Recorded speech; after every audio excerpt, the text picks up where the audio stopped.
It so happened that the whole world was consumed by despair, and this came as a great surprise to everyone. Humanity has never encountered anything like this before. People fell into unprecedented chaos, encountering terrible creatures that had never been seen before. The mysterious civilization demanded that the citizens be handed over if they wanted to live, but the UN refused this demand. The US leadership stated that the monsters want to use people as food. They should not give in to them. People began to call the creatures that appeared out of nowhere the attractors of misfortune. In order to deal with an unfriendly enemy, people began to use nuclear weapons. But for the monsters, it was a mere trifle. Like a bright firework, they did not suffer from it. The monsters began to take revenge, and in response to nuclear weapons began to dance on the ruins of destroyed cities. And when all hope was lost, when every man was waiting for the hour of his death, they appeared. 13 constellations. 12 were chosen by the gods and were called saints. Each of them used the powers granted by the god who chose him. And the 13th was an awakened one. He was not chosen by any divine being. It was Li Gang. They came to the Demon Tower to defeat Red Eye, who was considered the root of all evil. Li Gang and the 12 other constellations clashed with Red Eyes because they understood that there was no other way out of the situation. The journalists were very surprised because not everyone returned from the trip to the demonic tower. They wondered if something terrible had happened to the Korean hero, Li Gang. A disheveled man with a bandage on his face said that Li Gang sacrificed himself for the good of humanity. The young man did risk his life, but he did not sacrifice himself. Li Gang, although with difficulty, was able to defeat Red-Eyed, but the 12 comrades who were with him turned out to be real bastards. They actually ran away and left Li Gang alone, even though he was able to win. The young man was very disappointed by this action of the 12 constellations, because they all went to the Demon Tower together. One of the escaped scumbags stabbed Li in the back with a dagger and left him to die in some hole. The young man was not lonely, because a nasty creature was assigned next to him. Li Gang was very badly injured. His left arm was cut off, and his right arm was very badly injured, and it would have been easier for him to die. But the young man is not so easy to sink, and he will not die just like that. Li Gang knew that he would live until he found everyone who dared to betray him, and he would come for them very soon. There were some delicious breaded drumsticks on the table, and a young man turned to Li Gang and asked him to listen to him carefully. The holy sign of Sagittarius Hugo Otis told the boy that he was destined to die tomorrow. Li Gang was very surprised and asked the guy if he really had such a low opinion of him. The guy took a chicken drumstick in each hand and said that he was talking to him like that because he had taken both legs for himself. The man looked at Li Gang and told him that he was saying his name wrong. Li Gang replied that he understood the reason for the boy's worries and told him not to worry, because he definitely would not die. He took a bite of the meat and said that he had killed more misfortune-attracting creatures than all 12 constellations combined, and asked the boy if he really thought Li could die. The man who was sitting opposite the boy folded his hands in front of him and looked closely at the young man. The Demon Tower is the home of the strongest monster that can bring death to all of humanity. It all started on the last day of the 20th century. A powerful temptation of misfortunes drove humanity into a corner with its overwhelming power. They left behind only chaos and pitch darkness, and it was during this period that the 12 gods appeared, who called themselves sacred beings. They vowed to give humanity the power to fight off all monsters and chose 12 people who was granted indescribable power. But something happened that no one expected. The 13th awakened appeared, without the blessing of a single sacred entity. He was so strong and so incredible that everyone was shocked by his abilities. The surprising thing was that even among the 12 saints he had no equal, and this fact made them very angry. And who was so strong, incredible, and unique? Of course, a young man named Li Gang.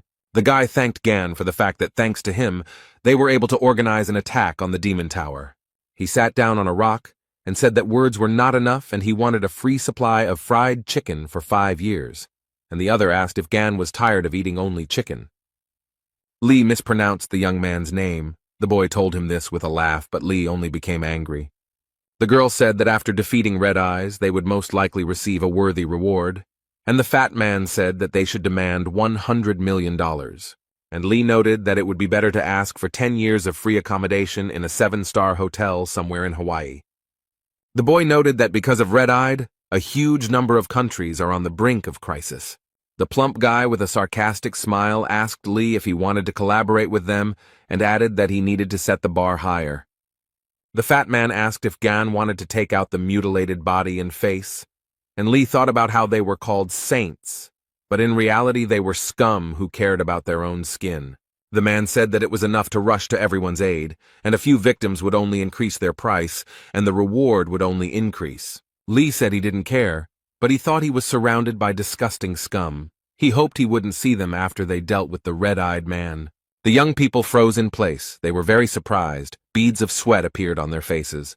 They looked up and saw the Lord of the Demon Tower, red-eyed, standing before them. Li Gang stood to the side and thought that only by looking at him could one feel the terrible pressure. At this time, Red Eyes opened his mouth. It glowed with fire, and his crazy eyes glowed red. A very strong wind arose, and the young people who were watching all this were seriously scared.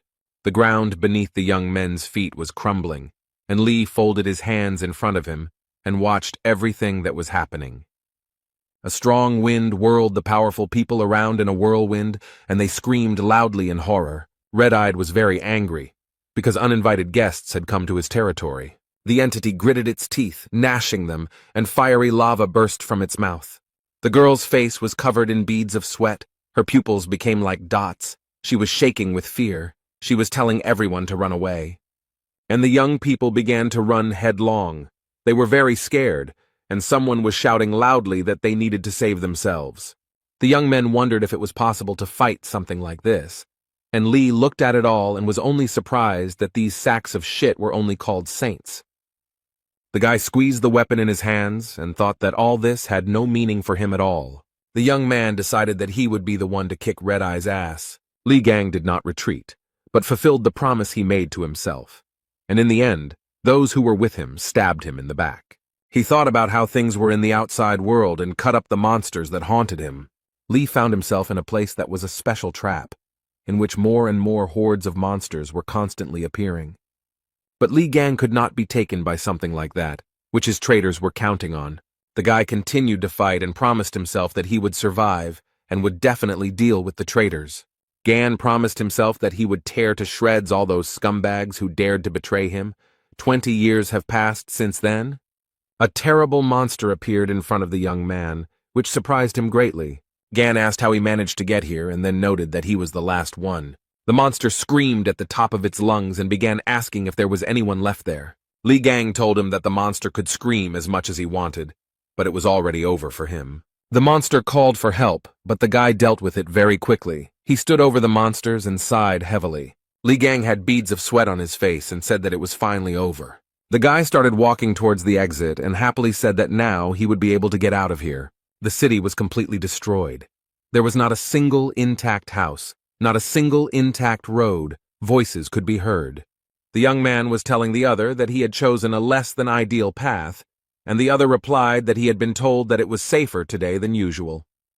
The boys were very surprised that they ran into high-ranking monsters that were running after them. The young man noted that they were in deep shit and said that the fortune-teller told him that today he would meet a monster with whom he should not associate himself.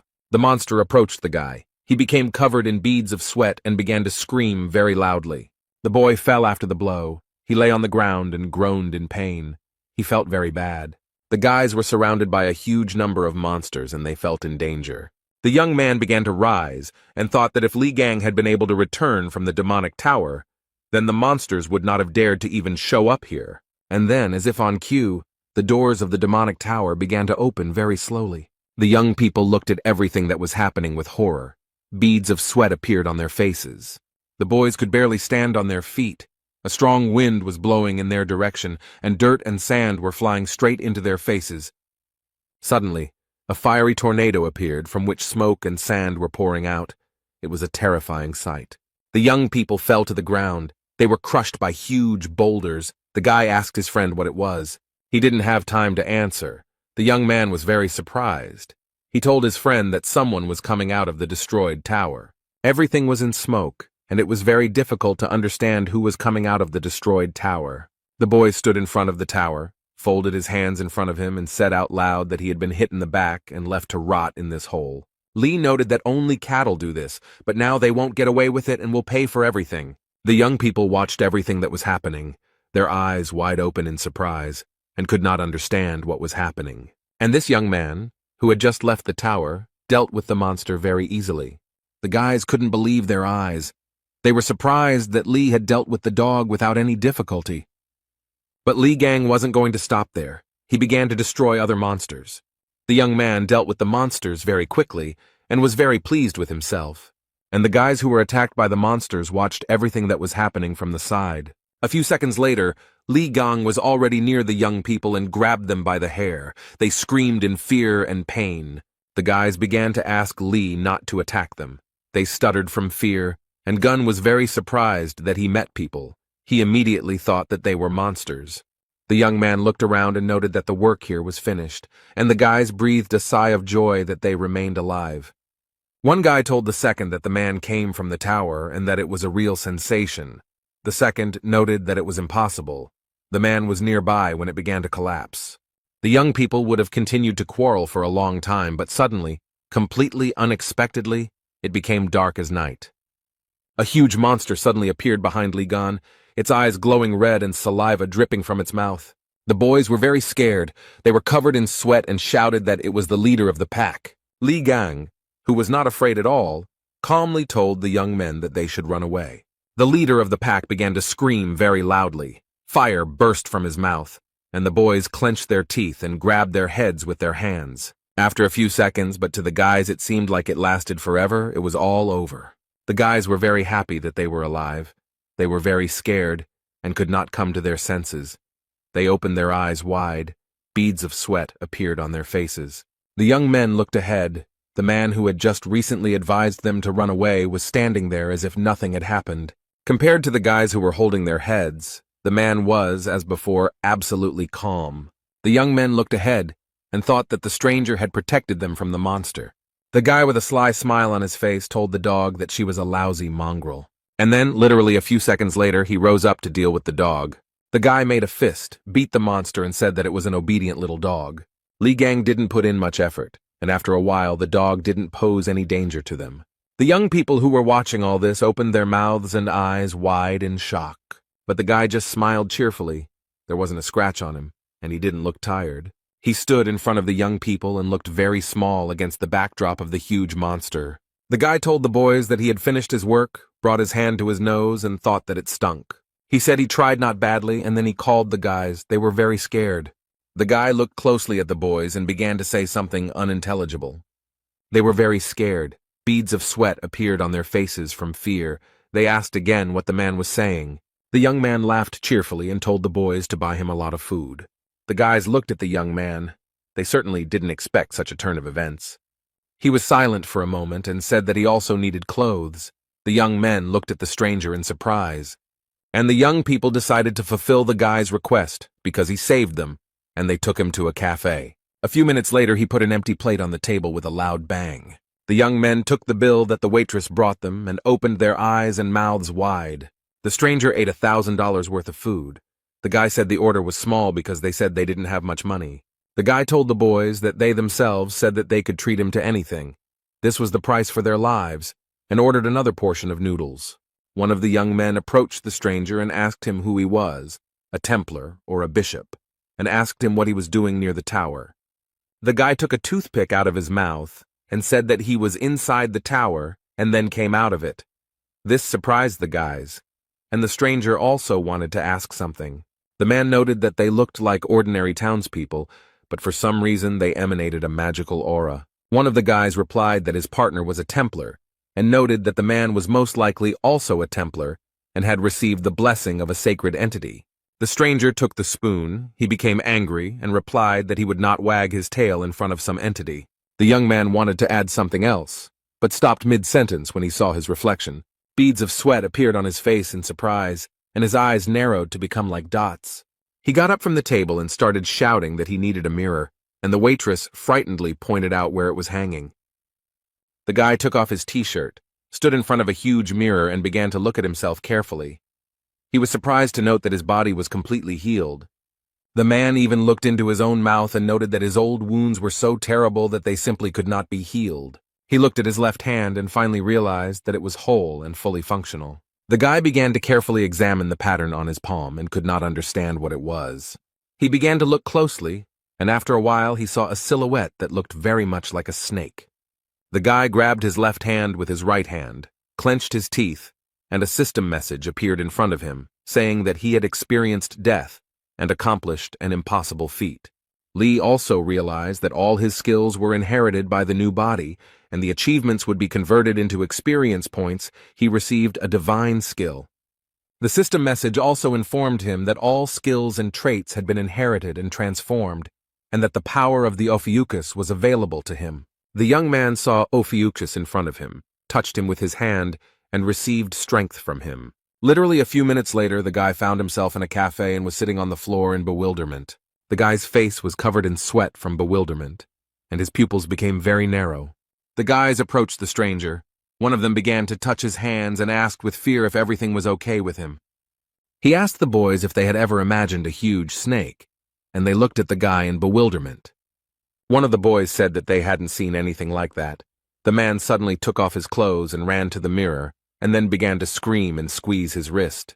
The boy said that other people don't see it, and the guys thought that the longer they look at him, the weirder he acts. The guy was very surprised, because he saw in front of him a message that he had become the owner of the constellation Ophiuchus. He stood and saw in front of him a huge number of system messages and read each one carefully. The boy folded his hands in front of him and thought about how his body had changed due to the super regeneration skill.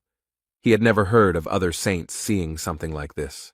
The young man thought about the fact that he did not feel the energy of sacred beings. The guy understood that no matter what, he was happy with this turn of events, because his body had fully recovered.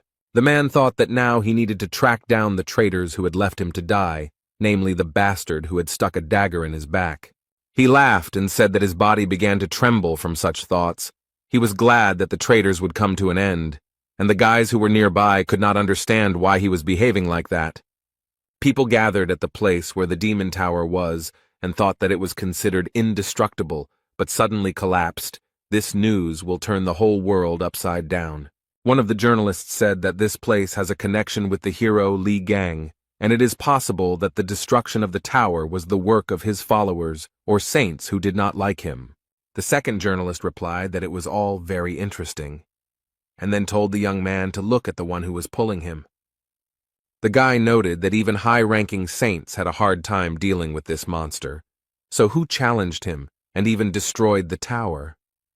One of the reporters frowned, sweating, and asked if Li Gang had returned from the bathhouse alive. The guest noted that they cannot be sure of this. They can only wait until new clues appear. The journalists gathered for a press conference, asking Mr. Yang Wei to comment on the fact of the destruction of the demon tower and the return of Li Gang alive. Yang Wei, the holy sign of Aries, stood in front of the reporters with his brows furrowed, not knowing what to answer. The man paused for a moment, picked up the microphone, and said that he would not be making any comments on this issue. Yang Wei began to leave the hall, and journalists began to ask him to wait, and what it meant that he was not commenting on anything. The man and his guards quickly retreated and got into a car. He was very angry and hit the car with all his might, although it was not at fault. Yang Wei was very angry. He frowned and said through clenched teeth that all he had heard all day was Li Gang's name. He remembered the young man and wondered if he had really been alive and in that tower for 20 years. Yang Wei thought that this was impossible, because there were thousands of deadly beasts in the tower, and they were all black class. He thought that it was a miracle that they managed to escape from there, having stolen the red-eyed man's throat.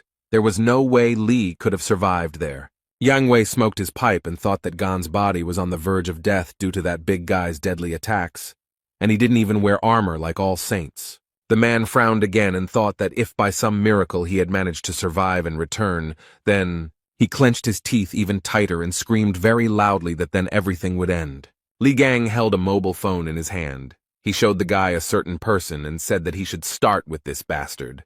There was a plane at the airport. It arrived. The doors opened and a man started getting out. The guards greeted the young man joyfully. They said that they did not think that they would be able to meet one of the saints, and this was a great honor for them. Mr. Hugo Otis, a Sagittarius, straightened the collar of his shirt and looked around. He approached the guards and asked them where the Prime Minister was, and they replied that he was waiting for them in the office and that transport was ready. Hugo Otis said that it was wonderful and began to walk, and the guards began to bow to him. The guards broke out in beads of sweat, and one told the other that Otis was majestic. The men looked at Hugo Otis and thought that this is what a truly chosen man looks like. And the car set off, the driver taking the young man to the Prime Minister. The man was sitting in the car, looking out the window and thinking about something. He was absolutely calm. Literally a second later, his mood changed, and he thought about the annoying reporters. Otis couldn't believe the stories about Li Gan's return. The young man's mobile phone rang, but the caller's number was hidden. The man gritted his teeth and said that 20 years had passed since those events, but did not answer. He turned off the sound and turned his mobile phone face down. It was not his policy to pick up the phone when someone was calling. The young man calmed down a little and began to look out the window again. He began to think about something again. He remembered how he had told Li Gang many years ago that he was destined to die. Then the guy, with a smile on his face, asked if he really had such a low opinion of him. Hugo Otis remembered that when they attacked the Demon Tower, he, at Goon's request, went outside and held back the incoming hordes of monsters. He wanted to believe that his premonition was deceiving him and that Gon would manage to return alive. The boy remembered holding hands and asking other people why Gon wasn't with them. The saints who went inside were with him, abandoned Li Gan, and returned with Red-Eye's head. The whole world soon learned about this event, and the 12 saints were recognized as heroes and gained even greater influence. Hugo Otis could not believe that Gon was dead, so he asked the saints again and again to begin the search. Jean-Louis Morin, the holy sign of the dark cancer, with a sly smile, told Otis that it was enough to talk about Ghana. He noted that Hugo knew perfectly well that there were a huge number of monsters coming out of the Demon Tower, and there was no chance that Li had survived. Morin said that if Otis was so worried about him, he could go and start searching alone. No one would stop him, and noted that in that case, the list of saints would be shortened. The young man, who was very badly wounded, was in great despair. Hugo Otis straightened the collar of his shirt again, frowning at the old memories. He looked at the city streets and thought that although Gan was very strong, he could not cope with the monsters. A lot of time had passed, so he was definitely dead. The man began to remember again and again what Li Gang was like. He pressed his lips tightly. At this point, the driver informed Mr. Hugo that the Prime Minister was calling. He turned to Otis and asked if he could speak, and the man asked what was the matter. The Prime Minister asked if Hugo had heard the news and remarked that it looked like the Demon Tower had been destroyed. The guy grabbed his head, laughed to himself, and thought that this story was haunting him. He looked at his mobile and said that if the Prime Minister intended to ask him to start searching for Gon, he would have to refuse.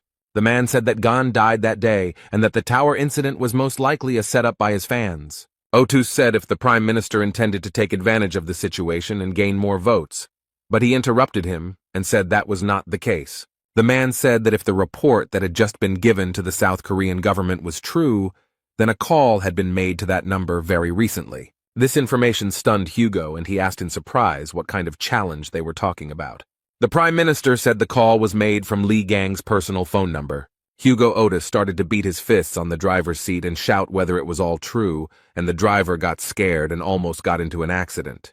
The young man's face was covered in sweat, and he screamed at the top of his lungs for the driver to stop the car. Hugo started to get out of the car. He thought that that recent call was from Gan. The mobile phone screen showed information that 30 calls had been missed, and a voice message had been sent.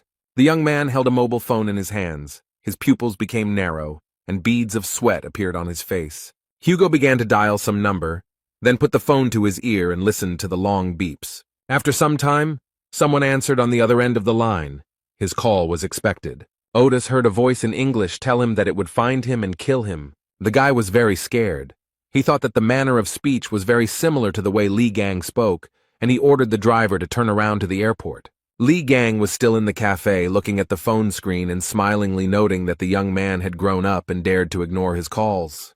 The guys asked the young man who he was calling so persistently, and he said no one, which surprised them greatly. He looked at the phone screen and told one of the boys that he had previously called it a smartphone and noted that it was an amazing thing. Lee said that he entered the tower in 2005, and now it is 2025 and the world has become a much better place. The guys were surprised that the man was using a smartphone for the first time. They told him that he could connect to the internet and even follow the news. The man was happy because he could watch the news about Li Gan.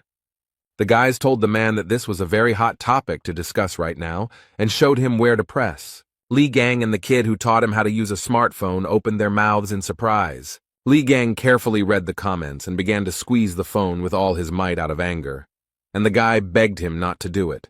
Li shouted that the saints had not dealt with Red Eyes. They had fled as soon as they met the monster.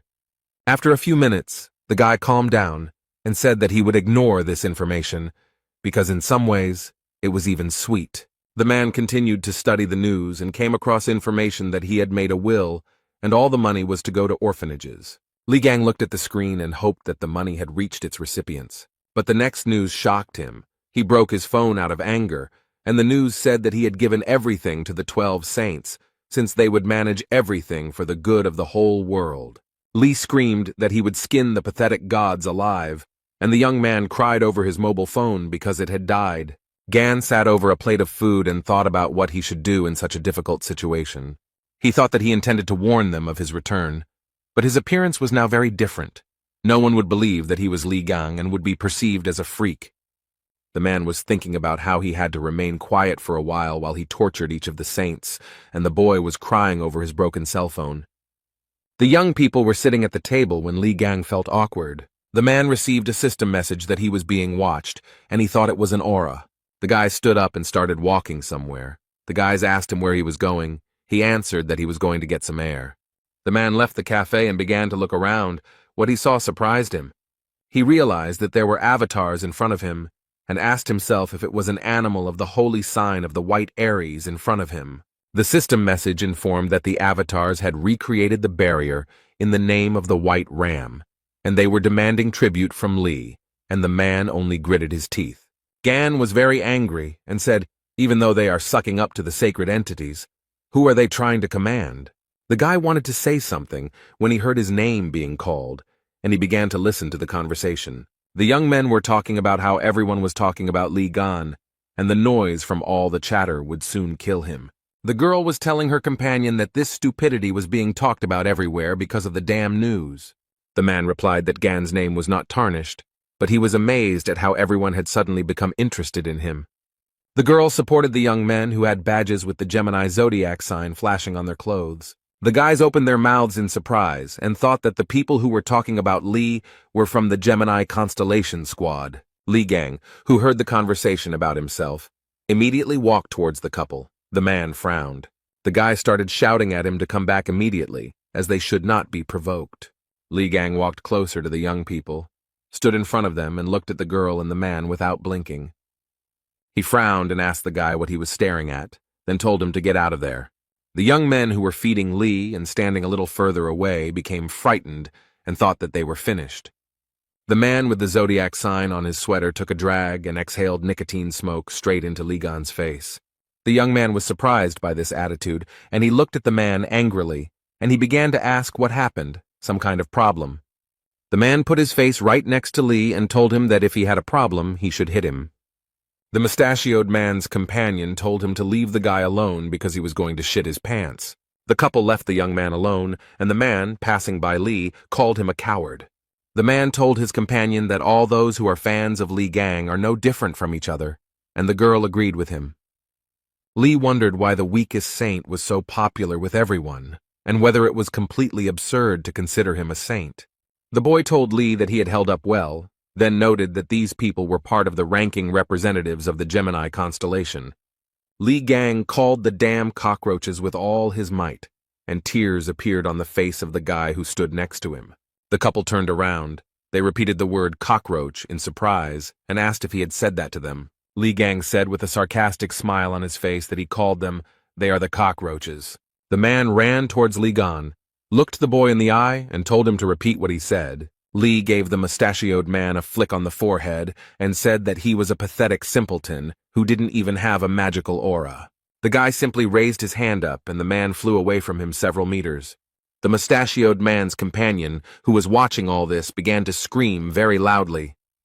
The guys who were watching all this from the side opened their mouths in surprise. The young man watched the reactions of those around him and was very pleased with himself. After some time, the mustachioed man's companion crept up to the young man. She wanted no one to notice her. Li laughed and asked her if she seriously expected him not to notice her sneaking up. And while she was in a stupor, he also gave her such a flick that she also flew back several meters. Li Gang looked at the young people and calmly said that they were losers. The young men told Li that using magic in the middle of the street was strictly prohibited. He got angry and said that the guy was saying something wrong, because if he had used magic, there would have been nothing left of those two. The boys opened their mouths in surprise and thought that the man had knocked out two high-ranking Templars with just brute force. A few minutes later, Li Gang sat down next to the mustachioed fat man and began to look at him. The young man saw a pendant on the stranger's neck and began to examine it closely.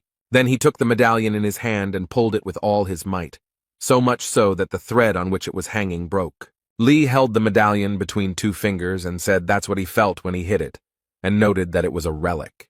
Gan looked at the relic and thought about where weaklings could get hold of a relic, because only saints should have them.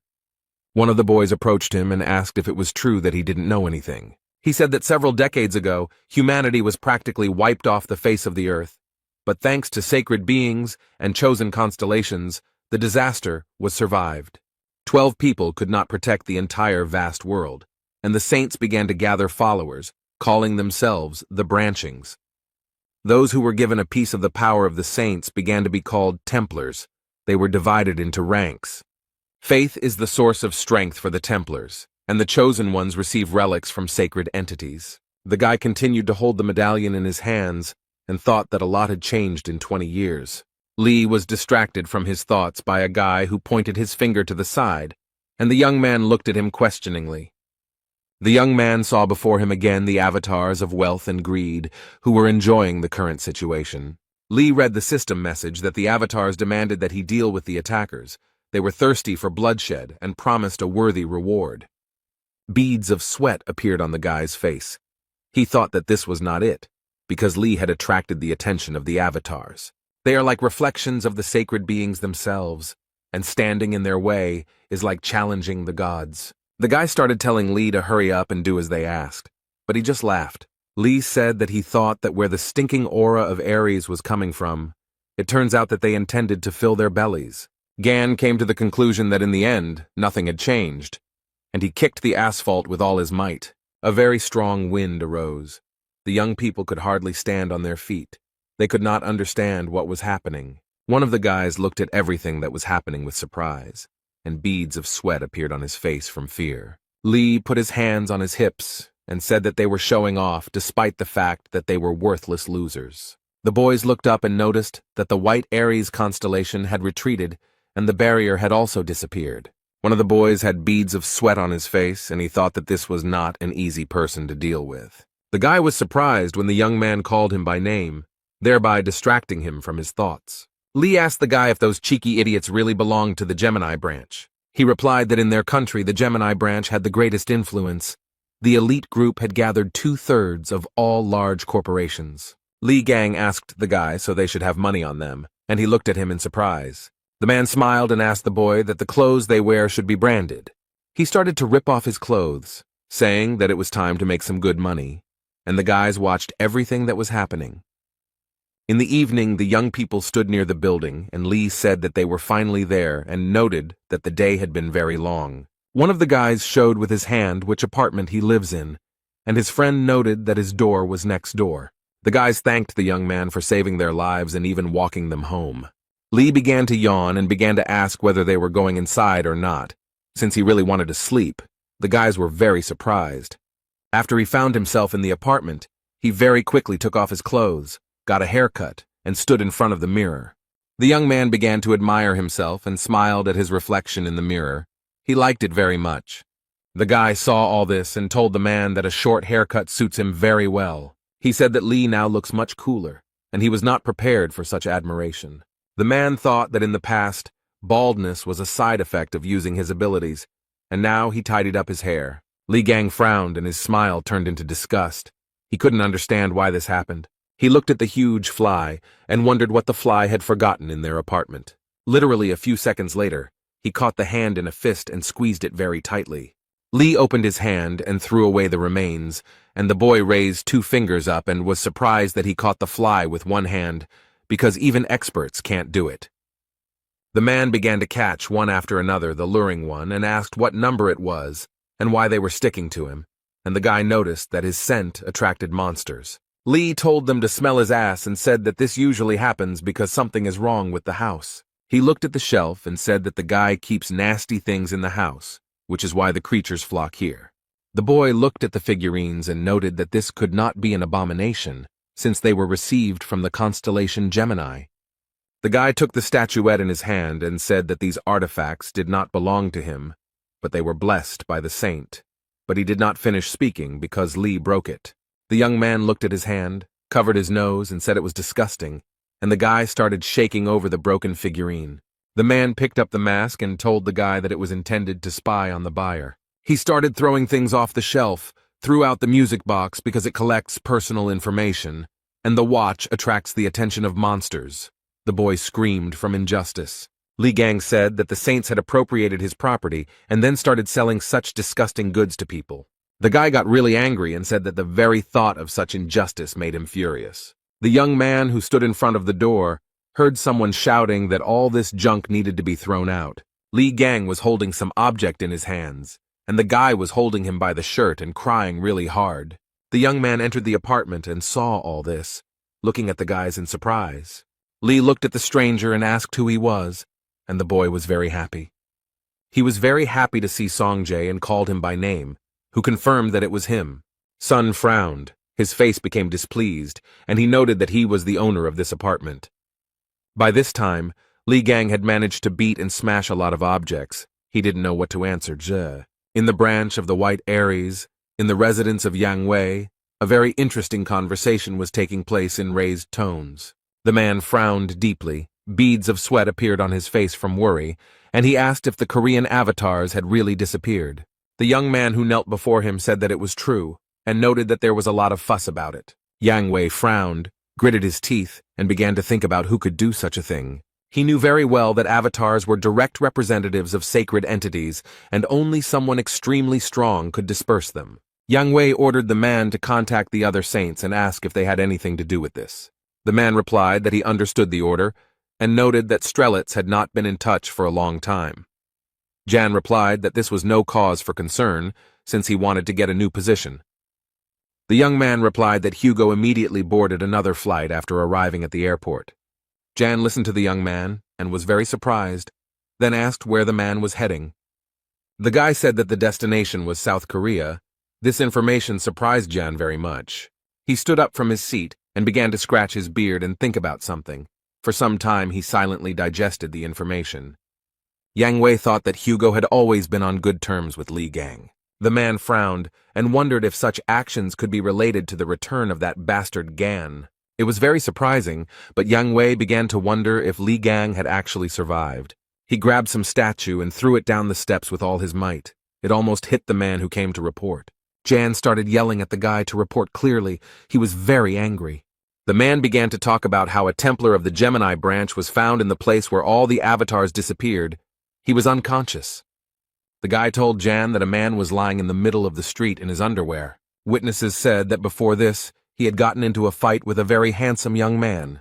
A candlestick with candles fell to the floor, and Wei noted that it couldn't be Li Gang, since his face was covered in scars. Yang thought that things weren't going too well, although it was entirely possible that Li had managed to survive and return. Wei thought that the avatars disappeared for some unknown reason, and the worst thing was that they failed to finish off the Spider Queen.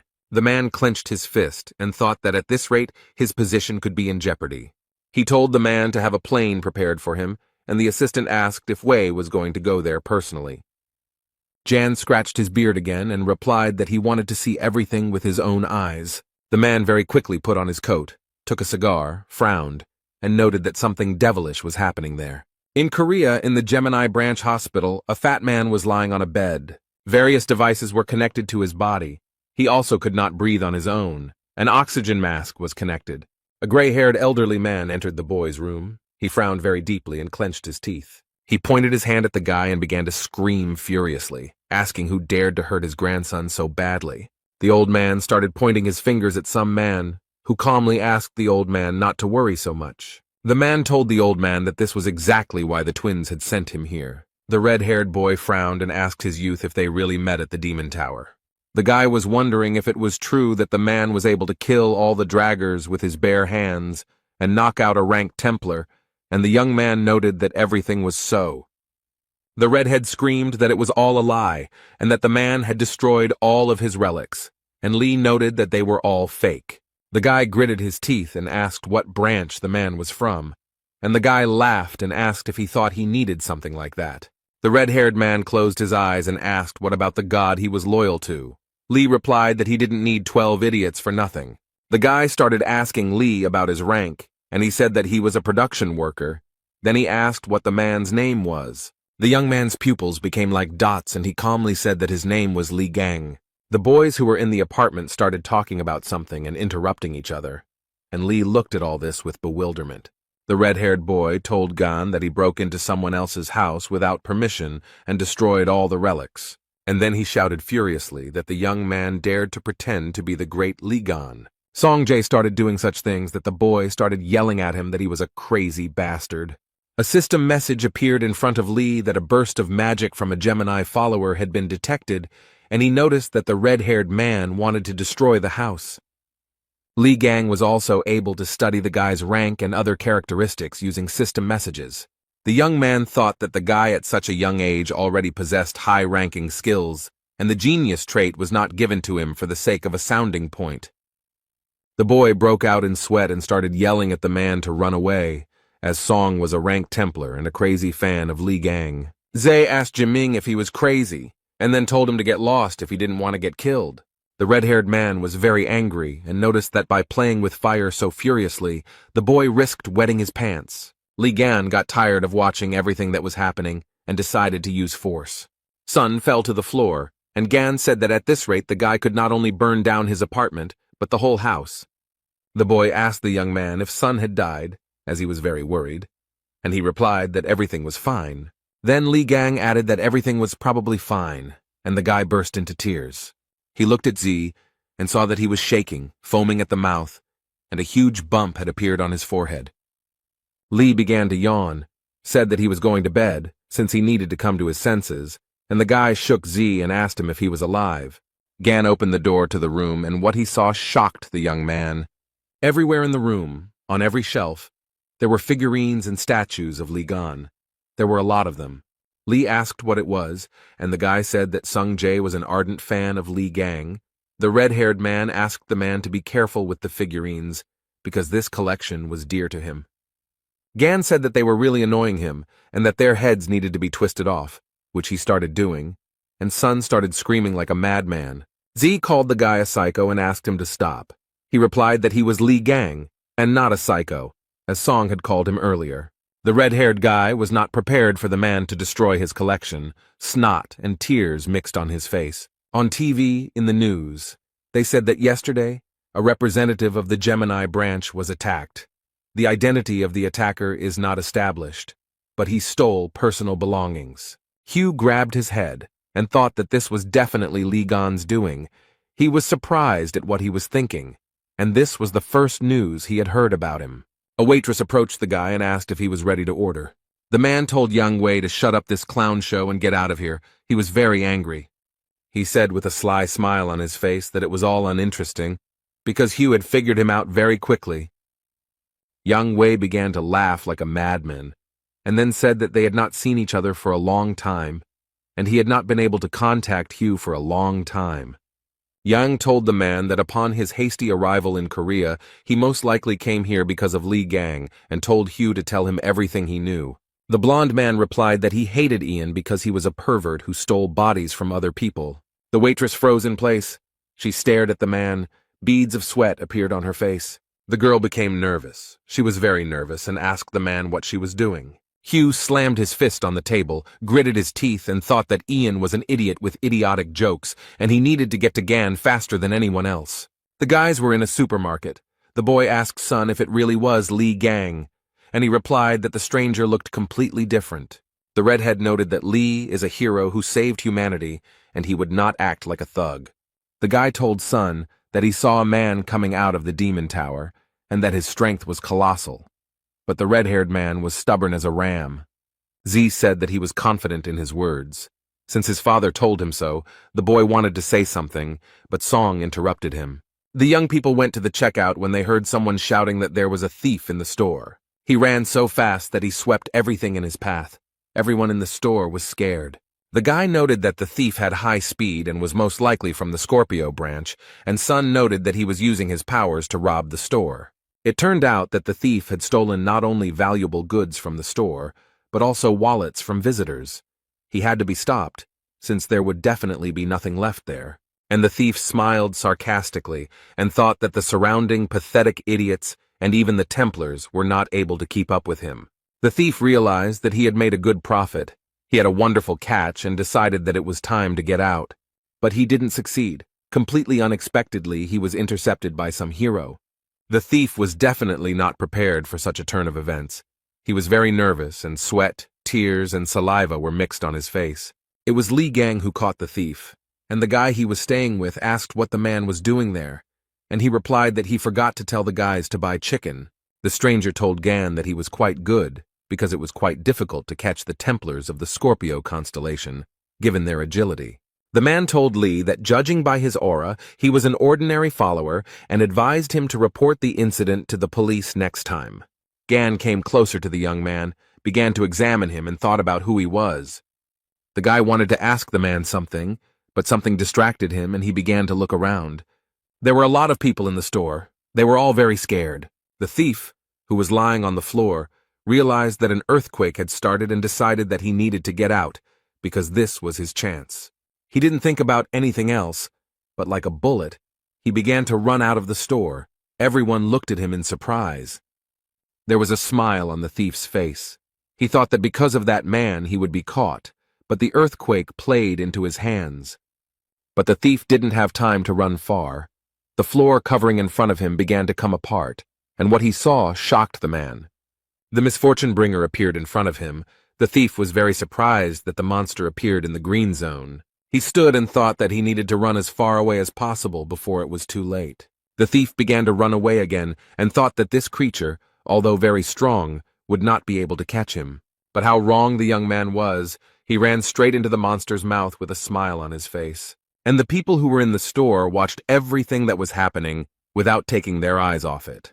The monster continued to stand in place, looking with interest at the people who had gathered in a crowd. Some onlookers were even filming the monster on their mobile phones, when a message was heard that an emergency had arisen and the building needed to be evacuated. They also announced over the loudspeaker that the Spider Queen was on the territory of the hypermarket and had started attacking people. People ran in all directions, and over the loudspeaker they said that the Spider Queen had appeared on the territory. The little boy did not react to the message in any way. He was lost and crying loudly, and the monster was approaching him. Li Gang hit the monster with all his might just when it opened its mouth a few centimeters away from the child. Gan told the boy that he should be careful. The child had tears in his eyes and was shaking with horror. Li. He extended his hand to the boy and calmly asked him if the baby was scared. The child didn't say anything to the man, but just started running away very quickly. Li looked at all this with bewilderment.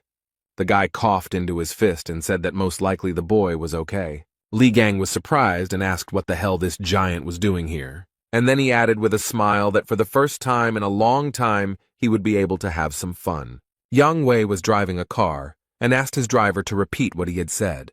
He replied that the misfortune bringers had appeared in the middle of a hypermarket in Pucheng City, and Wei asked the driver to tell him the name of the creature. He said that the monster's name was the Spider Queen, and this information made Jan very angry. Wei thought about how they had failed during the last raid, and he had barely managed to put the seal on it while she had managed to escape. He clenched his fist and thought about how he wouldn't be able to hold back the red-class monster on his own. After the appearance of the attractors, people began to divide locations into 6 classes according to the level of danger. The blue zone is a blessed abode. The green zone was also considered safe, and there was no need to be afraid of anyone there. But in the yellow zone, it was necessary to be on guard, as it belonged to the category of light danger. The orange zone was best avoided because it already posed a major threat to life. The red zone included locations that were simply teeming with deadly monsters. But in the black zone, life is completely impossible. There are a huge number of monsters there. The Spider Queen appeared in the hypermarket, which means that this area is now considered a red zone. The driver approached Yang Wei with a question about what to do about the situation in the hypermarket. The man thought about something for a few minutes, and then replied that they needed to seal everything. Jan clenched his fist and thought that no one should know about the incident because their failure on the last raid was to blame for everything. The man told the driver to pass on the message that those inside the supermarket could not be saved, and that the Templars needed to be sent to seal the building. Meanwhile, the number of insects in the supermarket increased. They crawled around the premises in search of food. The man tried to shield himself from the monsters with his hands, his brows furrowed in confusion. He began to use his powers, his face twisted in pain, and he began to call the insects names. A few minutes later, he used a special skill and froze the insects, rendering them immobile. Beads of sweat appeared on the young man's face, and he began to say something with a smile. But the insects were not frozen and immobilized for very long. They quickly overcame the ice freeze. The man's joy quickly turned to anger. He couldn't understand how the monsters were able to destroy his spell so quickly. A few minutes later, Li Gang appeared in front of him and told the man to step aside. The guy, with beads of sweat appearing on his face, wondered when the guy had managed to get to this place so quickly. Li began throwing the cans aside and said that the parasites were so hungry that they decided to feast on people. The young man began throwing tin cans of drink at the insects and said that it would be better for them to eat them. The monsters didn't like all this. They opened their mouths, hissed, roared, and sprayed saliva in all directions. But Li Gang didn't think for very long. He took out a knife, and with the words, "Who is the monster opening its mouth at?" dealt with the big monster. The man was very belligerent. He gritted his teeth and said that the pathetic mobs should know their place. The guys Li Gang was staying with looked at everything that was happening with surprise, their mouths wide open. And a system message appeared in front of the young man, saying that he had destroyed the bringers of misfortune. The guy was very surprised. He read a message that his experience was increased, and he received consumables. He read that he needed to collect materials, and he would be able to create new relics and skills. The guy realized that production skills had also changed. The young man held the stone in his hands and thought that moving didn't seem so difficult to him. Perhaps he would already be able to use more energy. The guy who tried to freeze the monsters looked at Li in surprise, because he easily destroyed them. Gan approached the guys, who opened their mouths in surprise. They couldn't understand when the man had managed to deal with the monsters. The blond, short-haired boy looked at Li and wondered where he came from. Beads of sweat appeared on the man's face. He frowned and realized that he had not heard the question. Li Gang looked at him and called the stranger an uninitiated minister of the church. The man began to shout that he knew something was fishy there, and noted that Li was the same man who had attacked their followers. Li Gang immediately understood that the young man was talking about that man and woman, and so he smiled slightly. The guy's mood changed literally in a second, and he punched the stranger in the face. He fell to the floor, clutching his face with his hand, and Li asked how he knew that, and then added that he knew too much. The man folded his hands into fists. Beads of sweat appeared on his face and asked how he could not recognize him. And then he added that Li had put on the clothes and badge of a beaten man. The man said that the badge was a relic that was only given to the Templars of the Gemini branch. He yelled that the secret of Li's strength was that he carried a badge, and Gan looked at the badge in surprise and asked why he had that thing on him. The man looked at the badge. His pupils became like dots and said that it was an abomination. The gray-haired man began to scream very loudly. His face was covered in beads of sweat. He called Li all sorts of names. Chan said that this relic was good enough as a declaration, and that the guys had most likely been cheated big time, adding that those bastards hadn't changed a bit in 20 years. He wanted to say something else, but a monster to the side began to scream very loudly. Li Gang stood there, his face completely devoid of any emotion. He was calm. The guys were very scared. Beads of sweat appeared on their faces. They were shaking with fear. The Spider Queen was very angry. She followed the people, and they ran away from her in different directions. The gray-haired man turned his head to the side and stuttered that the Spider Queen was coming towards them. Li Gang looked in her direction and realized that he needed to act quickly. Everyone was running away from the Spider Queen, but the guy flew straight to her and even called her a spider. The young man began to hit the monster with his fists and shouted with hatred for it to get out of here. The Spider Queen didn't like the guy's familiarity at all, and she began to destroy everything in her path. People looked at everything that was happening with horror. They were all very scared. The guys Li Gang lived with opened their mouths in surprise. Beads of sweat appeared on their faces. The gray-haired man also looked at everything that was happening with horror. He frowned. The guy thought about the fact that Li rushed at the monster without any relic on him. Those present in the supermarket heard a message telling the Gemini branch Templars to be careful. The boys immediately realized that it was the voice of the Gemini branch bishop Sun Hek. One of the boys thought about telepathy. The man said it was Sun Hyuk, and he called out to Sun Jae and Sun Jun to leave the building immediately. The bishop stated that the people from the Aries branch intend to completely seal the building. The man said that Yang Wei himself was heading here, and that he couldn't be stopped, and that even a saint couldn't handle the Spider Queen.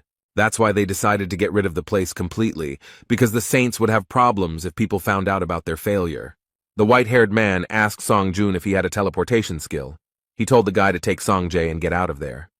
The boys were very upset by the fact that only the two of them could be saved. There was panic in the supermarket. People were very worried. Others were helping the weaker ones. The insects were crawling out of every crack. They were very angry and had no intention of retreating anywhere. But Li Gang did not stand still. He gradually approached the Spider Queen. He was not afraid of her at all. The gray-haired man watched everything that was happening with a frown. Beads of sweat appeared on his face and he was shaking with fear. The bishop began to answer the guy's question about whether the two of them should teleport, and the man asked if there were any problems. The gray-haired man said with a smile on his face that they had no problems. The red-haired guy shouted that the man was carrying it, because there was clearly not enough help from outside, and didn't he understand how badly they were stuck. The guy shouted at the man, asking if he was suggesting leaving all these people here to die, but he reacted to the crit very calmly. He calmly told the guy to think for himself about the fact that the Spider Queen could appear in the middle of the city. What would people think then? The red-haired boy was surprised, and the man said that the townspeople would reproach the branches of the constellations. Their faith would weaken, and their strength would waver. Then he added that he could take one person with him. Song Jae would go with him. He was ordered to get him out of here. The red-haired man shouted that his friend was here and he couldn't leave him, and that there were still a lot of people in the supermarket who hadn't managed to evacuate. The man gritted his teeth and replied that the guy was an idiot and now was not the time for whims. He said he had no desire to die here because of an incompetent person like him. The man replied that he could not go against the orders of his elders, so he would finish off all the extra cargo so that the guy would have no choice. The red-haired guy clenched his fists and started yelling at the man that he was a crazy bastard. And he began to laugh. He asked Song Jae if he was going to fight him. He noted that they were on completely different levels. The man told Sun to check his conscience and make a reasonable decision. The man wanted to say something else to the young man, but he stopped mid-word. Song Jae didn't think for long, but used his strength and the man flew to the side. Li Gang ran into the hypermarket and asked in surprise why the guys were still there. The boy noted that it was very dangerous to be in the hypermarket, so he should move his buns. The guys were very happy to see the young man, and the red-haired one noted that the attractors had blocked the exit and they couldn't get out of here. The dream said that they have two ways out of here. The first is to take the teleport to the gray-haired man. The second way out is much more difficult and consists of destroying all these creatures. The guy said that there were a lot of wounded people in the hypermarket and they needed help. And then he added that the people from the Aries branch decided to seal the entire building, thereby not giving anyone a chance. Li Gang frowned and said that this was indeed a huge problem, but the gray-haired man only wheezed. A few minutes later, he stood up and began cursing Li with all his might and calling him to come to him. Gan calmly said that it seemed to him that the man had chickened out and had already run away with his heels flashing, and the gray-haired man yelled at him to shut his mouth. He looked at his mobile phone and said angrily that he would see if they could get out of here alive, and he would be able to escape alone. The gray-haired man frowned. Beads of sweat ran down his face. He was thinking about something. He didn't notice how the Spider Queen approached him and entangled him in her webs. After a few seconds, the gray-haired man realized what was happening and began to panic. He was definitely not prepared for such a development of events. But the Spider Queen did not stand on ceremony for very long. She lifted the man up in order to profit from him. The boys opened their mouths in surprise. Their pupils narrowed very much, and beads of sweat appeared on their faces. They were brought out of their stupor by Li's voice. He told the boys to take care of the wounded, and he would sort everything out. Then, when he was done, he would join them. The guys were very surprised, and Gan calmly said that it wouldn't take much time. Yang Wei arrived at the hypermarket and immediately asked about the situation. He was told that the building was already practically sealed and cordoned off. Jan said that given the fact that the work had begun before his arrival, everything was progressing very slowly. The guys began to wonder why the defense wasn't holding as it should. The second one noted that he felt like something was about to break out. A group of people standing near the supermarket began to cough very heavily because smoke was coming from the building. Those around saw a huge snake with its mouth wide open and its eyes glowing red. Yang Wei was very surprised. He frowned and seemed completely unprepared to see the snake. People started running out of the hypermarket. They were screaming to be saved and that there were people in the middle of the building. They started telling stories about some guy in a hypermarket who was fighting monsters alone. Yang Wei, who stood to the side, thought that people were talking nonsense because no one would fight monsters alone, especially since he was also not able to do it. He told the security that he would see it all with his own eyes. The security got nervous, and the guys told Jan that it could be very dangerous. Wei said he didn't care, then added that everyone should be ready and went inside the hypermarket. The man walked into the middle of the building and what he saw shocked him. In front of him was the Spider Queen. A few seconds later he realized that she was killed and wondered who could have done this. Jan walked around the hypermarket and thought about the fact that there were traces of a real massacre in the premises. He was wondering what the hell had happened here. Wei thought that someone was specifically hunting the Spider Queen, and then said that he got rid of his headache because he already had enough problems. The man stopped. Beads of sweat appeared on his face. He began to understand that he felt a familiar energy. Jan went out onto the balcony and began to look down. He was interested in what was going on there. Wei saw Hugo Otis and was curious about what the young man was doing there. Ian began to think that this could be Hugo's doing. He thought that it made sense. Wei frowned deeply, clenched his teeth, and thought about how Otis missed him. Then the man was distracted by a question. Someone from behind asked Jan what was wrong, the pig, and he got really scared. Lee asked Wei if everything was okay, and then noted that they hadn't seen each other for a long time. And what happened to his expression? Jan was covered in beads of sweat and began to scream like crazy. He was gasping for air and choking. At this time, rescuers were working near the entrance to the hypermarket, helping the wounded. The guys Li Gang lived with were seated aside and given warm blankets. The boy was coughing and Song was deep in thought. The red-haired man was wondering if that guy could really be Li Gang, as he said, although he looks different, his movement said otherwise. Then the young man was distracted from his thoughts by someone's voice. It was very familiar. Someone was calling the guy by name. It was Hugo Otis. He asked Song Jae what he was doing near the hypermarket. Sun asked the man why he had returned. The boy was surprised to see the holy sign of Sagittarius, and Hugo got angry, since this is not the way to greet one's own father. The dark-haired guy started laughing, and Song gritted his teeth and became very angry. Hugo noted that his son was unharmed, and noted that a little medical attention would quickly get him back in action. He told his son that he had been informed that the monsters inside the building had been destroyed, and asked if he had seen who had done it. Sun said something inarticulate, and Otis smiled and wondered who his son was like. The guy asked Sun if everything would be okay with Li Gang. Hugo, who heard the conversation, was very surprised. He ran up to the boy, grabbed him by the shoulders, and started shaking him, while Sun watched everything that was happening in surprise. Otis shouted what name the boy had called, began to ask where Lee was now and whether he knew him. The child was very scared. The boy asked if by mentioning the name Theksu he meant St. Hugo Otis. Then the guy said that the young man was in the supermarket, and he managed to defeat the Spider Queen, and he also introduced himself as Li Gang. The man listened to the boy very carefully. He continued to hold him by the shoulders and asked him to describe everything in more detail. Suddenly, a loud explosion was heard from the hypermarket and people began to look in its direction. The explosion destroyed part of the hypermarket, and someone's laughter could be heard from the side. Yang Wei was making his way somewhere. He was covered in dust and dirt.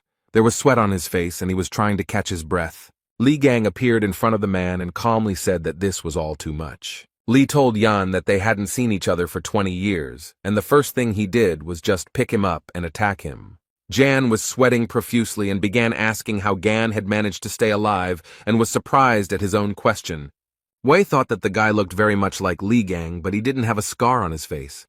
His voice seemed familiar, but different from before. Yang also thought that Li looked too young, and called the man names and said that he was imitating Gan, adding that he was momentarily worried. Wei looked at the young man in surprise and could not understand who was imitating whom. Jan started yelling that the guy dared to deceive him, such a great man, and said that he would pay for it with his life. Li punched Wei in the stomach and asked him what he was talking about. adding that he had always made money by deceiving others. Gan was so angry that he used his abilities, and Yang flew back several meters. A few seconds later, Wei fell onto the construction debris and began to groan in pain, and Gan looked at him calmly. Li said that each of them needed to be taught a lesson, and then asked how he had lived while he was imprisoned in the demon tower. The guy continued. He said that they had appropriated his relics and wealth and even forged his will. Yan wanted to say something, but Li, with a smile on his face, told him not to worry and noted that in any case he was going to finish them all off. Gan said that it was worth starting with the treasury and then destroying Yan's house, its branches and relics and everything else. Yang Wei, who had been listening very carefully to his opponent, screamed very loudly in horror. He gritted his teeth and thought that this definitely couldn't be happening. The man was very surprised. Yan understood that the manner of speech and behavior were definitely Li's, and the guy was definitely not bluffing, but he couldn't even recognize all his movements. Wei began to understand that it was indeed Li Gang in front of him, but how did he manage to survive and return from the demon tower? Yan thought this was nonsense and said that if it was really Li Gang in front of him, then he had to prove it. The boy looked at Yan, who had risen up and was reading the message that the sacred essence of the Aries constellation, the Jade Emperor, had revealed itself. Li laughed and said that even the sacred entity had graced him with its attention. Yang Wei was not going to leave things as they were. He began to use his special skills. Literally within a few seconds, the young man's entire body was wrapped in chains, and Wei, with a sly smile on his face, asked Li if he still considered them weaklings. He said that he didn't know how Gan survived in that tower, and began to use the sovereign skill and heavenly weapon.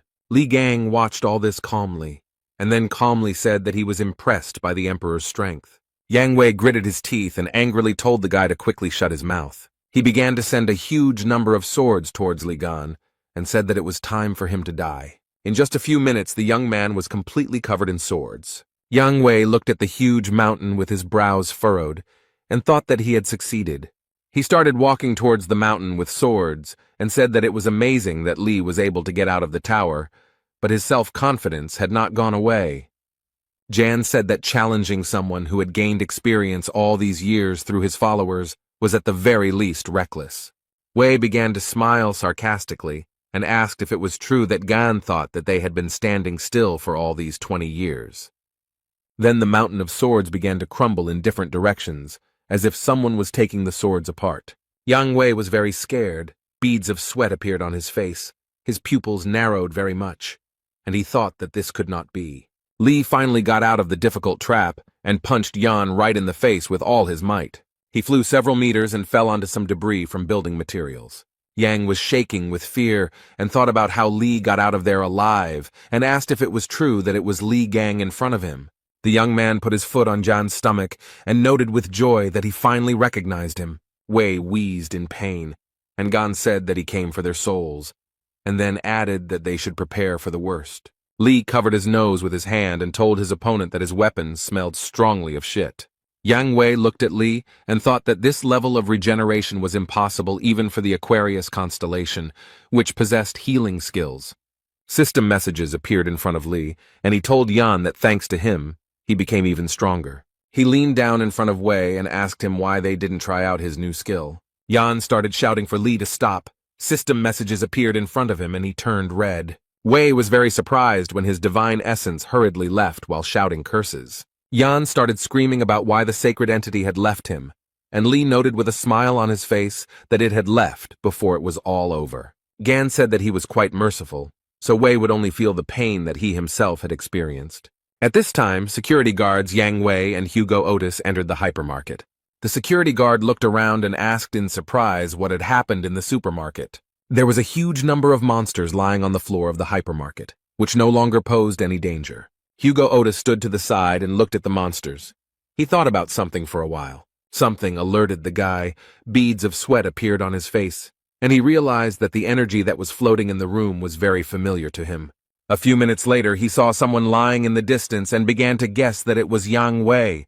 Hugo realized that this was Li Gang's doing, since he was always causing trouble, and the guards were saying that something was wrong here, since Yang Wei's energy was coming from below. One of the guards noted that Jan's aura was very weak, and the second began to suspect something. Hugo Otis came closer and asked the guys if they could step back a little.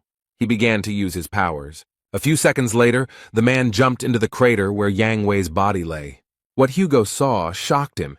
He immediately realized that this was definitely the work of Li Gan. Yang Wei was foaming at the mouth, and there was a note on his body indicating that he had gone to the pigsty. Hugo wondered what kind of trouble he would cause this time. The young man stood in front of a huge, pompous building and hummed a cheerful melody. Li Gang said that it was now clear where the man kept his stolen relics.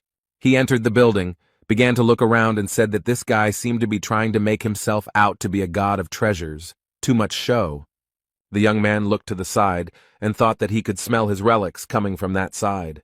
He came closer to them and realized that they were all fakes. The clothes were taken from his house, but the weapons were clearly fake. What the guy saw left him in a state of great shock, and he could only sigh.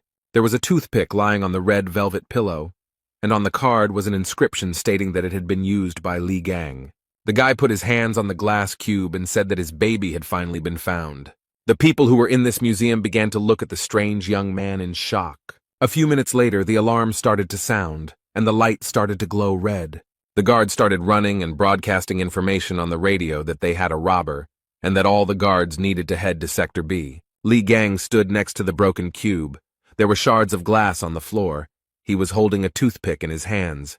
The young man was surrounded by a huge number of guards, who shouted at him to slowly put the object down and surrender. Li Gang continued to hold the toothpick in his hand and said that he didn't want to do it.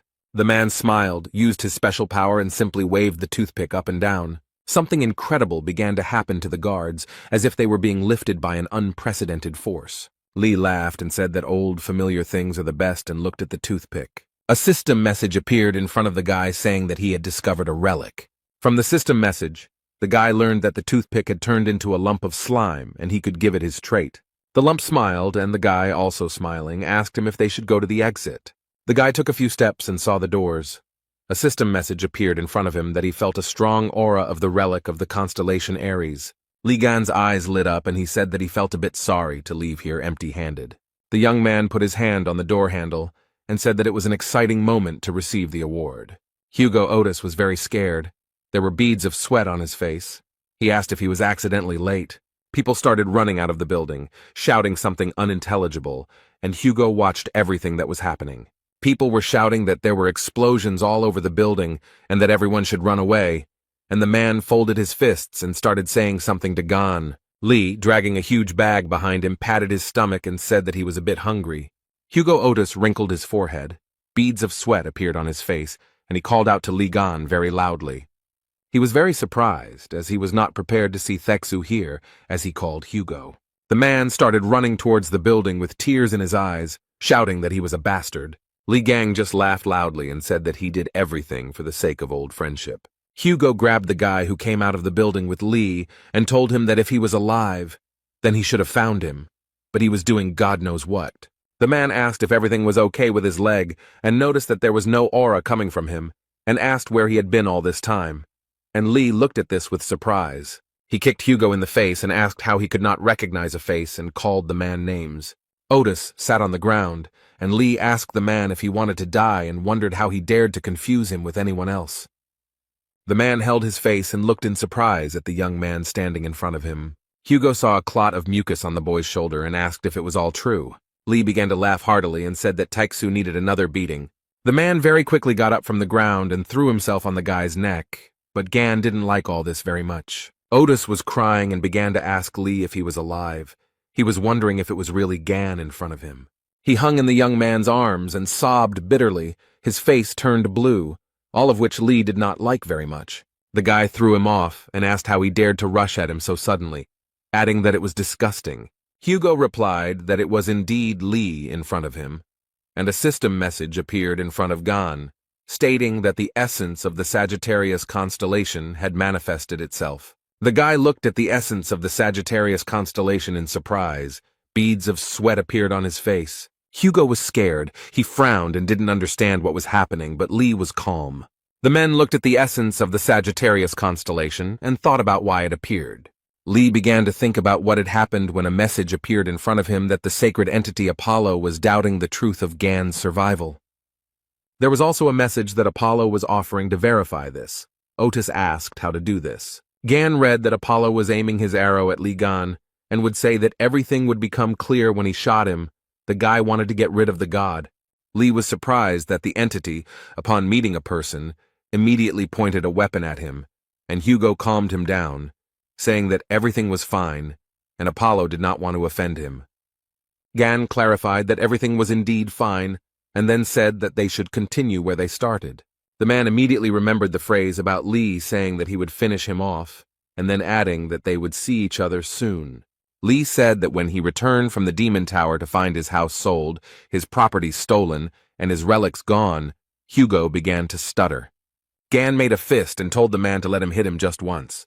Without receiving an answer, Li hit Hugo, who, with a smile on his face and tears in his eyes, said that it was definitely gone in front of him, but he himself thought that he had hit him very hard.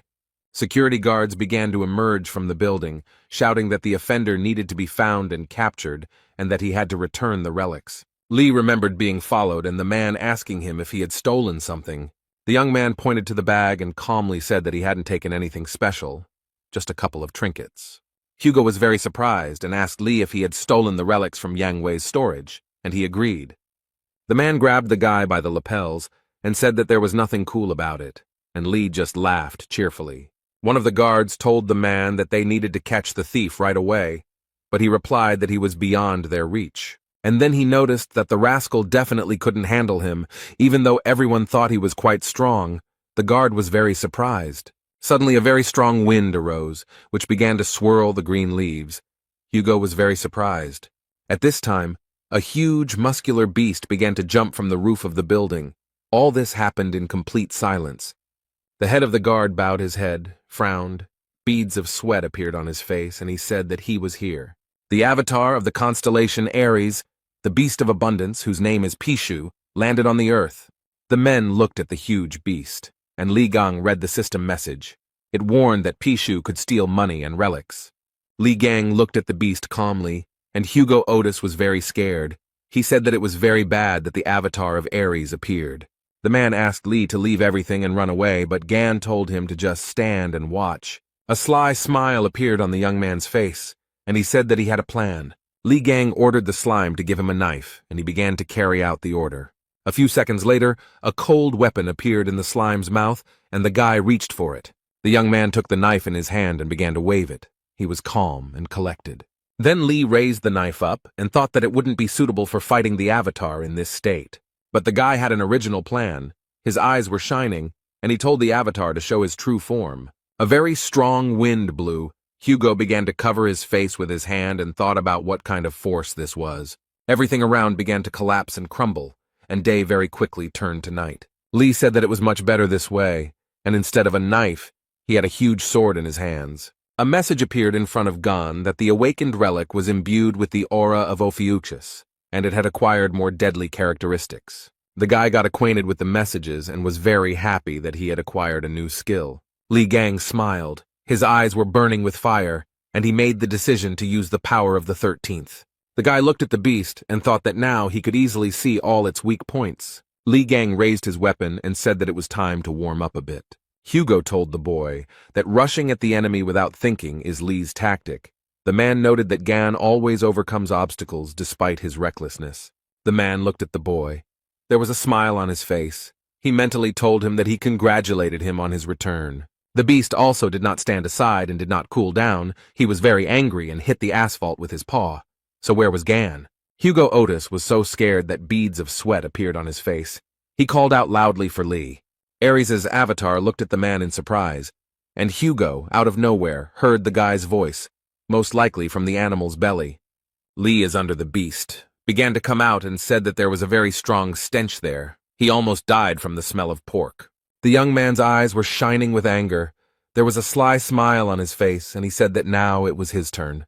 The animal's eyes were burning with anger. It clenched its teeth very tightly, since it could not break away from the guy. Li Gang didn't wait long. He immediately got down to business. The guy wielded a huge sword like a feather, and the wounded animal screamed as if in frenzy from pain, saliva spraying from its mouth in all directions. A system message appeared in front of the young man, informing him that the beast was using its skill. The beast opened its mouth wide and screamed, and Lee read in the message that Pishu was absorbing all the valuables that came within range. Lee squeezed his sword even tighter and said that the beast should have behaved quietly, but now it would not escape punishment. Gan raised his weapon very high and read the system message that the Ophiuchus trait had been activated. Lee's eyes lit up. He smiled and said that one slight paresis should be enough. And the young man hit the asphalt with all his might, and pieces of asphalt, dust, and dirt flew in all directions. Pishu also got caught in the crossfire. He screamed like a madman, opened his mouth very wide, from which sharp, white teeth were visible. A very strong wind arose, which lifted the boulders like feathers, and the guards who were standing nearby screamed in horror. Hugo Otis also screamed very loudly. He was surprised, and from fear beads of sweat appeared on his face. Lee Gang frowned. He smiled a sarcastic smile and was satisfied with the effect he wanted to achieve. Hugo brought his hand to his face to wipe away the beads of sweat, and thought that the guy really did have power. The man looked at the boy and thought about how powerful he had been in his prime. System messages appeared in front of the guy, and he read that he had defeated the Avatar, and his experience of the sacred throne had increased. The system asked if Gan wanted to have the Beast of Abundance as an avatar, a question that caught the guy off guard. He approached the beast, which was no longer dangerous, and said that he thought that only 12 saints could have avatars. The guy walked up to the beast, put his hand on its head, and used force. Pishu came to life, and a system message reported that the beast had become an avatar of the constellation Ophiuchus, and Lee only had one avatar. A few minutes later, the beast shrank in size and jumped into the arms of its new owner. Lee said it would be great to use Pisha as a keeper of his relics. Gan tossed the beast and caught it, and Hugo watched and said with surprise that Lee had appropriated an avatar from another branch. He wondered when he had acquired this skill. The system message reported that Lee can give the beast a new name. The guy was very surprised. The young man thought for a moment, and then, with a smile on his face, said that the animal would be called Pig Bank. It was getting dark. The conversation was taking place in the house, when someone very loudly called their man a traitor. Hugo shouted why he was a traitor, because he was very worried about Lee, and the guy noted that while he was in captivity, he built a family and enjoyed life. Gan said that he was going through pain and suffering, and his friend was passing the happy days and did not try to find him, and when he returned, he did not even recognize him. Lee got up from the couch and said that he would not bother Hugo with his presence, and he replied that everything was fine and that Gan could spend the night with him, since he lived alone. Gan said he shouldn't have brought it up and said divorce wasn't a tragedy as Otis shouted that he wasn't divorced. The man put his hand to his head and said that they needed to continue where they left off, and asked Lee to tell them what was happening inside the tower. Hugo said that during the raid, he stayed outside to hold back the incoming forces of monsters, and does not know what happened, but the guys returned with the head of Red Eye. Lee noted that it was a very sob story because he was stabbed in the back and left to rot in a tower. It was a trap teeming with countless hordes of lures. Gan said that among the hordes of these creatures, Red Eye, whom he thought dead, came back to life. Hugo was very surprised, and asked if Red Eye had really been revived. Lee said that what they saw during the raid was not his real body. Gan noted that the true form was hidden deep within, and even though he managed to win, everything was not so simple. The guy noted that the main thorn in his side was not the red-eyed one, but the tower administrator, who again and again brought back to life all the lures he killed. Lee said he chopped everyone into pieces, and then he was overcome with the feeling that he would not escape from the tower, and the administrator enjoyed his torment. Having finished off the last one, he collapsed to the ground from exhaustion, and if his memory and feelings do not fail him, then at that moment he was already dead. Gan said he opened his eyes and found himself somehow outside the tower, and at that moment he was filled with a strange power. The guy said that he was sure that whoever hit him was well aware of the structure of the tower. He threw him into the lair of the lures, as if he knew what was waiting for him there. Lee noted that sooner or later he would get to those who had appropriated his property, but the one who had stabbed him in the back would receive a special punishment. Gan said he needed to prepare, make decent equipment. He called the workshop to create anything. The young man looked through the system messages and muttered something under his breath. The guy looked at the relics with a smile and then said that they just needed to be mixed together. Lee did not hesitate, but began to create a new relic, and the process began. A system message reported that a new relic had been created. A new entity, the false Crimson Horse, had been recreated. Lee looked at the relic and noticed that one like his was capable of developing on its own, and Hugo was only surprised. The man began to look closely at the relic and said that it was very valuable, so its design was simply disgusting. Lee screamed. Was Hugo making fun of him? Didn't he see how much material he had poured into this subject? Gan said that he had been thinking about making something for Otis with the remaining materials, but now he suddenly changed his mind. Hugo immediately said that the item had an elegant design. He is a true master in making beautiful relics. Lee replied that he would look at Otis's behavior, began to open the bag and said that the first thing to do was to somehow lure all the saints. Hugo asked how Lee would do this. Since the other constellations would hardly dare to leave their residences, Gan took out a chest and noted that this would be enough. Otis was very surprised because he saw the royal relic of Ares, the vault golden rune. The man opened his mouth in surprise and said that the royal relics were the most valuable artifacts one could ever find, and asked how Lee had obtained them. Lee said Hugo was the saint of the beggar constellation. He brought this thing to use as a wallet. The man shouted that his constellation was called Wrong. Gan asked the man if he knew that high-grade relics required much more materials than regular ones, and now he could create high-grade relics.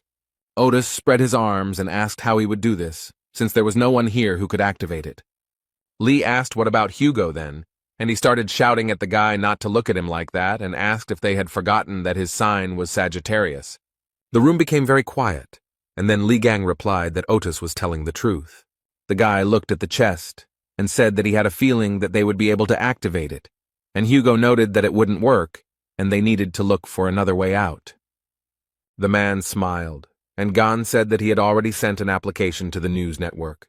Hugo was surprised and asked the guy again what he had done and what he had sent to the news network, and he said that he would try differently.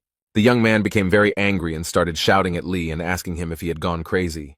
Young people gathered in the Blue House. The elders were calling out their subordinates because they were unable to deal with one spider. The bishop of the Leo branch said that they should continue trading talismans and asked why they were getting into battles with the lures. The man told the bishop to refrain from such statements, and he said that he heard that the Spider Queen was killed by an unknown person. Then he asked if Lee Gang had risen from the grave, but he was quickly killed. The Gemini branch bishop told the Leo branch bishop that he must be very fascinated by Lee Gan's achievements. And he asked what was wrong with that, since Lee Gang had destroyed that creature without much difficulty, and asked if the guy had seen the video of Russia burning. The guy with glasses said that Lee was strengthened by the saints and gave him their best weapons. The bishop of the Lion branch laughed and said that they were not given the conditions. The Gemini branch bishop said that the Spider Queen was destroyed by them, the Gemini branch, at the cost of a high-ranking Templar's life. His partner started laughing and noticed that they, poor things, had paid a huge price, and he wanted to shake the poor thing's hand, but he was in the monster's stomach. The altercation continued, and an elderly man watched from the side, clenching his teeth. After a while, he frowned and thought that the Blue House had become a den for scumbags. A security guard ran into the room and said that he had an urgent message for Mr. President and asked to turn on the news. The announcer on TV said that they had an emergency broadcast and reported that their news channel had received a mysterious package. The man said that inside were photographs of the holy sign of Ares, Yang Wei, as well as a short message, and the test results confirmed that the handwriting was Lee Gang's. Hugo Otis was screaming very loudly. His mouth and eyes were wide open, and beads of sweat appeared on his face. He asked Lee what he was thinking by sending something like that, and Gan said it was just an announcement, letting them know that their heads would soon be on his plate. Hugo clutched his head and said that Yang Wei's death itself was a huge problem, and Lee made it worse with his message. The guy lowered his head and calmly said that Yang Wei was not dead as everyone thought.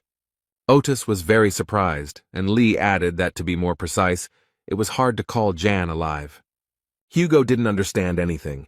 He opened his eyes and mouth in surprise. Beads of sweat appeared on his face. The guy picked up the stuffed toy and told Otis that it was Yang Wei. The man thought that Lee Gang was a complete scumbag. The man gritted his teeth and stuttered, asking if this toy was really Yang Wei. Lee replied that thanks to recent battles, his skills had improved slightly, and he had sealed his astral body into a toy. Hugo was very surprised. He could not believe that something like this was possible. and Lee said that this was not the main thing and gave the man a dagger. Gan told Otis that this was the dagger that was stabbed into his back, the weapon that was the reason for his imprisonment. Hugo took it in his hand and thought that this was the object that almost caused Gan's death, and the dagger, judging by its shape, was far from ordinary. Otis said that if Lee was injured by him, then it was definitely not Yang Wei. The guy asked if maybe he should apologize to Yang then. Gan told Hugo that he was going to visit the shopping mall, and then asked why he needed to do so. Lee replied that the pig said that she had seen a blade with a similar shape there, and asked Otis to lend him some clothes, which he did not refuse. The young man quickly changed his clothes and told slave number 2 to protect the house, and the man asked if he had slave number 1. The guy waved his hand and said that he would be back soon and called Otis slave number 1. He got very angry and started screaming like a madman. A group of people arrived at the site where Yang Wei's estate once stood, but it was now completely destroyed. The girl said into the earpiece to Miss Sacred Aquarius that as expected. But the constellation of Aries has not been there for a long time. The aura of the sacred essence is not felt. Miss was just taking a bath, and with a smile on her face, asked where he could have disappeared to. The security girl said that he most likely took his property and intentionally disappeared somewhere, and added that everything was very bad if he made deals with other saints. Sophie Mard was wondering where the bald, fat man had run off to, and the security guard asked if Yang Wei had been kidnapped by Li Gang, since there were rumors that he had returned. Miss Saint Aquarius began to laugh very cheerfully after these words. She could not stop for a long time.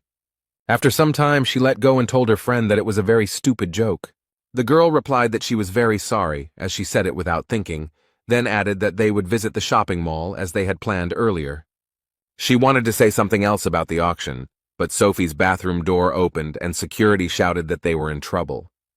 The girl informed Miss Saint that another saint had expressed a desire to take part in the auction, which surprised her greatly. There were guys in the sports club who were very scared, with beads of sweat on their faces.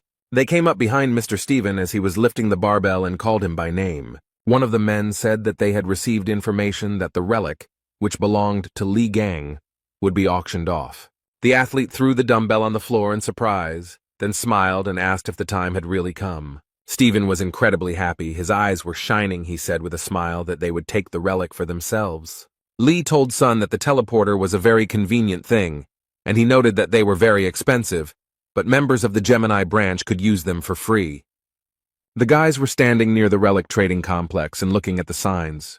There were a huge number of them there. Gan told the young man that he was grateful to him, because he needed the help of an expert, and he volunteered to help him. Sun replied that he was always ready to help, and he himself remembered the words of the bishop of the Gemini branch, who asked to recruit the man who killed the Spider Queen. The young man took out his phone and read his boss's messages, and Lee noted that his boss was pestering him despite that incident in the hypermarket. Gan extended his hand in which lay the dagger and said that he was returning it, and added that the weapon had helped a lot in the battle with the bugs. Song said he thought the blade had broken after that battle. Lee said he had completely restored it, and then noted that the effectiveness might change slightly. The boy put the blade to his chest and thanked Gan, who put his hand to his forehead and noticed that they had already arrived. He looked at the light that was pouring from the windows and asked the young man if they had come to where the rank assessor was. The young man looked to the side in surprise. His pupils narrowed very much. He was definitely not prepared for this. He blushed and said that it was amazing to see such a person in such a place, and the guy who was standing next to him could only say that she was beautiful. Surrounded by a huge number of guards, Miss Saint Aquarius walked. Sophie Mard was absolutely calm, looking at those present with a slight smile. Miss approached one gentleman and told him that she wanted to get rid of several relics before the auction began, but he replied that the appraiser was currently busy with another client. Sophie was very angry, but she didn't show it. She said that everything was fine and she would wait her turn. Miss Saint stood near the building where the appraiser was located and wondered who was inside. There was Lee, who asked the youth if the ranker really owned this place, and then noted that the prices were in keeping with his rank. The appraiser picked up the statue and asked Song Jae who made it, and Li Gang calmly replied that he did. The man who was conducting the assessment began to stutter and then asked if he was somehow related to Li Gang. Song was very nervous, and replied that the guy next to him was a Gan impersonator, and the appraiser asked to leave them with Lee. He wanted to ask a few questions. The red-haired guy went to the exit, and the appraiser began to ask how the young man was connected with Li Gan. He could not understand what was going on. The man said that many people don't know that Li Gang is famous for his fighting skills, and besides that, he is also a skilled craftsman. The appraiser stated that the relic the young man brought was definitely not a fake, and his instinct told him that Li Gang himself had a hand in it. The boy laughed and told the man that he seemed to be very knowledgeable about Ghana, and he agreed. The appraiser blushed, frowned, narrowed his eyes, and quietly said that he was Lee's favorite student. The guy looked at his friend in surprise and wondered why he had blushed. Lee folded his arms across his chest, squinted one eye, and thought that he didn't remember ever having any students, and the man noted that the boy could not learn from him, since he was very young, and then added that the work amazed him, and he almost believed in its authenticity. Gan was very angry. The young man realized that he was dealing with a fraud, and the appraiser showed the item and said that he had received it when he was recognized as Li Gang's disciple. The guy looked at the notebook and thought that he had once lost it and began to suspect something. Lee remembered the annoying newcomer who followed him around everywhere in China. He was so fed up with him then. The young man thought that he had aged a lot in 20 years, and the appraiser said that Li Gang had a keen sense of beauty. But when he disappeared, he left a notebook in his house, and the guy thought he had lost it, but it turned out that the man had simply stolen it.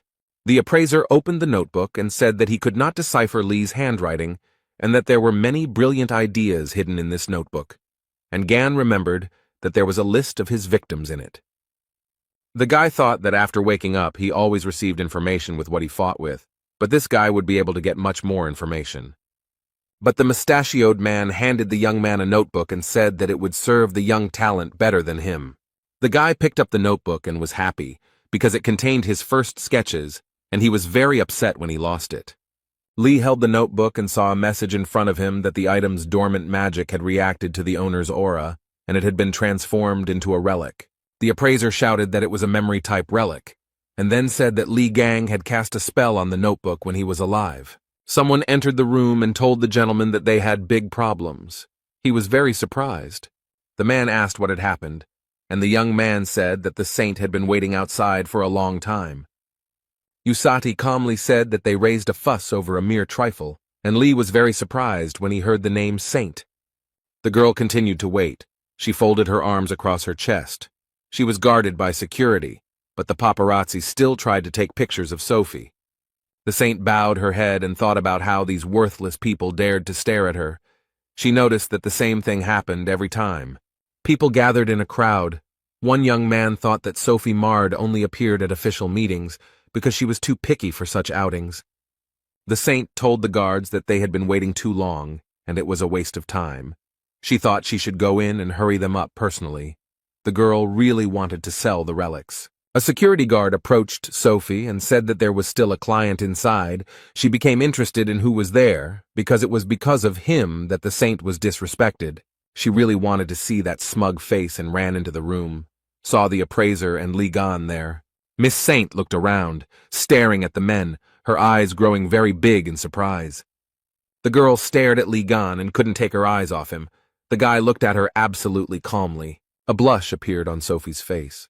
She thought that in front of her was a magnificent, handsome man. She wanted to look at him a little closer. Literally a minute later, a snake appeared before the beauty's eyes, its eyes burning with fire. The saint was very frightened. Her mouth opened in surprise, and the pupils of her eyes became like dots. The girl was so frightened that she couldn't stand on her feet and fell to her knees. The guards immediately ran up to her and started asking if everything was okay. Sophie's face broke out in beads of sweat as she thought about the terrifying aura she had just felt. Miss Saint felt as if hundreds of poisonous snakes were coiled around her body. Sophie realized that she needed to run away from here quickly and turned towards the exit, and people started shouting after her. The appraiser wondered why Saint had run away, and Lee noted that the girl had become unwell. A system message appeared in front of Gan, indicating that a subordinate of another sacred entity had approached him. He thought that this was not the same as magical power. He clenched his hand into a fist and read that divinity was necessary to maintain the powers of the sacred entity. Gan asked the man if it was true that the girl who came in was a saint, and he was surprised and noted that she appeared in all the news stories about saints. The appraiser paused for a moment and said that it was Sophie Mard, the holy sign of Aquarius. Lee was surprised. The guy laughed so hard that tears came to his eyes and said that he was puzzled that everyone was so upset about the saint, but it turned out to be Sophie. Gan thought that the girl had changed quite a bit. It was no wonder that he didn't recognize her right away. She had always been pretty, but her rotten soul wouldn't go away. The boy thought about how there were categories of things he despised, including pests, fish bones, and sewage, and Sophie was a pest. The man told Lee that he didn't understand why she was considered the saint of mercy and self-sacrifice. The girl had a nasty character, and Gan laughed. Usati said that Sophie had once provided healing assistance to Lee, so she wanted to appropriate his property and the matter passed into the hands of the government. The appraiser told the boy that he thought Sophie would call his name and noted that they probably knew Saint.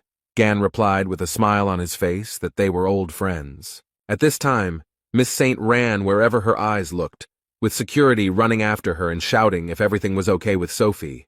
The girl remembered Lee's face, who asked her if she wanted to die, and thought about why she remembered his face at that moment. Sophie said that the magical aura that wanted to absorb her was similar to that person's aura, and noticed that she became very scared. Death did not frighten her so much. Miss Saint told the security guard to go back to the pawn shop and find out who the man was. The assistant asked about the appraiser. Sophie thought about something for a few seconds, and then with a smile on her face said that she had changed her mind. Miss Saint's eyes lit up with a blue fire. She became cheerful, and the girl told the security to finish them off. The assistant said that the appraiser was under the protection of the Virgo branch, and they still needed to sell him the relics, and Sophie said that they both deserved to be punished. She promised the security guard that she would hand her the relic and lend her a piece of the sacred essence, but she told her that magic cannot be used in the neutral zone. Sophie asked her assistant if she was refusing to carry out her orders and looked at her with a smile. The security guard replied that no, she would never dare, because the wish of a saint is the wish of a sacred entity, and the assistant knelt before Miss Saint and stretched out her hands to her. The security guard said that the wish of the sacred entity was the wish of the heavens themselves, and Sophie placed the ornament in her palm. The assistant said how she could resist the order of one of the 12 saints who support the whole world. Li Gang stood in the pawn shop, watched the dripping from the ceiling, and asked why their roof was leaking. Everything was ready in the relic trading complex. The main action was taking place in the central area. People walked past different shops. Various signs were lit up. They beckoned to buyers. Sun was also walking, sipping a drink through a straw. When he stopped, he was very surprised. The guy looked at his feet and thought that there was no rain. But why was there water spilled here? He leaned over, began to examine his reflection, and thought about the magical energy emanating from her. And then a hand began to appear from the puddle, reaching out to the young man. Sun was very scared. The glass with the drink fell from his hands and it spilled. A huge water man appeared from the puddle, crawled towards the young man, and looked at him with unusual eyes. The guy was seriously scared. Beads of sweat appeared on his face. He wondered what was going on here. The young man was distracted from his thoughts by some sound, and he turned his head, and what he saw shocked him. Watermen also appeared in front of other people. Some were scared by this. Some decided that it was some kind of show. Miss Saint was watching everything that was happening. She just laughed merrily because she liked this performance. Sophie decided to use such an ability as a duplicate mirror. A strong wind blew. The girl was very pleased with herself and noted that the summoned creatures could only match the rank of the Templars, but problems could arise if an entire army of bugs attacked them. There was a serious security guard named Sophie standing nearby. Sun saw her and started calling her, but she pretended not to hear anything. The guy started yelling at her about why she was using combat skills in the neutral zone and demanded that she stop doing it immediately. The girl calmly said that this was the order of the saint, so he shouldn't worry. This answer surprised Sun very much. The security guard said that she was acting at the will of the gods and began to activate the relic. The guy was very scared. He screamed very loudly that this shouldn't be done and put his hand forward. But the young man was not strong enough to prevent the activation of the relic, and the negative process was launched. The water seemed to be playing with people. It covered them, took them into its merciless captivity. Sophie told the assistant that the job was done perfectly, and she would deal with the guy from the relic appraisal point, and the security told her to grab the appraiser. The red-haired guy was also captivated by the water. He was in water bubble and understood that he had to act. Sun knew he needed to get out of there as soon as possible before he lost consciousness. The young man became very ill, and from the lack of oxygen, his pupils became like dots. At that time, Lee was in the pawn shop and looking at the huge wet spot, which was only growing in size. An appraiser approached him and reported that something was happening outside. He noted that he felt strange flows of magic. Suddenly the water gushed out in a huge stream. It not only swept away everything in its path, but also began to take men captive. Li Gang looked down and looked in surprise at the stream of water that passed by his neck. Literally a second later, the water turned into a blade, and Sophie's assistant stood behind the guy and told him not to move. The young man was not at all afraid. He continued to stand calmly. The girl told him that she had nothing personal, but he dared to offend the saint. Sophie's assistant said that if the guy doesn't want bloodshed, then let him behave calmly. The girl added that the saint had ordered them both to be killed, but if the appraiser offered a sincere apology and bought the relics at a high price, she would put in a good word for him. The man was trapped in the water but did not react to these words at all. Lee said it was not allowed to brandish a knife in public places, and he noted that he had not thought about using a weapon. The appraiser was freed from the water trap. The gun fell to the floor, and Gan told the man to ask for compensation for the damage caused. Jin Man thought that the knife was a gift from the Aquarius constellation, but the guy was able to destroy it with his bare hands. The girl clenched her teeth. Her eyes burned with hatred, and she muttered that she told the young man not to resist. Miss Saint's assistant began to use her special powers. The appraiser was thrown back several meters by water sweat, and Lee stood as if nothing had happened. The guy was having a lot of fun. Then he clenched his fist tightly. The water didn't scare him at all. He turned to the girl in glasses and asked with a smile if she had any more special effects like these, since the sensations from them were simply amazing. She got really angry. She thought that this was some kind of nonsense. The guy destroyed a rank clone with one blow. She knew it, because Saint felt bad for a reason. The girl looked at Lee and understood that he was dangerous, so she needed to deal with him as quickly as possible before he created even more problems. Sophie's assistant took out some artifact. She was very nervous and concluded that he definitely wouldn't be able to handle it. The streams of water appeared again, and the girl noted that they were created by the purest magic of the saint. The girl held the artifact in her hand and began to summon orange-class monsters. Water wolves began to appear. Li Gang smiled cheerfully and noted that these pests were very happy to see him. The young man took the blades that were lying on the display case and asked the appraiser a question. The guy asked G-Man and told them to take what he liked and said that he would lend these blades. The man didn't even have time to answer, let alone blink, before the young man had disappeared. Li Gang used his powers and went to meet the water wolves that were near the saint's assistant. The guy immediately began to attack the monsters. He was happy like a child and said that these daggers were very good. The water wolves' faces were distorted, and Lee said he had the feeling that they were no stronger than yard dogs. He understood that it was the weapons. The guy didn't stop. He said he was just planning to have his items evaluated, but he got something much better. A huge number of system messages appeared in front of the young man. His experience was increased, which could not but please. The girl who held the artifact in her hands thought that this couldn't be, because the guy had destroyed the saint's calls so easily. Lee felt a surge of strength and turned his head to tell his assistant Sophie that they weren't finished yet. The girl began to shake with fear. She understood that they were on different levels, and if she tried to attack, she would die immediately. So she couldn't think of anything better to do than run away. But while running away, he said that that wasn't all. Li Gang laughed at her and noted that the idiots who shouted that it was not the end were the most pathetic. G frowned. Beads of sweat appeared on his face. He understood that the person in front of him was not simple and asked the guy if everything was okay with him. Lee didn't have time to answer, as Sun flew into the room and shouted that he had been attacked by a Templar from the Aquarius branch and that he had barely escaped. Gan was glad to see the guy and told him that they had just finished here. Z stuttered and asked what had happened here. The guy began to look at the water wolves, which no longer posed a threat, and said that this was magical energy, similar to the calls of the saint. Lee said that by sending something like this to him, they were giving him resources, but Song said that they had better leave before the next attack. Then G-Man turned to the guys. He asked the guys to wait a minute. They looked at him questioningly.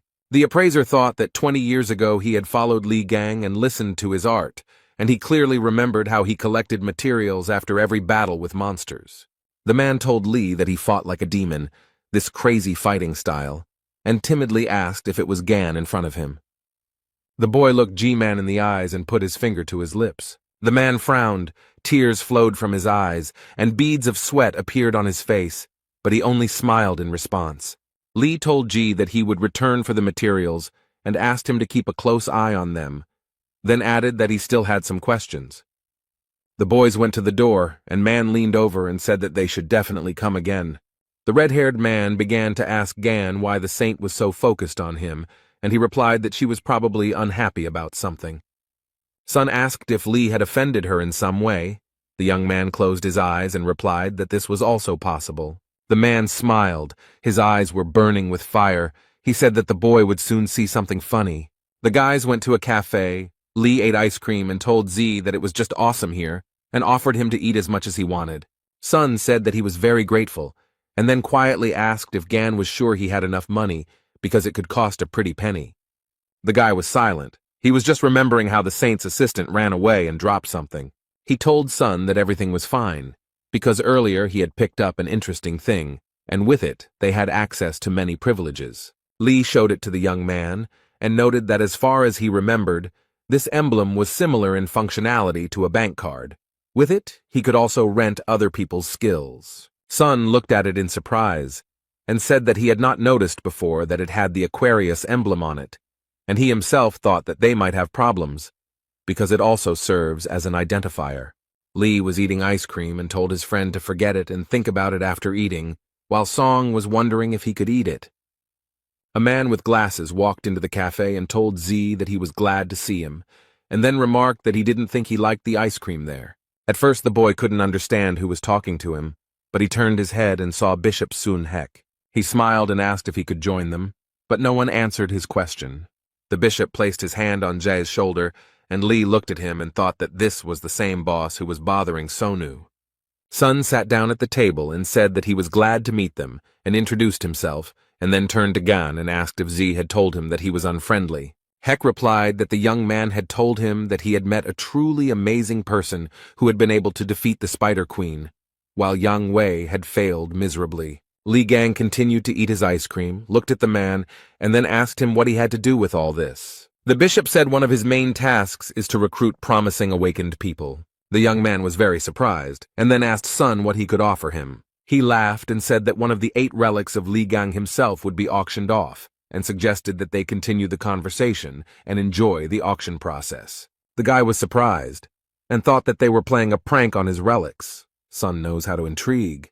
The boy replied that it all sounded quite interesting, and then asked how far the auction house was from here, and Song told him to wipe the ice cream off his face first. The bishop smiled and replied that the auction would be held nearby and noted that there would be very rare relics there. The man said that the premises were located 16,000 feet above the ground and housed the largest auction house. In the floating city of Drachma, there was a large auction house of Drachma. It was very tall. Miss Saint was sitting in one of the chairs in the room, hugging herself with her arms and shaking violently. She didn't look very well. The girl was very upset. She was thinking about something. A man sitting nearby and holding a glass of drink in his hands noticed her. He was very angry and told Sophie to get lost if she planned to continue shaking in the corner.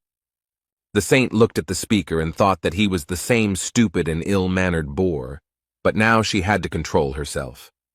Sophie looked at the huge, muscular man and thought that he was very strong. He was able to surpass Li Gan. There was no place safer than next to him. Stephen Marker said that Li Gang's relic would definitely be his, and the saint would not even dare to lay claim to it. The man went to the exit, and Sophie asked where he was going. He replied that it was none of his business, let her sit and not move. The saint sat, looked out the window, and told herself that she just needed to calm down, and whoever that person was, he would not be able to get in here. Sophie began to look ahead and was very surprised when she saw a familiar silhouette. There was a blond man named Hugo Otis. The girl didn't expect to see him here. The saint smiled and thought that the desired guest had appeared just in time. The man looked around and wondered where Li Gang was. He had disappeared somewhere again. Otis thought that knowing the guy's character, He was sure that he would come here, because the city of Drachma is a real treasure trove of precious relics. Miss Saint crept up behind Hugo and told the man that they hadn't seen him for a long time, and he became scared. And the girl, with a humble smile on her face, began to ask how Hugo Otis was doing. Otis turned his head, frowned, and clenched his teeth. He was not very happy to see Sophie marred. Miss Saint smiled at Hugo and said that she couldn't get through to him. Sophie laughed and said that time spares no one, and before he was a handsome man who represented all the saints, but now his face has changed a lot. The girl asked if this was due to the small number of followers. The man just waved his hand and said that he did not want to talk to her. Miss Saint started laughing loudly and said that Hugo had decided to ignore her again. And then she added angrily that Otis's son would suffer the same fate as his wife. Sophie laughed even louder and added that his wife was not yet dead, but her condition was indistinguishable from death. The girl did not calm down. She began to talk about how the shame had been brought upon his house by none other than the head of the family. The man could barely contain himself. He was burning with hatred for Miss Sophie, and she continued to laugh. If there had been a guy in front of Otis, he would have definitely hit him, but he ordered Miss Saint to get lost. He just raised his fist to her face, but Sophie didn't stop. She continued to be sarcastic, said that he was holding back, and she thought that he had forgotten about the agreement signed 20 years ago. Miss Saint had a water balloon in her hand and asked if she should teach the arrogant boy a lesson. The girl's expression changed very quickly. She couldn't understand what was happening to her. Li Gang quietly approached Sophie and Hugo and smashed the water balloon into pieces. The girl jumped in surprise. Miss Sviata turned around and saw the guy, whom I encountered in a pawn shop, and screamed in horror. The young man did not hesitate. He used his powers, and the beauty fell from her height to the floor. Hugo looked at his comrade in surprise. He opened his mouth and did not know what to say. The man only said the name of his comrade, who frowned and extended his hand. Then Gan asked Otis what he was doing there, and he replied that he was worried about him, since they couldn't take their eyes off him. Lee couldn't understand why he was worried and then asked if Hugo was really in love. He replied that he had enough of this nonsense. The men leaned over Miss Saint and Gan wanted to say something else to his comrade. Sophie looked completely unpresentable. There was a huge bump on her forehead. Foam was coming out of her mouth, and Lee asked why he always bumped into this girl. Gan looked at her and said that she had a crush on him, and Hugo thought that the guy had some kind of problem with his head. An image of the number 12 appeared in front of Miss Saint, and she immediately thought of Li Gan. The girl looked at everything with fear. Beads of sweat appeared on her face. She realized that the 13th constellation was the strongest, but Sophie had always been afraid of it and disliked it. She was frightened by the disgusting face covered in scars, the cruel disposition, and the arrogant look that pierced to the bones. The events took place 20 years ago. Li Gang was in a hurry somewhere, and the girls tried to stop him. The maid told the guy that he was in the residence of the Aquarius sign and asked him to leave this place. But he came very close to the woman and calmly told her to send, and she was very scared. She began to wring her hands and scream, asking how to understand such an attitude towards her. But Lee didn't care. Sophie walked up to the guy, folded her arms across her chest, and asked with hatred how Gan dared to break into her house. And she added that he should leave, but the guy did not stand on ceremony and hit the girl on the shoulder with all his might. The young man pulled her towards him, looked straight into her eyes, and asked if she wanted to die.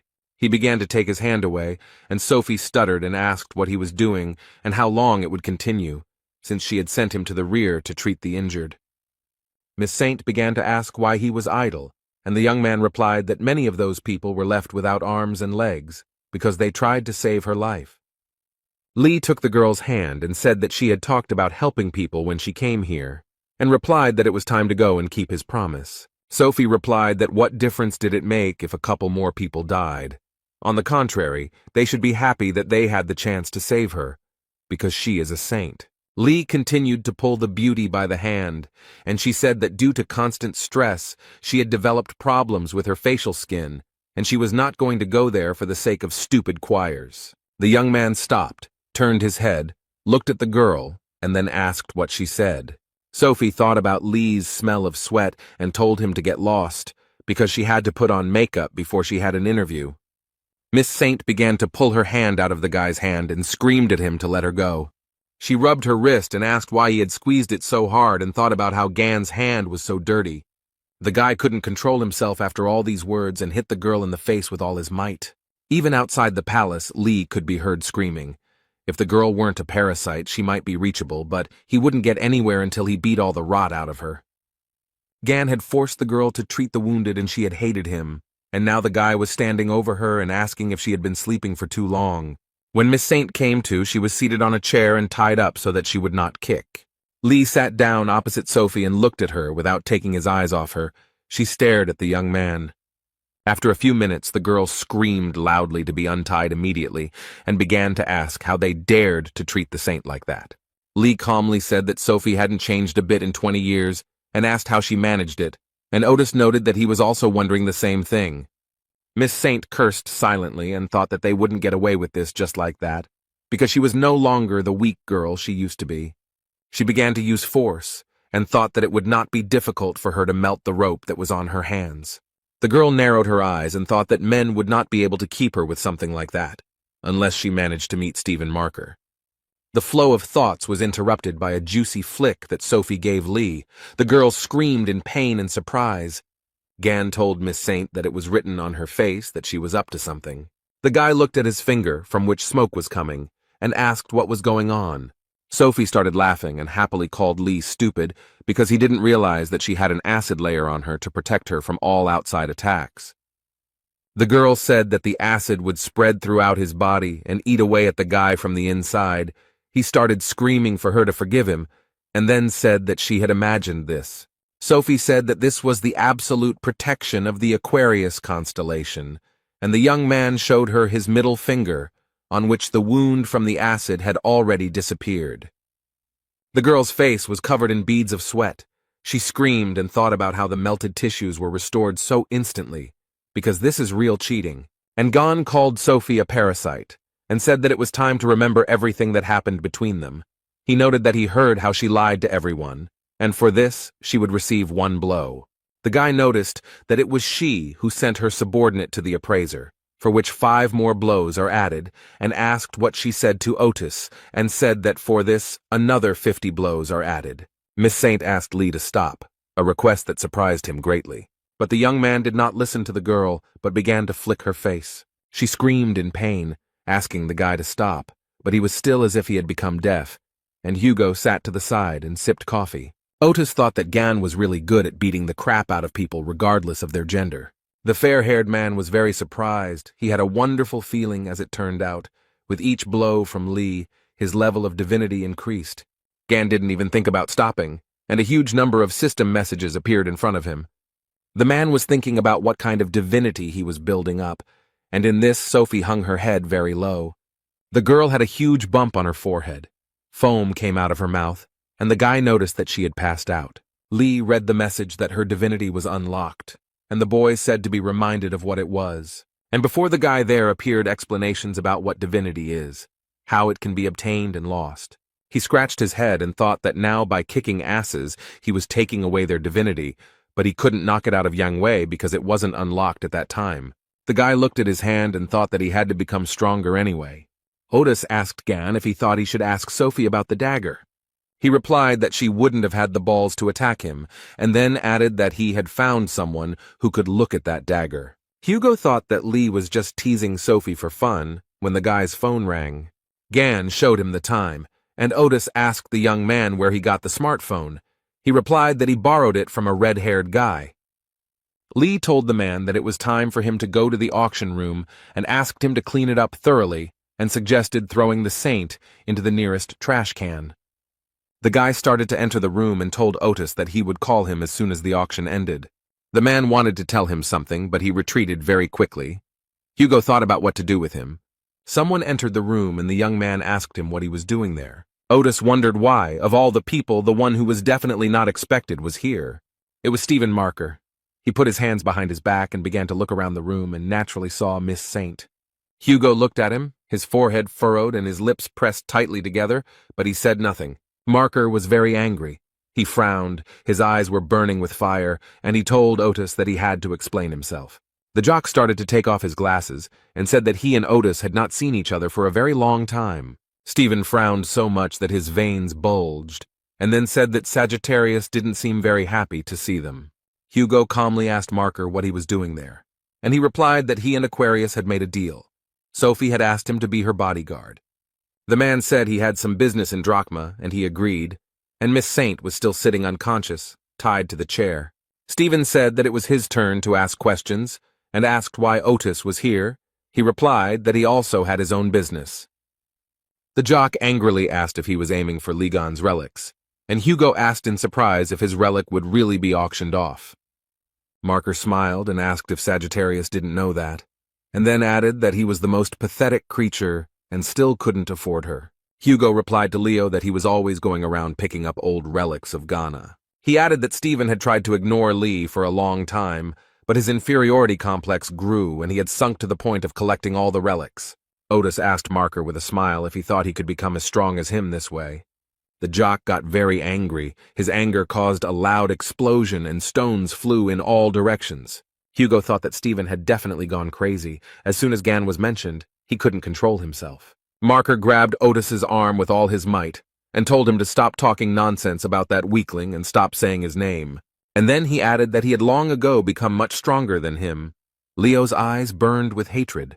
A young man ran into the room and told Stephen that they had problems. He said that the Gemini branch was buying up all of Ligon's relics, and Marker was very surprised. Leo told Sagittarius that he didn't have time to mess with him, and he just laughed. Stephen went to the door and told Hugo to do whatever he wanted with her, and he was very surprised. The man thought that the jock had come here to save her. The Marker replied that the auction was more important to him, and he had to get there as early as possible, and decided to give advice to Sagittarius so that he would choose his words wisely if he wanted to live long. Otis frowned, then laughed and said that he was very grateful for the unsolicited advice. Hugo was again left in the room with Miss Saint, who still had not come to her senses, was unconscious. The blond man thought that Stephen Marker was a shitty person. Then he looked at the hand that he was squeezing with all his might, and thought about the fact that Lev didn't even consider him a weakling. And at this time, in the Drachma auction house, in the VIP room, an auction was taking place that many were so eagerly awaiting. The presenter happily said that once again the Gemini branch is taking another lot. The woman said that the first stage of the auction had come to an end, and after a short break the second stage would begin. Li Gang was incredibly happy. He said with pleasure that he received another lot. Bishop Gemini began to congratulate the guy, and noted that he could buy whatever he wanted. The young man told the man that he was too kind because he invited him to the VIP room, and now he buys everything he asks for. The bishop remarked that it was the least he could do for him, and Sun asked if he was sure, since they had already spent an indecently large sum. The man smiled and said that everything was fine and asked Sun to pay for the alcohol, as he had forgotten his card, and he would send the money later. Z agreed, and thought to himself that he had already forked out a lot of money today, but he couldn't object since his boss had asked for help. Lee told them not to worry about the alcohol. He showed the card and noted that he had already paid the bill. The bishop thought that the guy had his black card. He had no idea when he had time. The young man told him that he looked quite drunk, so he paid in advance, and noted that he could not get his subordinate to pay for everything. Bishop Gemini said with a laugh that he was just about to pay with his card, but he thought that the guy was quite young, but already damn rude. The man in glasses understood perfectly well that in front of him was a genius who had managed to defeat the Spider Queen, and if he recruited him, then alcohol was just a pitiful price. He told the guy that they had relaxed a bit, and it was time to get to the main topic. The bishop said he had high hopes for the future, and told Lee that he had every chance of gaining rank, but that was not all he could do to earn the favor of their saint. And Gan thought that the fog that covers the mind control is practically invisible to anyone. The effect is not strong, but it makes you believe that idiot. The man with glasses said that the boy could become a cardinal, but that was not the end. The bishop noted that the most important thing that awaits the young man is, of course, wealth and fame. The man added that the guy will also receive the respect of the great leader of Gemini. All this can easily become his. The bishop did not stop talking. He extended his hand to Lee and told him to take it in order to be reborn as a follower of the constellation Gemini. The young man listened very attentively to the man in glasses without interrupting, and then began to laugh. Lee noted that he had been laughing too much lately, and then noted that that was exactly what Bishop Gemini wanted from him. And then they added that they wanted him to become another lackey of his worthless god. The man could not understand why the man was angry, because he had always behaved with him as expected, and he decided that he needed to change the subject and said that there was a misunderstanding. Someone outside the door said that he had brought them the relic he had won, and the bishop thought that this was very opportune. The man allowed entry, and the girl opened the door and apologized for disturbing him. She congratulated him on the purchase of the item and said that it belonged to Li Gang, also noted that all the certificates were ready. The guy thought that all this was so unusual. Bishop Gemini frowned and asked the boy if he had won one of Li Gan's relics. The young man replied that the man himself told him to choose whatever he wanted, and then added that it was not exactly what he was looking for, but it would certainly be useful to him. The guy with glasses thought that Stephen was obsessed with them, that they couldn't even afford to touch these relics, and said that she already had an owner. At this time, someone started to knock down the doors to the VIP room. He did it with his feet. The person apparently did not have the patience to just knock. Everyone in the room turned their heads to look at the person who had knocked down the door. Stephen Market burst into the room. He frowned, clenched his teeth, wanted to ask something, but fell silent for a second. Leo's pupils became like dots, and he began to ask who dared to touch his relics. Lee looked at the jock, then wondered if Stephen had accidentally laid claim to that relic. The bishop jumped up to Marker and began to ask him for forgiveness, noting that their newcomer had made a mistake due to his ignorance and that they would return the relic to its place.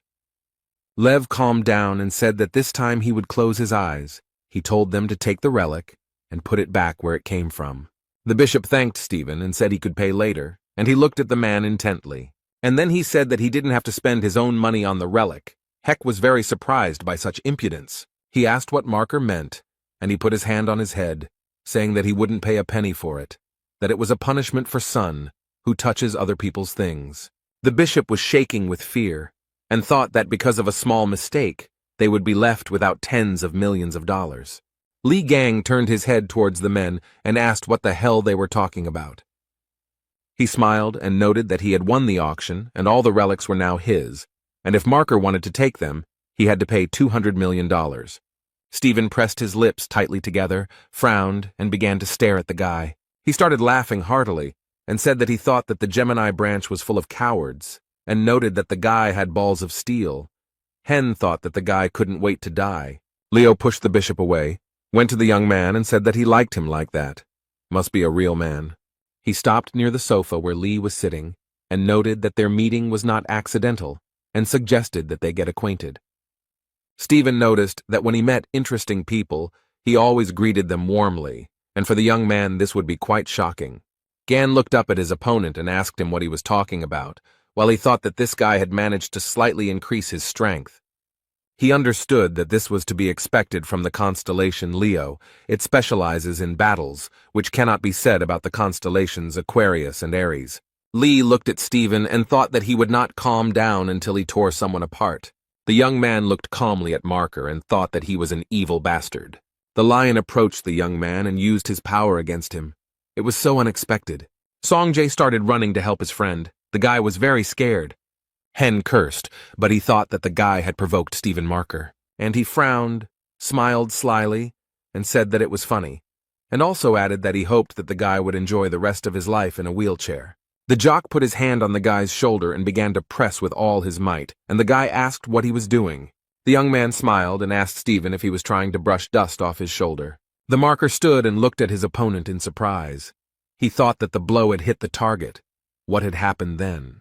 He asked the guy if he managed to dodge his skill using teleportation, and Gan replied that he didn't understand and added that Stephen was still as slow-witted as he had been. Lee smiled and said that the skill was called Crushing Cliff, and asked if he thought the skill he had developed would work on him. Gan's face changed, and he said that Lev had begged him to teach him and swore that he would use the skill only for good, but now he used it to boast of his strength. The Marker opened his mouth in surprise and asked how he knew everything and who this person was. The guy didn't have time to answer the question, because the auction host appeared in the room and apologized for the delay and noted that bids would be accepted soon.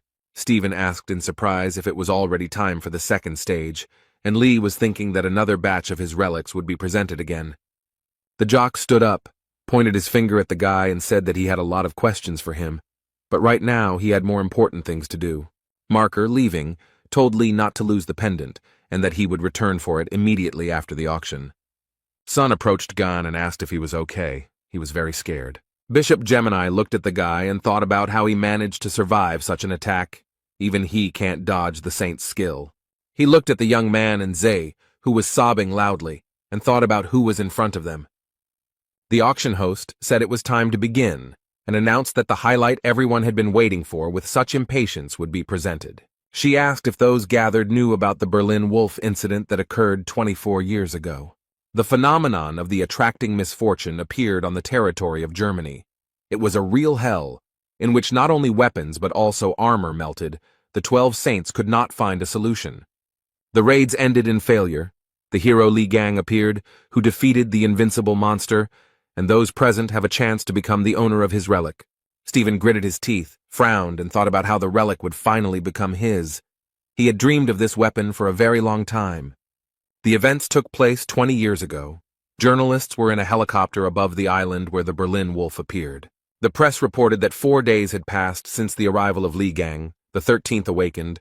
No one had come out since then, and the situation was unknown. Several saints tried to go inside to find out what was happening, but it was not an easy task. The man told one of the saints that they were all at their limit, and he looked at the man in surprise. He clasped his hands and thought about how Li Gang was able to get so far, how he could fight that creature. They couldn't get so close to it. The man thought about why he should even feel jealous towards a guy who wasn't even chosen by the gods. What was the difference between him and him? He still couldn't figure out what he was missing. When a guy came up to him and told him that Li Gang had appeared at the exit, the man furrowed his brow. His pupils became like dots, and he thought that this couldn't be. The journalists began to actively spread the news that Li Gang had returned alive. They insisted that the 13th awakened. One had managed to defeat the monster that was considered invincible. The guy returned from the raid as a winner. All eyes were on him. The men stood aside and talked about how Li Gang had once again taken all the credit, and Lev began to laugh and said that he finally understood. The subordinate could not understand what was happening, and Stephen told him to tell everyone that they were coming back. The boy asked if the gentleman would take his weapon, but he replied that he no longer needed it and allowed him to keep it. Other men began to approach Li Gang, all admiring his strength and endurance. Marker was no exception. He looked at the young man's weapon and thought that it was precisely this that he missed so much. The auction host took the cape in her hand and said that today one of Li Gang's legendary relics was being presented. Those present opened their mouths, and the woman said that this weapon was used to defeat the mighty Berlin Wolf, and it would be auctioned off. People looked closely at the weapons, but Lee stood to the side and was absolutely calm. And Stephen didn't care that his mouth wasn't watering. He was incredibly happy, and thought about how he had been looking for it for so long, and finally he had the chance to take possession of it. There was a huge bone under the glass, and Marker thought that this relic would make him truly the strongest. At this time, a huge monster woke up, and he insisted that he felt the relic of Ligana and its force. The auction host said with a smile on her face that those present could see one of the greatest artifacts, and said that it was the bone of a demonic beast. Those present shouted that they could not believe what they were seeing with their own eyes. Someone said that they had read about her in the chronicles. The woman said that this was a powerful relic with historical and practical value, and asked who would become its owner. Sun screamed that he couldn't believe that they were going to play a prank on her. Bishop noted that she would go to the constellation Leo, and Gon couldn't even imagine what kind of relic it was.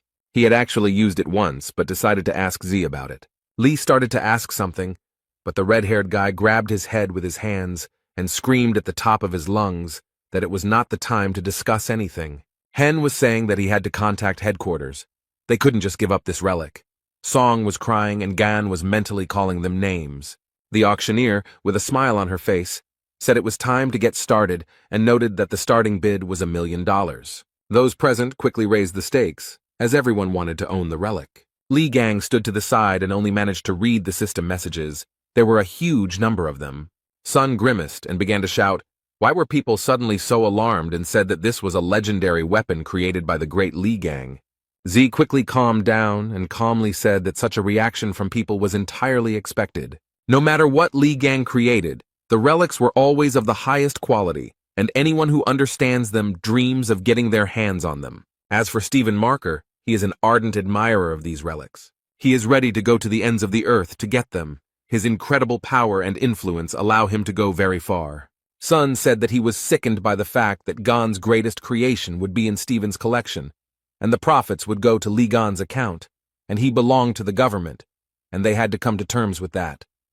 The man thought about the fact that the money would be transferred to his account regardless of who buys the relic, and the guy began to watch how quickly the stakes were raised. He was interested in how far they could go. Stephen Marker got tired of this mouse fight and shouted that he was betting $1 billion. The room became so quiet that everyone present opened their mouths in surprise. The jock started to descend the stairs and asked sarcastically if everyone had heard his bet. And then he happily added that he was buying the relic for $1 billion, or could raise the bid to $10 billion. The auctioneer was taken aback and began to stutter, as she had no idea that the bid would be so high. The people who were in the hall were in complete shock. They could not believe that Lev was ready to buy the relic for a whole $1 billion. The host started the countdown. Sun started shouting for the bishop to do something, but he understood perfectly well that they had no chance. And Li Gang calmly watched everything that was happening. It seemed like nothing at all upset him. The presenter banged the gavel and loudly announced that the final bet was $1 billion. The cleaners were passing by the room where the auction was being held. One told the other that something had been sold for $1 billion. The second replied that he was very interested in who this crazy person was. The man sighed heavily and noted that workers like them should not even dream of such sums, and said that he wanted something to change. Their wish came true very quickly.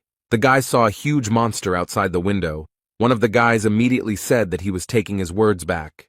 The host of the event began to congratulate Stephen Marker and said that the holy sign of Leo was becoming a new owner. There was a huge number of people in the hall who were happy about Stephen's latest victory. How the room began to collapse right in front of Leo. It was all very unexpected. Marker did not let go of the relic. He raised his head, looked up, and thought about what was happening. The people who came to the auction realized that it was a sign of misfortune, and the monster claimed that he had found a relic. The misfortune bringer stood before Stephen Marker and told him to give him the relic. The monster's eyes were burning with fire, and he opened his mouth wide, from which saliva sprayed in all directions. Stephen continued to hold tightly in his hands the relic that was now rightfully his, and the monster came closer and closer. The man frowned, clenched his teeth, his eyes burned with hatred. He was not going to part with what he had dreamed of for so long. But the monster was not going to lag behind. He followed the man and destroyed everything in his path. The lion began to laugh cheerfully and said that he had never been so happy to see the one who was attracting him before. The man was very happy. He thought that this was a great chance to try out his new toy. Those around him tried to somehow stop Stephen, calling him by name, but he paid absolutely no attention to anything. Sun looked out the window and shouted loudly that the magic tower in the teleportation zone was destroyed. People were very scared. Someone was shouting that if the tower fell down, the island would not withstand it. The elderly man began to shout that it was necessary to stop the tower with all possible force in order to prevent a tragedy. A huge number of men, who were armed to the teeth, began to shout that they would help. They began to talk about the need to combine all their forces in one blow, because this is really very important. Everyone acted together. Some held weapons in their hands, and some used magical powers. Someone from the crowd said that the tower weighed a lot, and they would not be able to destroy it. This was beyond their power. Someone from the crowd shouted for people to run away as the tower began to fall. A very strong wind arose. Such was the fury of Apollo. Dirt, dust, and embers flew in all directions. The man said that everything burned very quickly, in the blink of an eye, and they answered that it was all because of the enormous force. People saw Hugo Otis, who was squirming in the clouds. Despite everything that was happening, he was absolutely calm. The man thought that Leo still hadn't learned to control his powers and that people almost died, but they began to thank him for saving them. Otis looked around and realized that only one skeleton remained of the monster, and he began to get even closer to it. The monster's eyes glowed red, and despite the fact that he had no skin, he looked terrifying. The guess struck Hugo. He clenched his teeth, frowned, and began to understand that the monster was not alone, but there were two of them. A black, viscous substance began to flow out of the monster's mouth. Although it looked like a skeleton from the outside, it was still dangerous. A black, viscous substance flowed in a stream towards the people who were on the street. They could not understand what was happening. It hit all parts of the body, and people looked at everything that was happening with horror. The substance got on the face, hands, it was impossible to get rid of it. Here and there, cries for help were heard. Hugh Otis was very angry. The man was cursing someone with all his might. He was tense, as he was thinking about how to deal with the monster. But he didn't even think of giving up. He opened his mouth wide, from which drool flew in all directions. A little more, and the mouth with sharp teeth would take and swallow Otis, but he only frowned and clenched his teeth. Li Gang came to the aid of the young man. He hit the monster in the side with all his might, and he screamed in pain. The boy fought with the monster and started screaming for Hugo to stop clicking his beak and called him a fool. Otis thanked Gan for sleeping with him and said that he owed him a favor, and the guy was very angry. He asked if his comrade was a combat-type constellation. He began to ask Otis why he was weaker than him, the owner of the craftsman class, and then added that it was scary to leave his comrade unattended. Hugo replied that he had given it his all, and Lee asked if that was why he had almost become dinner for the attractor, and the guys began insulting each other. They would have continued arguing, calling each other names and quarreling for a long time, but they were distracted by a very loud scream. It was Stephen Marker running, holding the artifact in his hands and screaming very loudly. The jock's face was distorted, the veins on his forehead were bulging, and he started screaming about why they were testing a new weapon on him. The boys looked at the monster, whose mouth was drooling in all directions. Lee calmly replied that he had forgotten that there were monsters here. He wanted to say something else. What the guys saw left them in great shock. They looked at everything that was happening in surprise. There were 2 monsters below. Marker was flying towards them and screaming like a madman that no one was allowed to spoil his reunion with the bone of the demonic beast. Gan furrowed his brow and calmly asked why Stephen was wearing his underwear inside out, a question that caught Hugo off guard. And Marker became as if possessed. He screamed like crazy for everyone to quickly get out of his way. He used his sovereign skill and went to fight the monsters, while not letting go of the demonic beast bone. The jock stood with his feet on the ground, laughed and told those pulling him to sit still and not move. Stephen leaned on the bone and said that the monsters were inside a destructive lightning storm. The Marker was extremely happy. He noted that all preparations had already been completed. He was sure that the artifact would help him. The man looked at the one who was pulling him and said that he had previously been in a disadvantageous position. Because of this, he had to counterattack with magical energy. The jock shifted the bone onto his shoulder and said in a satisfied voice that now he wanted to test the true power of this baby. The people who were standing nearby and watching everything that was happening happily said that Stephen Marker was the strongest saint. He even surpassed Ligan's hero. The jock headed towards the puller, and the people shouted at him to destroy it, and then added that they were saved. Stephen swung the artifact at the monster and said that it was time for him to answer for all the mess he had caused. And the man struck the demonic beast with all his might on the head with a bone. And nothing happened. The monster stood calmly, only clenched his teeth. Stephen was perplexed. It became very quiet. After a few seconds, Marker screamed very loudly, his forehead furrowed very hard. And the one who was pulling him understood perfectly well that he was not in any danger, and began to attack the young man who dodged in different directions.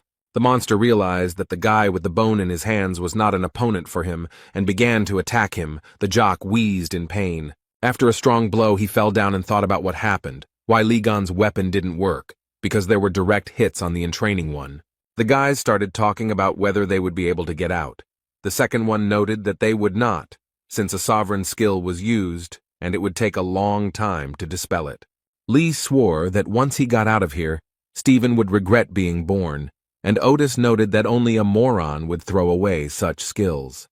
Gan looked at his comrade and said that they needed to deal with their friends first, and pointed at the monsters. Nearby stood people who had fallen under the influence of the monster. They were screaming in pain. The young man said that judging by the location of the victims, the monster most likely intended to use them as a human shield. The blond man noted that this meant that they wouldn't be able to just attack him. The guys looked at each other, and Lee said that they had one choice left. Otis did not understand which one, and began to clarify whether his comrade had any decision. Gan yawned and said that he would just kick the monster's ass and went towards him. Hugo started running after him and asked him to wait. The young man shouted for Lee to look away because a monster was running towards him. but the guy saw it without warning. He put his hands forward and stopped the monster. The young man, with a smile on his face, pressed the monster's head with all his might, so that he only wheezed in pain, but tried to fight back. The one who attracted, together with the people he infected, watched everything that was happening.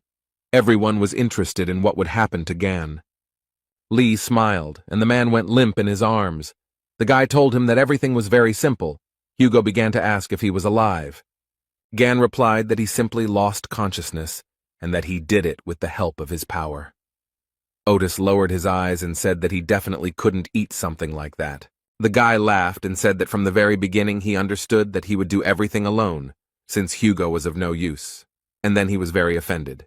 The fair-haired man really wanted his comrade to cheer him up a little, but he lowered his eyes and quietly told him to forget everything. Then Otis asked if his comrade was going to rush forward and said he would cover him. Lee was glad and noticed that there was still some of his old fire left in him, and they began their first joint work in such a long time. Gan suggested not to delay and deal with the monster in one go. But first, Lee had to deal with the people the monster had infected and who were fiercely guarding it. The monster watched everything very carefully and began to growl, because he did not like all of this. And after a while, it started running towards the guy and spewing out all its viscous, jelly-like poison.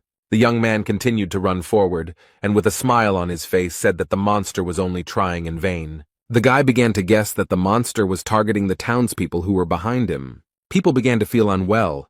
Some fell straight to the ground, holding their heads with their hands. And behind him was Hugo, who held a fire bow with fire arrows in his hands and covered Gan. The guy felt his friend's support, and with a smile on his face told him that he was a good boy. Lee was already very close to the monster and told him to stop wasting his time and just give up. But the monster was not so accommodating. It twisted its mouth from which poison continued to ooze. Gan understood perfectly well that the monster would not give up, so he was ready to fight. He clenched his hand into a fist. He hit the monster with all his might and shouted very loudly for it to die quickly. Each subsequent blow was stronger than the previous one, and after some time the monster simply crumbled. Hugo ran up to Lee and said with a smile on his face that, as expected, he dealt with him very quickly. The guy noted that the people who fell under the influence of the monster should come to their senses very soon, and the fair-haired man exhaled. The young man put his hand on his side, and it suddenly glowed with a greenish fire. The man who was standing nearby was very surprised by this. Gan began to examine his hand and thought about what it all meant, and on his palm he could see the silhouette of Ophiuchus. The young people looked up and saw a huge number of system messages. Lee looked at them very carefully. He was interested in the fighting instinct. He thought about the fact that this skill requires a certain charge of divine energy. The guy continued reading system messages and thought that it was high time to test the new skill. It was unclear how Stephen Marker appeared out of nowhere, still holding the bone of the demonic beast in his hands. He wondered why things had turned out this way, and remembered standing in front of the monster. The jock wondered why the artifact wasn't working, whether he was unable to reveal its true power, or whether he was simply too weak. Stephen walked up to the monster and began waving the recently acquired artifact in front of its nose. The people who were watching all this were shouting that the gentleman was losing, and someone started laughing cheerfully. One of the guys pointed his finger up. Everyone began to look where he pointed. There was Li Gang, who began to use the skills he had recently acquired. Marker raised his head up and couldn't understand how this was all possible because his sovereign skill was broken. The monster realized that there was danger in front of him, and told himself that first of all, he needed to kill them. Gan looked at him from under his forehead, frowned. His pupils became like dots and he told the monster to shut up. A few minutes later, the monster's huge body lay on the ground, wheezing in pain and humiliation. He asked Lee how it could be that a person had such enormous power. With the last of his strength, the monster said that it was most likely not a human being in front of him. Gan leaned over the dragon and asked him what the hell he was muttering under his breath. The guy used his special power. A strong wind blew, which lifted huge stones up like fluff. Marker watched all this from the side and thought that he simply did not believe his eyes. He gritted his teeth, frowned. Beads of sweat appeared on his face and thought that there was only one person in the world who could possess such power. The man began to guess that it was Li Gang, who stood opposite him and smiled sweetly at Marker. The guy smiled and said that he was very glad to meet the lousy lion cub again, and added that he had a lot of fun while he was gone. Stephen stood opposite. He was shaking with fear and said through his teeth that this was all nonsense. The muscle man shouted very loudly that the guy standing in front of him could not be Li Gang. The guy grabbed the bone of the demonic animal and asked if Marker liked his toy, and he growled like a tiger in response. The young man squeezed the bone with all his might and it shattered into small pieces in all directions. Li gave Stephen a sardonic smile and said he had done it by accident, then said the piece of bone was too brittle. Marker looked at what was left of the relic and began to scream like a madman. Gan told the jock that he had wasted so much time and effort, and now it was his turn to punch him. Stephen Marker yelled at the top of his lungs for the boy to stop, but he didn't listen. The blow was so strong that Leo was thrown back several dozen meters, and Miss Saint was unconscious the whole time, foaming at the mouth. After some time, the girl woke up, but could not understand where she was and what had happened to her. Sophie noted that her head was splitting. Li Gang and Hugo Otis stood at the edge of a huge round hole. It was very deep. The guy laughed heartily, and then said that they would see the lousy lion cub again if he stayed alive, and the fair-haired man was surprised that his friend sent him down. Li noted that Marker had vitality and asked his comrade if he had taken care of the people inside, and he assured him that everything was fine, because the people were rejoicing. Gan said that everything was fine, took out a small little toy and ordered it to act. The guy told the pig to take a good look around and collect all the useful items and explained to his friend that she was simply collecting everything she saw. Li turned to Otis and said that he came here with his friend, who asked who it was, whether it was the person from whom he borrowed a mobile phone. The guy said that the young man he came with was called Song Jae. This answer shocked Hugo. He started shaking and became covered in beads of sweat and asked again what his friend's name was. Li repeated his name again. Gan said that the guy is a Gemini Templar, but would be quite suitable for a bishop, also adding that he is smart, despite his young age, and he will be very useful. Otis grimaced, grabbed his head with his hands, and wondered when Song Jae had managed to get in touch with this walking headache.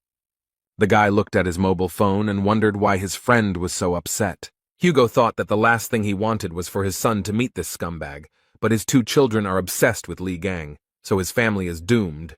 The boy told Otis that Sun was with the bishop, who had teleportation powers, and said that they would call them here, but he suggested that they wait and just leave.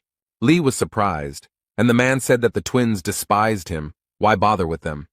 And the guy began to remember that that guy always irritated him with his shouts. Hugo said what had to be proven, and then added that that boy hated him, and mentally asked for forgiveness from Sun.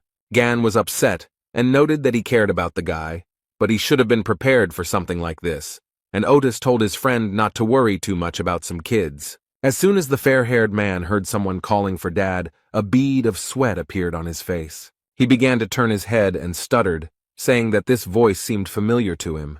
Hugo hugged Li, and behind them stood Song Jae talking to someone on the phone. The blonde man wondered what the hell his son was doing here, and he was surprised that the bell had been active all this time. Sun was very angry. He began to ask Otis about whom he called children, and he hesitated and did not know what to answer. When someone started calling Li Gan in a very drawn-out voice, the men fell silent and turned towards the sound. This slime, despite its small size, called its owner very loudly. Li walked over, picked up the lump of mucus, and began to read the system messages, while Hugo and Song opened their mouths wide. Gan began to shake the slime violently and shout that it was forbidden to put everything in its mouth, and then ordered it to spit out the poison. The guy pulled the lump of mucus in different directions, and the fair-haired man thought that the poison fell out of the remains of that bony monster, and it could be very dangerous. Song watched the whole thing, and said that this slime was just like the one from Li Gan's relics that he had read about. The guy took a few steps forward and told the young man that his skills and inexhaustible supply of magical energy were amazing. Then Z added that the only friend of the 13th awakened was his father, and then he clarified whether it was really Li Gang in front of him. During this conversation, Hugo didn't know what to do. Beads of sweat appeared on his face, and he began to make inarticulate sounds. All this time, Gan didn't pay any attention to anyone except the slime. In the United States, at the headquarters of the Leo branch, a huge number of people gathered in the conference room. Oliver, the branch bishop, said that the leader had not contacted them since yesterday, and suggested hiring the twins people to search for him. A guy approached him and asked if he thought that after that altercation they would agree to help them, and back then Oliver wanted to look cool. This person reported that there were rumors that the head did not show up because of Li Gang. The bishop replied that it was all nonsense, and if he had really returned, he would have definitely lost to their boss. He added that one should not forget that Mr. Stephen is the strongest among the saints. Oliver wanted to say something else, but his speech was interrupted by a cheerful song about Li Gan. A minute later, the conference room became very quiet, and those present began to exchange glances with each other. Chung Yuha, vice chief and cardinal of the Lion Branch, apologized for forgetting to turn off her mobile phone. Oliver put his hands to his head. He couldn't even imagine that the vice chairman was capable of such a thing, and told her to take the conference more seriously. Yuka folded her arms across her chest and asked why they were all looking for that jerk, and everyone present's jaw dropped at these words. Then Chan said that she was guilty and said that there was no need to look for the head. He was tenacious and added that he was completely fine. Those present thought that she was right. Yuha was reading something on her phone, and Oliver told her that she should lead the search. But the girl didn't hear him. Chan stood up from her seat and said that she would leave early today and that they could handle everything themselves. The conference room became very quiet. Everyone was perplexed by the situation that had happened. Suddenly Oliver, the bishop of the Lion Branch, grabbed his head and began to wheeze. He was shaking very badly. A huge number of people gathered under Sophie Mard's residence. Everyone was wondering if the incident in Drachma was connected with Li Gan, who kidnapped her, and what this truth from 20 years ago was. Representatives of Mrs. Saint told reporters that there would be no comments today and that Sophie needed rest, and promised that she would answer all questions later.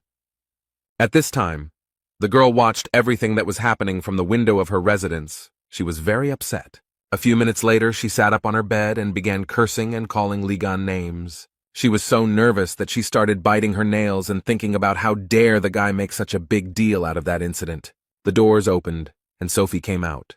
Her security began to push journalists and onlookers aside so that the girl could pass without being asked unnecessary questions. But then the girl's face changed. She was very scared. Someone used force against her. The people who were near Miss Saint opened their mouths in surprise. They could not understand what was happening. There was a version that it was a terrorist attack. Sophie's security was also very scared. They assumed it was a message. And indeed, a system message appeared in front of Mard asking who killed Li Gan 20 years ago.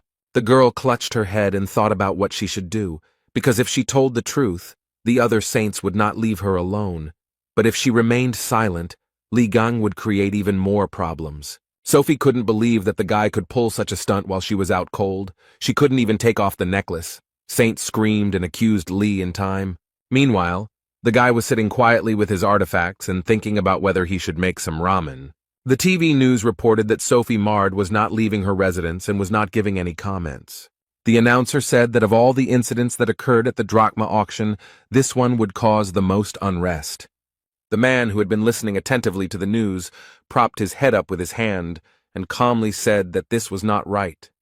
Near the house of Hugo Otis, men were shooting from a bow.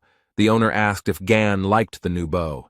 He replied that it was much better than the one he had before. Otis asked what the comparison was, and Lee hit the nail on the head again, so the blond man had an interesting idea. He blindfolded the boy and told him that this was how he should shoot. The young man asked if the man was making fun of him, and then added that it was a lot of fun. Hugo started screaming and asking if he was shooting at his target on purpose, and Gan, with a smile on his face, said that it was really funny for him to bother him. Suddenly a glass of drink appeared in front of Lee with a lot of ice cubes in it. The dream said that he brought a towel and water, and the young man smiled and thanked the boy. While Lee and Zay were talking to each other with a smile, Otis watched everything that was happening with anger. He even clenched his fist. Hugo walked closer to the boys and told his son that his dad could use a drink too. Song Jae's expression changed, and he said that there was water in the refrigerator and that his father could go and get it himself. Gan read his system message and said that his stats had increased after the skirmish in Drachma, and he could afford some small investments, and Sun laughed at Otis.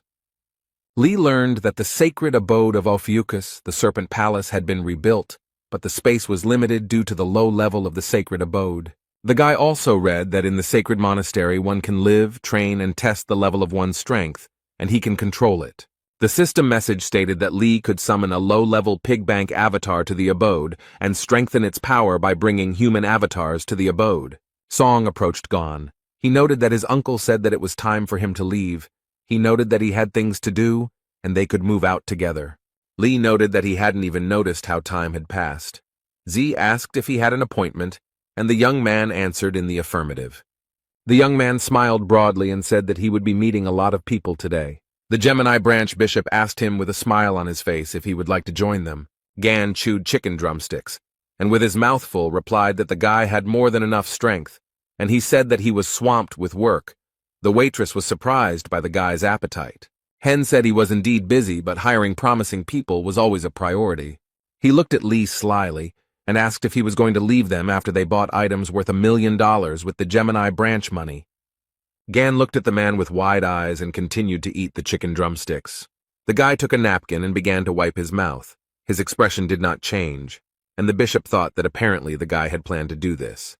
Gan thought that at first Hen seemed annoying to him, but everything turned out pretty well, because he dealt with pig, parasite, and lion cub.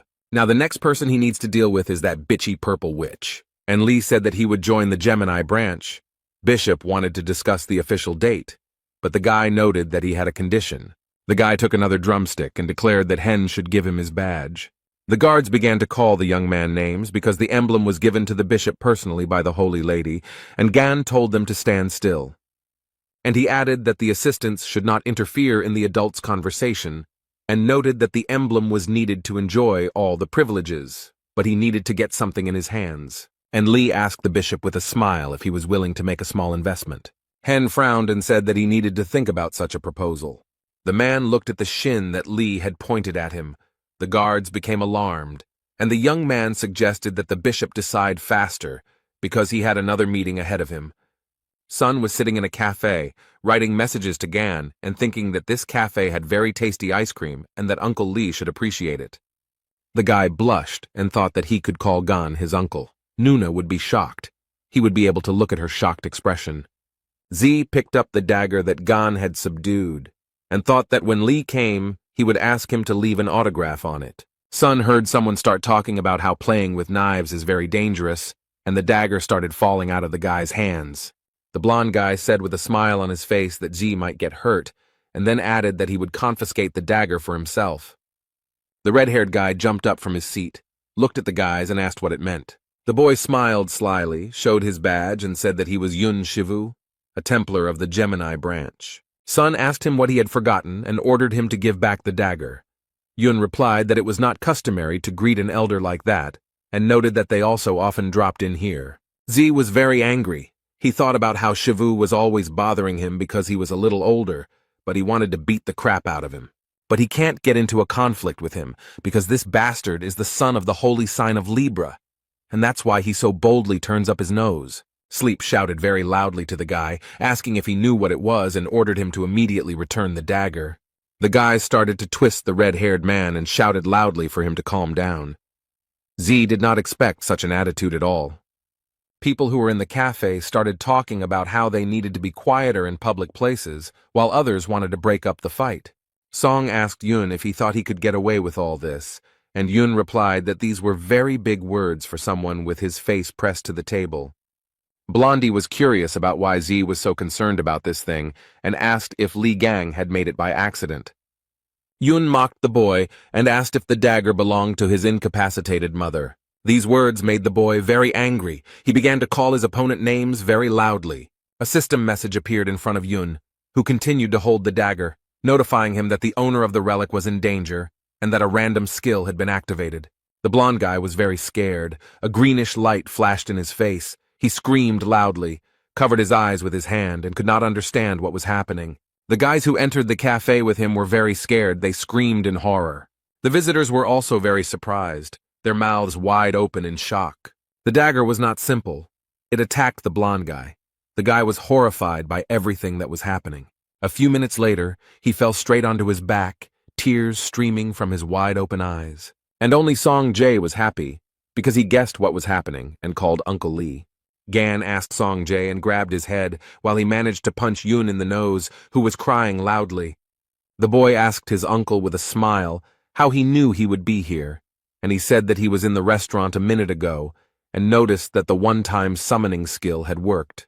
Lee looked around, assessed the situation, and said that all this had not happened in vain. He looked at Yun, whose nose was bleeding, and noticed that these jerks were bullying him. Gan folded his hands and asked how they dared to offend his nephew. Someone tried to be sarcastic, and another guy said that he was scared. Lee smiled sarcastically and said that he would now show them what happens to those who bother his loved ones. The guys were very scared. And in the restaurant, a couple of minutes before the call, the bishop agreed to give Lee the emblem, but only on the condition that he join them immediately. The guy agreed. Hen smiled and thought that this was a ridiculous price for such a loot, and then he could get the emblem back. He would just add an inconspicuous clause to the contract. He handed Gan the emblem and told him to use it wisely, and he replied that he would try. The man in glasses asked the guard to hand over the contract. Lee looked at it all in surprise.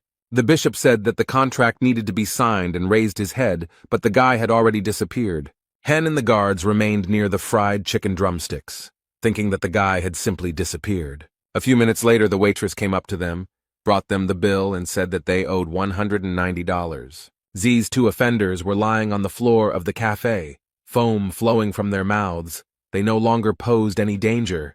Yun tried to ask Lee if he knew who he was, but he didn't listen to him and immediately punched him in the face.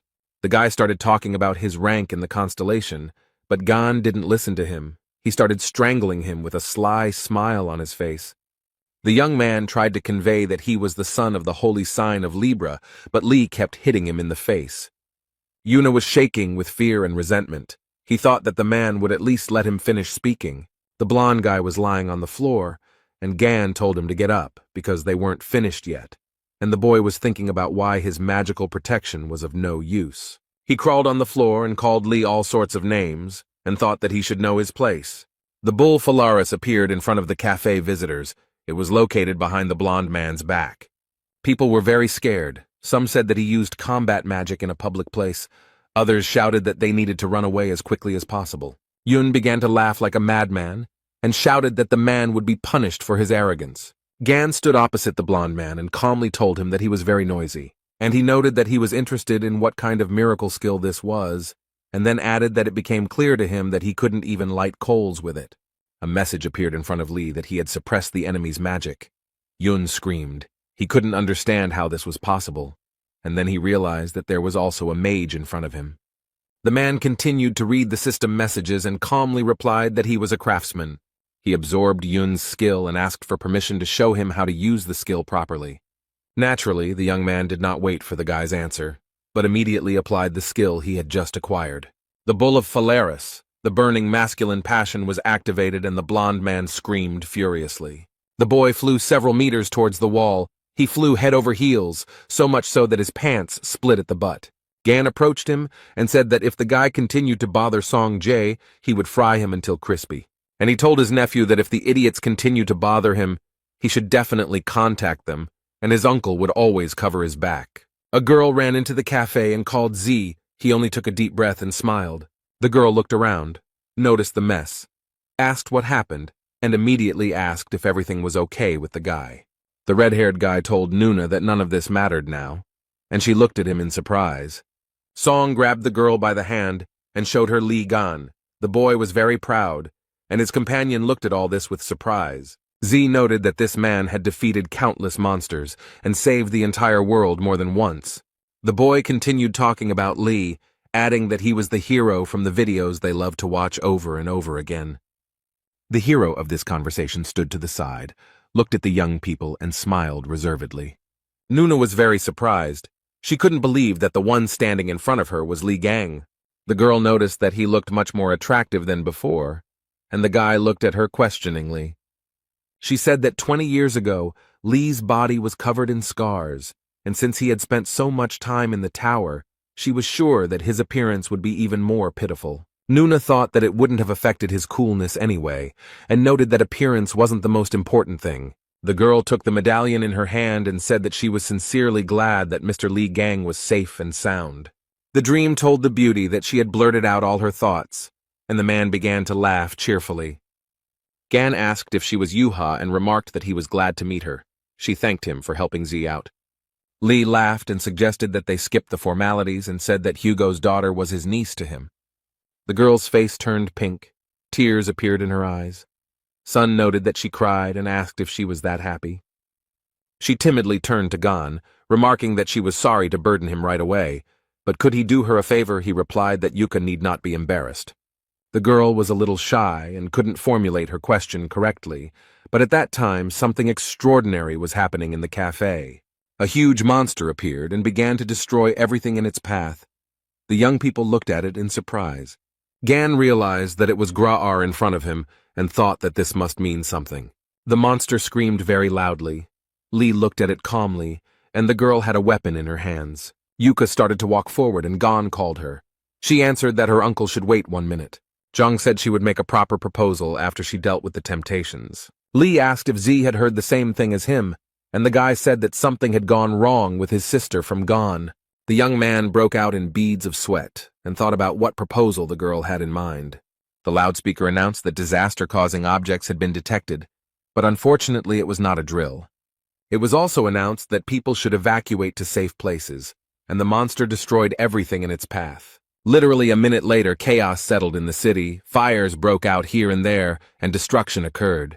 There was not just one monster, others joined it. They inspired fear and horror. Zhang Yuha was holding a huge spear in her hands, and most likely she was trying to defeat the monsters with it.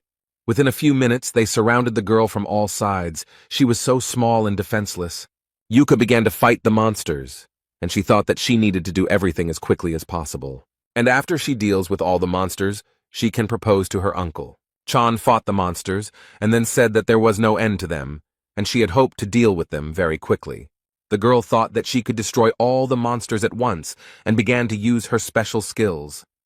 She threw the spear and screamed very loudly that they should not dare to interfere with her love.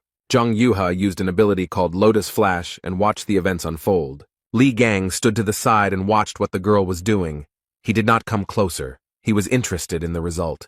The guy smiled and thought that he followed her because he was worried about her safety. But there was no need, and he noticed that her instincts were sharper than Hugo's. The girl felt that someone was looking at her and turned her head. She waved her hand to her uncle. A very strong wind arose, and the young people flew up like fluff. Zai was very scared. Yuhei was scared. She opened her eyes wide. Beads of sweat appeared on her face, and she began to call for her uncle. The cap fell from the girl's head and began to burn. In a few minutes, only ashes would remain. The monster was surprised that Gon had reacted to the attack and noted that there were interesting creatures in the world and promised to make a tame animal out of the boy. The monster sat on the dragon's back and said that at this rate they would wet their beds, and Li calmly said that he needed a furnace to create relics. The guy frowned, smiled slyly, and told the monster that it would become the first gas burner. The monster smiled and said that the young man in front of him was very funny. Zhang Yuha looked at the monster and thought that they belonged to the illusory race. Li touched the girl's head and asked what she was thinking about, whether she wanted to try to deal with everyone alone again. Gan asked the guys to leave everything to him, and then asked them to take care of the evacuation of the residents. The man smiled and noted that he trusted them with all this, because he knew how strong they were, and noted that they should also trust him. The boys smiled cheerfully at their uncle, even though he didn't see their smile, and agreed with his words. Li replied that it was all wonderful, and then, a little more quietly, said that the fun would begin very soon. The monster smiled vilely, telling the guy to resist even harder. A few seconds later, the young man was tied with a thin but strong rope. He did not understand how it happened. The monster was having a lot of fun, and told the guy that taming him would be incredibly fun. The monster pulled the rope with all his might, and it rose up to the very sky. He was incredibly happy. The monster raised the rope, then lowered it, and the young man hit the ground, from which huge pieces flew off to the sides. After some time, the guy found himself on the ground. His clothes were very badly damaged. He stood up, tore the rope apart with his hands, and calmly said that there was a lot of talk and no sense, and then asked the monster if that was all it was capable of. The monster frowned very deeply and began to laugh very loudly. He had come up with a new plan for revenge. The monster told the guy not to make him laugh and began to attack the guy using fire. At this time, Songjay was telling people that they should evacuate as quickly as possible. There were special centers for this in the city.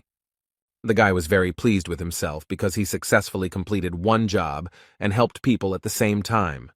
Za told his sister that he helped those civilians who had not yet managed to evacuate. And at this time, the girl looked into the distance with interest. She was very interested in what was happening to Lee. She thought that her uncle was strong, but his opponent was a representative of the illusory race, one of the most dangerous ones that brought misfortune and belonged to the red class. The girl understood that Gan could have problems. She thought about what to do if old wounds from the time of the tower made themselves known.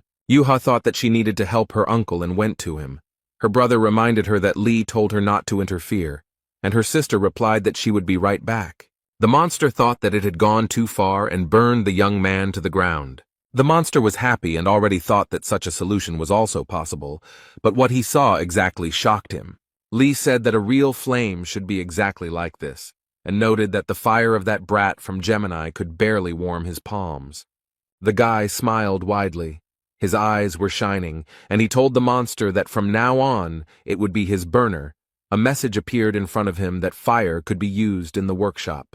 The monster lowered his head. He thought that this couldn't be. How could that man survive the hellfire? Li Gang raised his hand with a heavy weapon. He was tired of the messages that fire could be used in the workshop of creation and decided not to delay. The young man was very pleased with himself and showed with his hand that he wanted to enchant. The monster couldn't understand what was happening, and then began to scream furiously that he wouldn't let the guy do this. Li saw the monster raging and ordered the skill to be activated, and a loud roar of lightning was heard. It was Chan Yuha who arrived, who was very worried about her uncle and wanted to help him. The girl stuck her spear into the monster's shoulder, and it clenched its teeth and began to ask how she dared. The monster was very strong, and he tore the attacker away from himself and threw her aside like a feather. The girl flew back so many meters. Fear and horror were visible in her eyes. She didn't think that the monster was so strong. The monster told his dragon that dinner was served, and he went to the girl. The monster ordered the dragon to devour Yuha, who began to open his huge mouth wide. Achan looked at all this with fear, her face covered in beads of sweat. She understood that she had no other way. At this time, Gan ran up, grabbed the dragon, and began to ask where he was going because his opponent was him. The guy pushed him with all his might. He fell with a loud crash, and rock fragments flew in all directions. The lizard opened its mouth very wide and screamed in pain. She could not even imagine what awaited her. The monster watched everything that was happening, and thought about how easily the guy had thrown away the lizard of the underworld. Lee stood up and calmly said that if the monster touched Yuka again, he would not leave a single wet spot of him. The monster felt uneasy. It began to be covered in drops of some substance and thought about what was happening. The monster grabbed his head and wondered what was consuming him. His representative of the illusory race, was it really some kind of pathetic person? The monster began to understand that the games had finally come to an end. It hovered high, and Lee watched all of this. Yuka, who was nearby, began to cover herself with her hands. She thought about what these absurdly huge streams of magic were. The monster told Gon that he didn't like this form because he couldn't train in it, and he had to acknowledge him. The monster changed a little and said that there really was an enemy standing in front of him and promised to incinerate him, and then everything in the area. The monster began to use the skill of disaster. A very strong wind was blowing, but the young man calmly resisted the monster. Chan Yuha was very worried about her uncle. She began to call him very loudly, and tears appeared in the girl's eyes. A bright light blinded the entire city. It became very quiet. Only dust and dirt flew in the sky. The city was burned. The monster flew towards its competitor, its teeth clenched tightly. The monster's hand was grabbed by Li Gang, who was wearing a special glove that was designed to come into contact with fire and was enchanted with hellish flames. The monster couldn't even believe it, as he didn't expect the attack to be stopped by an ordinary glove. Gan frowned so much that the veins stood out on his forehead and told the monster that it would get it right now for daring to burn down the entire city. The monster clenched his teeth. His mouth twisted. He thought about how humiliating all this was. The guy started laughing and asked what he meant by humiliating, whether the monster was belittling the capabilities of his glove. And then he looked closely at the monster and noted that it couldn't even imagine how useful the glove was when eating chicken. A system message appeared in front of the guy saying that the negative energy was too strong and needed to be cleansed. The guy replied with a smile that he had a cleansing fist. He repeated the phrase about the cleansing fist, and the monster prayed for the young man to stop. The monster fell from such strong blows, and Gon asked him why it still wouldn't cleanse itself. A message appeared in front of Lee that dead targets could not be purified. This surprised him greatly. He was not prepared for this. The boy told the lizard that he had no choice but to replace the broken gas burner with it. The lizard gave up very quickly and became a prisoner of Ophiuchus, as the system messages announced. The young man stood in front of a huge lizard and asked her what would be the best name for him, and she chose the name Torch. Young Yuha and Songjae ran up to Lee and asked if their uncle was okay, and he asked if they were hurt. The girl replied that everything was fine and added that she had not had time to ask a question. Gon was very surprised. A moment later, he remembered Yuha talking about proposing after she dealt with the monsters. The young man coughed and wanted to say something to the girl, but she interrupted him. Chan asked Gan if he sacrificed himself in the demon tower. The guy looked at her with surprise. The girl frowned, lowered her eyes, and said that this question had been tormenting her for a very long time. Yuha said that the other saints claimed that Li Gang sacrificed himself for the sake of all mankind, but the fact that the strongest died in the battle with Red Eyes seemed absurd. Chan clenched her fist and added that it was impossible to get proof, and she had harbored her suspicions, but now she saw him fight with her own eyes. The girl said she was sure that Li did not sacrifice himself, but became a victim of a cunning plan. The man listened carefully to the girl, and with a smile on his face answered her that she was very smart, as expected from Otis's daughter. The brother and sister looked at the young man, and he said that Yuka had said everything correctly. Gan reported that 20 years ago he was stabbed in the back in the demon tower. He added that this was done by one of the 12 saints who went on the raid with him. The brother and sister were very surprised. Beads of sweat appeared on their faces. Yuha said that she did not understand anything, and the brother asked if the saints had not tried to save the world. Z shouted that Li Gang was the brightest hope of all mankind. He was surprised how they could do this to the greatest hero. The young man pointed his finger at the red-haired guy and replied that that was exactly why they did it. But Song didn't understand anything. And Gan said that the saints did so because he was much better than them. And then he added that they did this because he was able to defeat the red-eyed man alone. And that is why the saints tried to get rid of him. Lee said that since the strongest attractor had been killed, the entire world could be at their mercy, and the only barrier between them and their ambitions was him. The guy noted that it is impossible to know everything for sure. This is only the most probable theory. The young people were silent for a moment, and Songjae said that it was all so terrible. The guy lowered his head and said that Lee was locked in the demon tower all alone, and they even took all his merits for themselves. The brother and sister began to cry bitterly. Sun, smearing tears, snot and drool on his face, said that Gan, despite everything, is the true savior of the world. Gan came closer to them, put his hand on each of their shoulders, and thanked the boys for their sympathy and asked them not to cry. The man calmly said that he was going to pay them all $1 million, and Z looked at him in surprise. Lee took out his mobile phone from his pocket and said with a smile that he needed to look at something. The news reported that Sophie Mard would be holding a conference. Miss Saint flew to Korea especially to hold a conference at 7 o'clock. Everything was ready for this event. A huge number of journalists and paparazzi had gathered, all of them waiting for the sensational announcement to be made. The journalists were talking among themselves about the fact that 20 years later, the truth would be revealed about what made Sophie travel such a long way for the conference. One of the journalists said that he thinks that it is all connected with the mystical message on the drachma, or concerns the rumors about Li Gang's recent return. Everyone present was ready to hear something incredible today, when Sophie approached the podium and smiled. The girl narrowed her eyes, pressed her lips tightly together, her face was covered in beads of sweat. Miss Saint thought that she was in shit. Mard had already begun to think about sending them all away and running wherever her eyes looked. But right now, a relic was wrapped around her neck, and it was unknown what kind of magic Gan had cast on her. Miss understood that if she wanted to live, she would have to fulfill his demands. She understood that he was not bluffing when he said that he would not get rid of her. Sophie Mard continued to stand near the podium. She took a deep breath and then exhaled. The girl said that the reason she was here today was to uncover the truth about the incident 20 years ago and asked if they remembered the Demon Tower.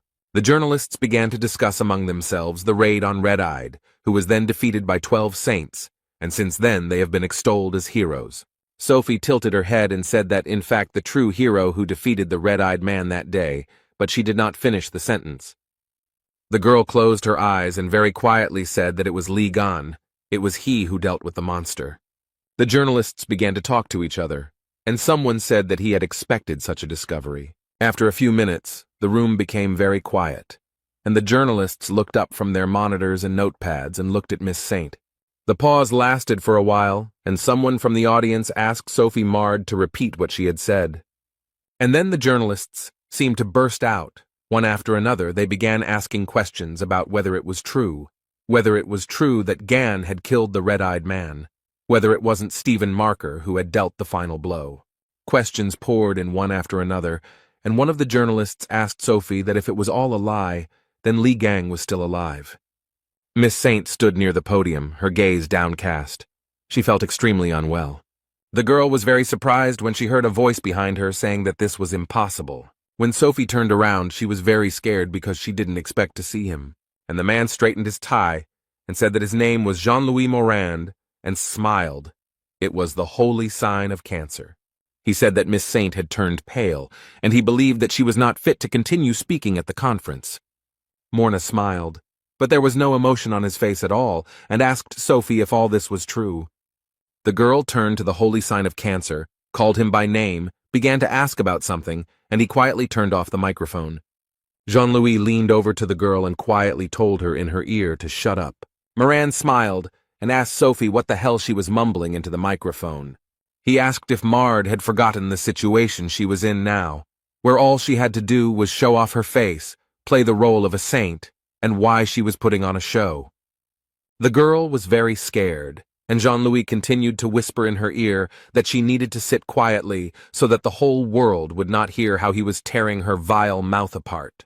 He turned on the microphone, came out to the journalists, and said that he offered his deepest apologies, and noted that the words spoken by Sophie Mard were the fruit of threats from the person who recently kidnapped her. Morand smiled, but his eyes were angry, and told the reporters not to worry. He would personally guarantee Miss Saint's safety. Then the man added that he was sorry, but they had to interrupt the conference immediately. The journalists were very surprised. One of them asked what about the news about Li Gan's return. Jean-Louis walked closer to the guy and stated that Li Gang had died in the Demon Tower 20 years ago and asked what other answer he needed. Morand's pupils narrowed very much, and he said that if the rumors were true, he would personally let everyone know about everything. Morand noted that there was no such news, and the journalist began to stutter and ask who, in that case, had threatened the saint. Another journalist also asked why the criminal mentioned Li Gang's name. Journalists began to tell Jean-Louis that if the conference were interrupted now, then trust in the saints would be shaken very sharply, or they had something to hide from the people. Morand was very angry. He thought that reporters were pathetic insects who did not know their place. But before he could do anything, he heard someone telling him to look at his face. Otherwise, he was going to despise everyone. What Jean-Louis saw shocked him. He was definitely not prepared for such a turn of events. The impact was so strong that the remains of the chairs flew in all directions, and the hall became very quiet. Miss Saint put her hands to her head, tears streaming from her eyes. She said it was him. Jean-Louis Morand gritted his teeth. He was very scared and could not understand anything. Li Gang said that he hadn't seen the sad crustacean for a long time and noticed that its wrinkled face hadn't changed at all. The boy shouted at Morand, who still couldn't come to his senses, to catch his gift. Sophie Mard watched all this from the side with her mouth wide open. She began to guess that it was a tale. Young people approached the huge lizard torch. A prisoner of Ophiuchus touched him. He had a sign that it was strictly forbidden to feed the beast. Gan stood over Morand and asked him if he was out of his mind, if he wanted to interrupt the conference in this way. The young man heard someone from the side saying that he had the tail of a lizard of the illusory race. Jean-Louis also said that he heard that someone had dealt with them and asked if it was Li by chance. Gan furrowed his brows, became angry, and said that he was tired of his tricks with the clones. Morand said the boy quickly recognized his division skill and then asked who he was. The young man was surprised, then smiled and asked who else he could be, and then replied that he was Li Gang. The room became very quiet, and all the reporters turned their gaze to the guy. They were shocked. After a few seconds of silence, the reporters began to laugh and say that Li Gang couldn't possibly look so young and good. Jean-Louis noted that the guy had good skills, but he was a little out of touch with reality. He should have chosen a more suitable role model. Li yanked the lizard's tail with all his might, and it knocked down Morand, who was really annoying the guy. The journalists watched everything that was happening, and the young man said that until you hit them, people won't start to think. Gan turned his attention to the reporters and asked them why they were hatching. He jumped into the crowd and said that they would be next, and someone started yelling that a madman had attacked them. In all this confusion, Sophie thought that she needed to escape while she still had a chance. But the escape failed. Miss Saint fell to the ground. Someone slowed her down a little. The girl screamed in surprise. Lee stood behind her, and with a sarcastic smile on his face, asked where she was going, because she still had to tell the whole truth. The girl realized that she was finished. Gan demanded that Sophie tell him about how they ran away at the sight of Red Eyes and took his property for themselves, about how she was treating his face, but could not fix his pathetic soul. He pressed a point on the girl's forehead, and she closed her eyes and thought about what the guy had just told her himself. The system message distracted the guy. It said that a flash of energy from the darkest star had been detected. Everyone in the room was very scared. They grabbed their heads and beads of sweat appeared on their faces. Sophie got scared and started to speak incoherently, and Li Gang couldn't understand what was going on. The girl screamed like a madwoman. She said that it was not about him, but about that devilry.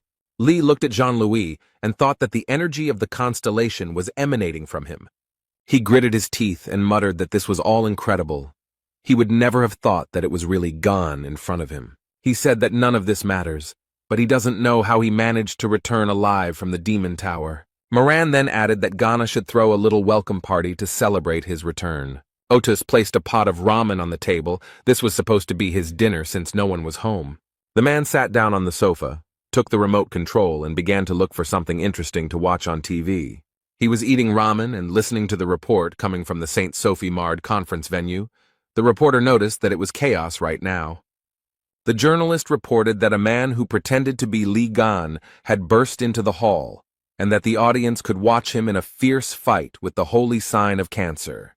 The reporter then added that it was a very entertaining show, and that Li was seen on screen grappling with Jean-Louis. Hugo was so surprised that the ramen fell out of his mouth, because the man opened not only his eyes wide, but also his mouth. As the fight continued, some of the journalists began to run away, and Li told his opponent that his pathetic attacks would not work on him. A few minutes later, Moran used his skill and looked at Gan with a smirk. The cancer man was simply sure that the guy had been caught and now did not pose any danger. But Li, as always, was collected and calm, and he very easily extricated himself from the enemy's shackles. Jean-Louis was very upset. He could not understand how the guy managed to free himself. The young man had his sword. With its help, he very easily got rid of all obstacles. The journalists who remained in the hall and watched everything that was happening began to clap their hands. Li Gang was very pleased with himself. He smiled happily, and his eyes glowed with a green fire.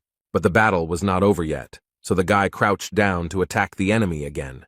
Gan picked up speed and began to approach the enemy very quickly, who looked at everything with surprise. Moran said with anger in his voice that it looked like Li had been doing nothing but acrobatics for the last 20 years. Jean-Louis started doing his tricks. The guy watched him and asked with a sarcastic smile if he had any more tricks left. The young man did not wait for an answer, but attacked his opponent with lightning speed, then wrinkled his forehead and clenched his teeth. Li looked to the side questioningly. He began to guess something, and this made him angry. The guy shouted very loudly that Jean-Louis had spent the last 20 years doing nothing but learning how to create clones. The man laughed and replied that he would take these words as a compliment, and Gan began to listen. Sophie Mard fell to the floor, holding her head with one hand. A strong wind was blowing, and she was screaming very loudly. Something incredible began to happen in the room. All the objects that were lying on the tables began to circle in the air. The people who were in the hall felt very bad. Blood was flowing from their mouths. Li told Jean-Louis that he was a crazy bastard. He asked if he was out of his mind, and then asked how he was going to clean up the mess. The young man's opponent most likely hadn't thought about it at all, but calmly replied that he would figure it out somehow. The man said he simply decided that he had to deal with Gan as quickly as possible while he still had the chance. The guy turned to Moran and, enunciating each word, asked if it was he, the bastard who had stuck a dagger in his back. Jean-Louis and his clones began to laugh wildly. He replied that Li was trying so hard to find the culprit. The man said, with a smile on his face, that it was not right for a hero to dwell on such petty grievances, because people were more likely to take him for a street thug than a saint. Gan thrust his dagger forward and told Moran to shut up already, and noted that these were too loud words for the cowardly little ones hiding behind the clones. Jean-Louis said that these are not just clones. He recreated them from the life energy of the reporters. They cannot be cut up. Otherwise, all their life energy will be lost. The man noted that in such a situation, things could turn out rather sadly. Lee noted that these nasty tricks matched his mug. Moran laughed and noted that these were the young man's last words and said that now he would die. And Jean-Louis, along with a huge number of clones, surrounded the guy. Just a little more and everything will be over. But the clones began to look at each other. They were very scared. They saw the lizard's tail, which shocked them greatly, since the clones had no idea where it came from. Lee waved his hand and calmly said that this was a new skill he had learned in Drachma. The guy said, "Get hit," and hit the man with all his might. He gritted his teeth and watched all this with fear. Jean-Louis screamed loudly as Gan used the take-hit skill instead of me. The young man said that in front of him was not just a clone, but a part of Moran, and as soon as he finished him off, dealing with the rest would not be difficult. The man screamed very loudly. Where did the guy find out about all this? His face twisted in horror. Lee calmly said that he had said that Jean-Louis was a bloody, rotten piece of crap, and added that one would have to be a real idiot not to realize how much he stank. The guy had a huge pink stone in his hand, and shouting jackpot, he raised it up. Moran was surprised to hear that even the twins were unable to find the core, and asked how he had managed to get it. System messages appeared before Lee that a fragment of the cancer core was in his possession, meaning he could absorb the power of cancer. Sophie continued to hide under the podium as before. She listened attentively to what was happening near her. After a while, the conference room became very quiet. Only smoke and dirt rose up. The journalists began to come to their senses. The girl asked what it was, and the guy noted that he thought he was finished. He asked what happened. Gan stood over Jean-Louis, who asked the boy what he had gone through in that tower, and said that he felt as if the power of God himself was pressing on him.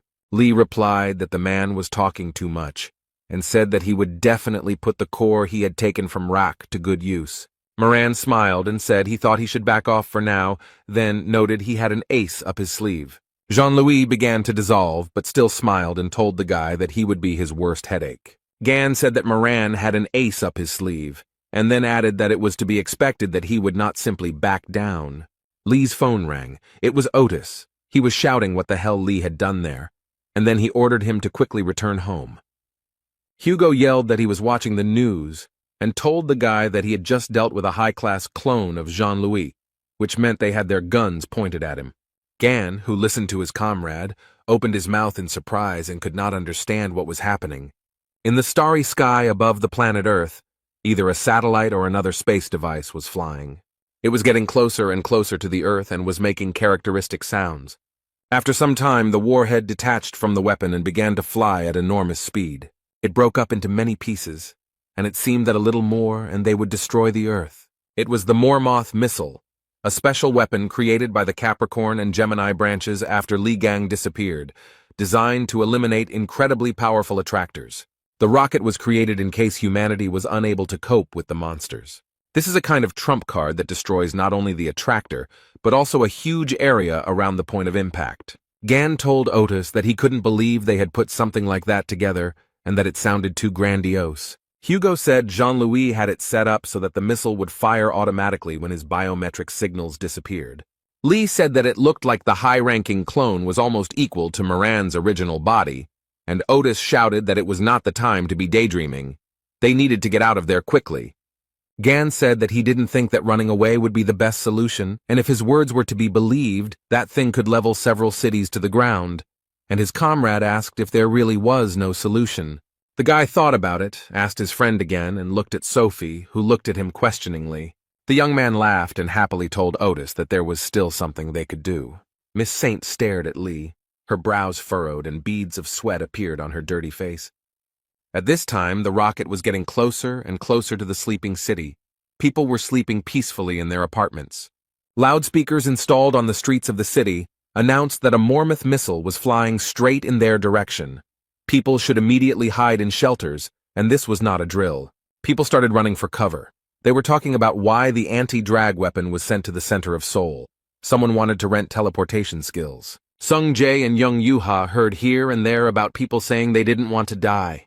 Here the sky became very bright, and a bluish-greenish glow could be seen at the very top. Everyone who had run for cover raised their heads and began to look carefully, and the brother and sister immediately realized that it was Uncle Gan. He wasn't climbing up alone. He had Miss Saint in his arms, her face twisted in horror, and Lee was smiling broadly. Sophie screamed very loudly. Tears flowed from her eyes. She asked the guy what he was planning. A message appeared in front of Gan that, by the will of the Gemini bishop, the teleport and levitation skills were activated, and they teleported to the location of the Mormoth rocket. All this was possible thanks to the badge that Lee took from the Bishop of Gemini and held in his teeth. Gan and Sophia were getting closer and closer to the location of the Mormoth rocket, and the girl was screaming like crazy. The guy with a smile on his face said that he knew perfectly well that Miss Saint could burn through anything and ordered her to melt this rocket, but she could not figure out how to do it. Lee said that if she couldn't handle it, neither they nor the city's inhabitants would survive a collision with such a colossus, and Sophie had been idle for 20 years, and now it was time to serve everyone.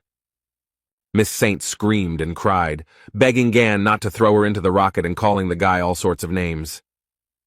The young man, naturally, did not listen to the girl and told her to fulfill her destiny, but she flew, cried, and swore. Sophie held her hand out in front of her, closed her eyes, and asked the sacred essence of Aquarius to manifest itself, but it was shocked by what was happening.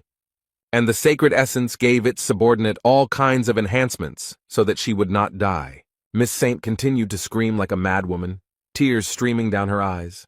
The sacred entity gave Sophie a tear of a goddess called the Sovereign Skill. A whole stream of water was directed towards the rocket, which was rapidly approaching the Earth. The water swirled, bubbled, and with its strong flow stopped the ill-fated rocket, which fell apart into parts. Sophie watched everything that was happening and happily said that she really did it. She started falling down and screaming why Lee wasn't catching her, and the guy replied that a great job had been done, and then added that with such a set of enhancements, the girl would definitely be safe.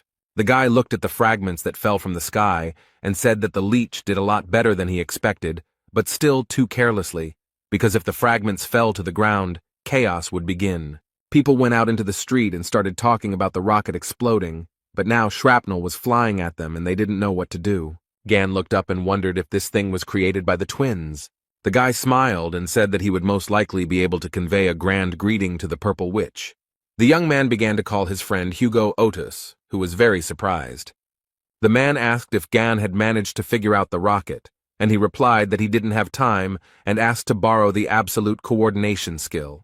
Otis's pupils narrowed very much. He thought that Lee's voice was very worried.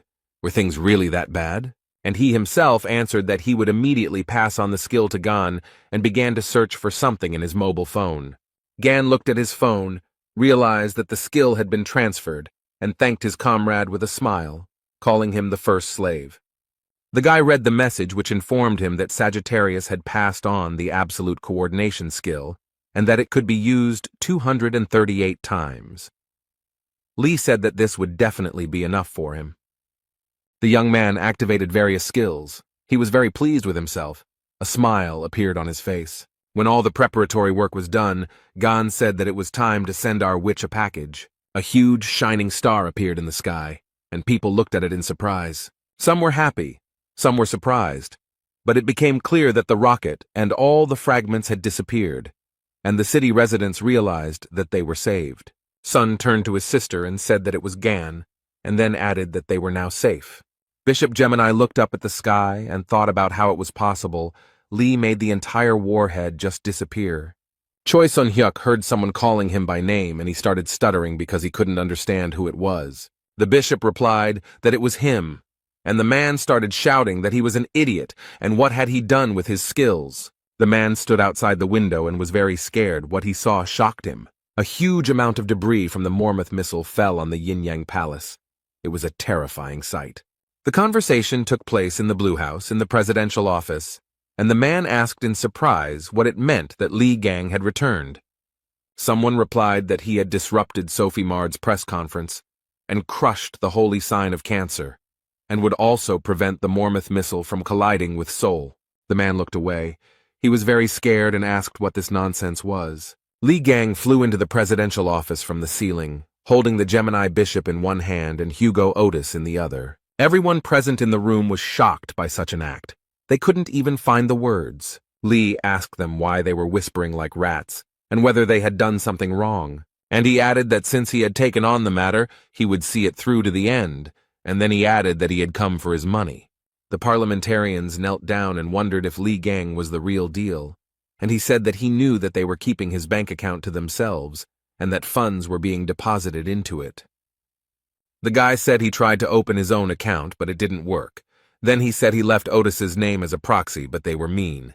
A man stood up and said that the Korean government could not entrust such responsibility to Mr. Hugo alone. Li Gang looked at the man who had the courage to contradict him, and he added that Mr. Otis was a foreigner, and after his disappearance they could not trust a saint from another country, while they no longer had one of their own. Li was also told that the Sagittarius branch, due to many circumstances, lost its former influence. Hugo frowned as the man spoke of how they had ultimately turned to someone more reliable for help. Gan became very angry. He punched the speaker in the face and shouted that he knew that out of all the possible candidates, the Purple Witch was chosen. The guy was very angry. He said he was trying to control himself, but they decided to make such a lame excuse. He noticed that they were nobodies to look down on Hugo, who thanked his comrade for worrying about him and asked him to finish this, but Li got carried away. Gan said that he was Otis's master and could treat him like that, but who were they and who did they think they were? These words surprised Hugo very much. But Li got carried away. He said that his comrade's only virtue was his pretty face. Hugo asked him to calm down, and Gan shouted that the people in the Blue House shouldn't treat him like shit. One of the men noted that they had not said such a thing, and the second told him to stand still, but the guy continued to shout for them to respect his comrade. Then Li started yelling at Hugo, asking why he tolerated such treatment. The man noticed that the young man made him feel guilty and became very upset.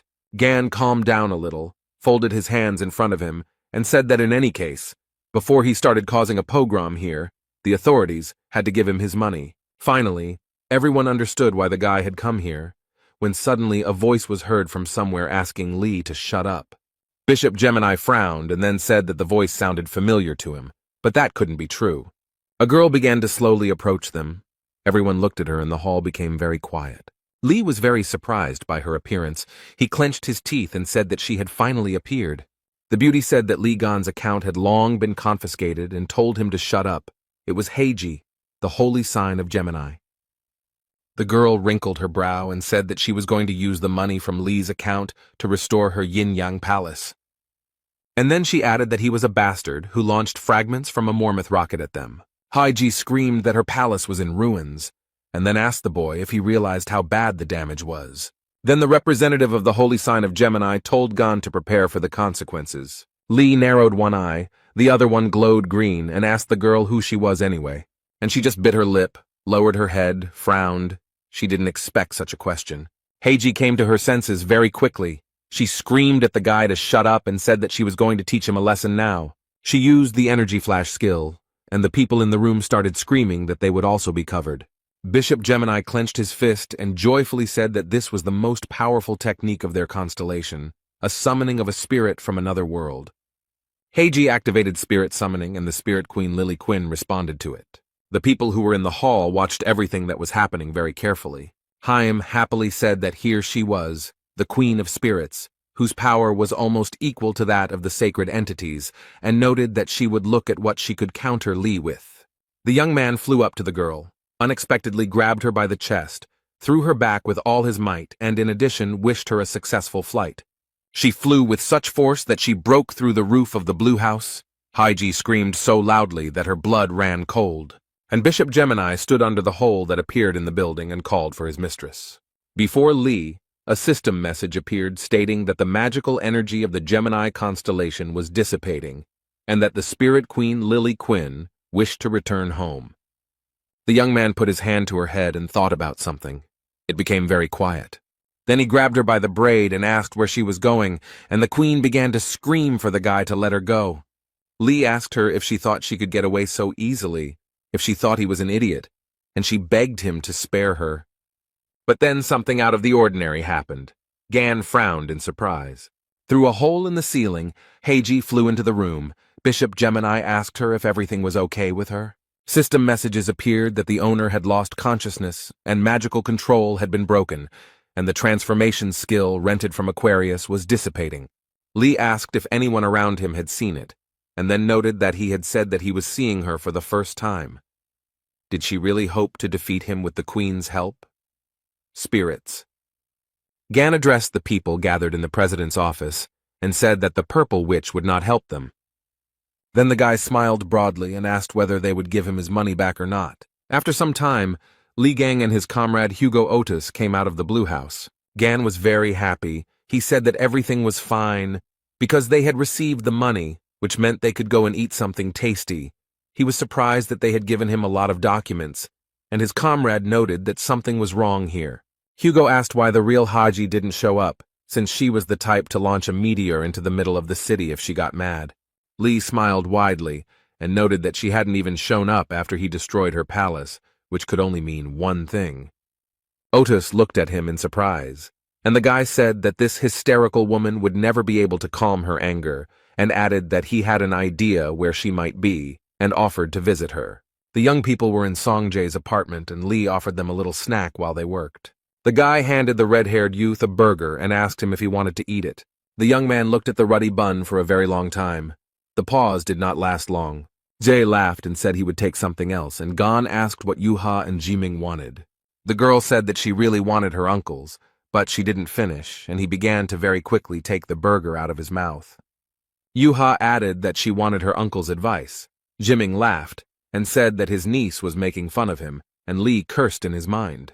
Gan was asked if Hugo would come too, but he replied that he had asked his comrade for a favor, so he would be a little late. They stood in front of a very strong relic case that contained the Spirit Queen. Lee told her that he advised her to answer all questions honestly, and she broke out in a sweat and agreed. The guy told her that it was much better to be locked in a transparent box than in a book, and told the Queen of Spirits to think carefully. She agreed. Gan said that that bitchy purple witch still hadn't shown up and asked if she found it strange, then noticed that she was unable to make herself known. The guy noticed that he was most likely imprisoned somewhere in Songjae's house. The Spirit Queen answered this question affirmatively. Lee took the book in his hands and said he was giving it one chance, then asked where it was. The captive understood perfectly well that she had no other choice, but she was in no hurry to be frank. The guy was very angry. He asked the Queen of Spirits through his teeth whether she would tell him herself or whether he had to force her. She was shaking with fear like an aspen leaf and pointed her finger somewhere and answered that it was there. The guys followed where she was pointing with her fingers and saw a beautiful figurine on the shelf near the TV. Gan realized with surprise that this was the statue that had recently broken, but now it was whole. The guy took it in his hands and said with a smile that he knew it, because this figurine had a very strong stench. Lee asked Jiming about him mentioning that she kissed a statue or something like that, and noted that it was most likely that witch's coordinate mark magic. The guy opened his eyes and mouth wide in surprise and remembered how he said that the figurines were not his, but she personally kissed and blessed them. Gan activated the power of the 13th in order to interact with the spiritual world. And then the statuette turned to Lily Quinn and asked why she had gone and blabbed everything to them. Chung Yuha was very surprised. She opened her mouth and eyes wide in surprise and began to guess about something. She said it was the Gemini Saint Lady Haiji. It was indeed her, but she appeared in spirit form. Heiji was very angry and thought about why she was caught by the most terrible guy in the world, and why everything turned out this way. She furrowed her brow and thought if only everything hadn't gone wrong that day. It was on that day when the demon tower was completely destroyed that this happened. Heiji was fiddling around near the dining table and felt some kind of energy in the room, and noticed that the aura was very creepy. She wrinkled her forehead, clenched her teeth, beads of sweat appeared on the girl's face, and the purple witch began to guess that Li Gan was alive. The fact that he returned is confusing, but of all the possible places, he went to Songjae's apartment where his friend's son lives. Heiji thought that this was good, because that zone was already under her control, and decided to see with her own eyes what they were doing there. And she couldn't think of anything better to teleport to the chosen location. Her skill allowed her to teleport only the soul. She moved it to the chosen vessel. Everything happened as the witch planned. The transfer to the statue took place. But everything was ruined by Gan. who began to spin all the figurines that were in Z's apartment. But there was one condition: if the statue was damaged, the soul would not be able to get out of it. Heiji began to think about whether there were ways to get out of here, because she would forever remain in the stout. Sun said that, however, it was still a relic and he couldn't just leave it as is. The soul of Lady Saint thought that even a cheap rented restoration skill would do. The main thing was to restore the statue. The young man had a huge tube of super glue in his hands and he was going to use it to fix the problem. Lady Heiji's spirit was very happy when the guy started gluing the figurine. And then she began to sob loudly, as a system message appeared in front of her that the chosen vessel had turned into trash, and she could not leave it. Lee held the statue in his hands and asked how he should torture it so that people would appreciate his efforts, while Heiji screamed at the Spirit Queen to do something, at least try to get out of the fragile case. Lily Quinn stood up and replied that she would not do that because if she tried to escape, Mr. Gan would catch her and asked him not to ask her to do something so senseless. The guy laughed and noted that the Queen of Spirits understood her position well, and the spirit of Heiji said that his brain would boil. Lady Saint looked towards Songjae and said that this was her loyal Templar, and then she shouted that she was his mistress and commanded him to immediately attack Li Gan. The red-haired guy wrinkled his forehead and asked with surprise in his voice why he had to do this. Song said that he didn't want to fight Uncle Gan, and Heiji angrily shouted at him, adding that her branch with Li had been enemies from the start. Lady Saint shouted, if the guy dared to call himself a follower of the Gemini branch, then she was obliged to attack him. The spirit of Heiji's face was distorted. The boy jumped away from him and said that in that case he was leaving. She definitely didn't expect to hear such an answer from Z, and spread her arms out to the sides in surprise. Sun said that although he was a member of the Gemini branch, Uncle Gan was his hero. The guy took a badge out of his pocket and noticed that being her follower automatically made him her enemy. The young man threw the badge straight at the Lady Saint and said that he had decided to leave. The badge fell to the floor with a clang, and the room began to shake as if during an earthquake. Heiji began to shout that this was not the holy retribution of the sacred essence. So Jae's faith had switched to the constellation Ophiuchus. The sacred essence of the Gemini branch was furious and sent down punishment. The magical energy struck the guy. Young Yuha and Jimin, who were watching all this, were shocked and screamed loudly. Z became so ill that he could not control himself. He began to fall, and his sister ran to help him. Heiji wouldn't leave the guy alone. She screamed at him to beg for forgiveness and immediately attack Li Gan, as he was a cruel and dishonest person and shouldn't be trusted. The young man was tired of hearing all this from the sacred entity, and despite the fact that he felt very bad, he said with all his might that she should shut up. And he himself remembered what happened in the hypermarket and noted that they are ready to abandon people to their death if it is in their interests.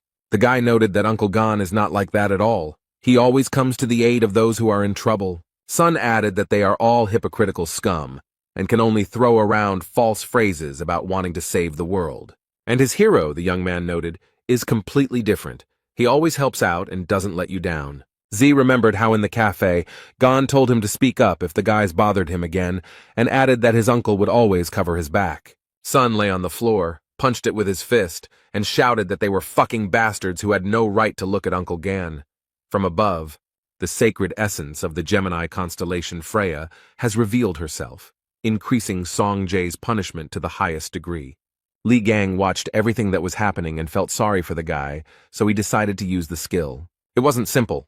It was called the Deep Cutter. Heiji was very scared when she heard about it. Meanwhile, there were many people in the Yin-Yang Palace, and they began to clear away the rubble. The man shouted that the fire was getting out of control and asked to bring everyone who knew water magic. The man with the beard was very surprised, as he was unable to gather magical energy.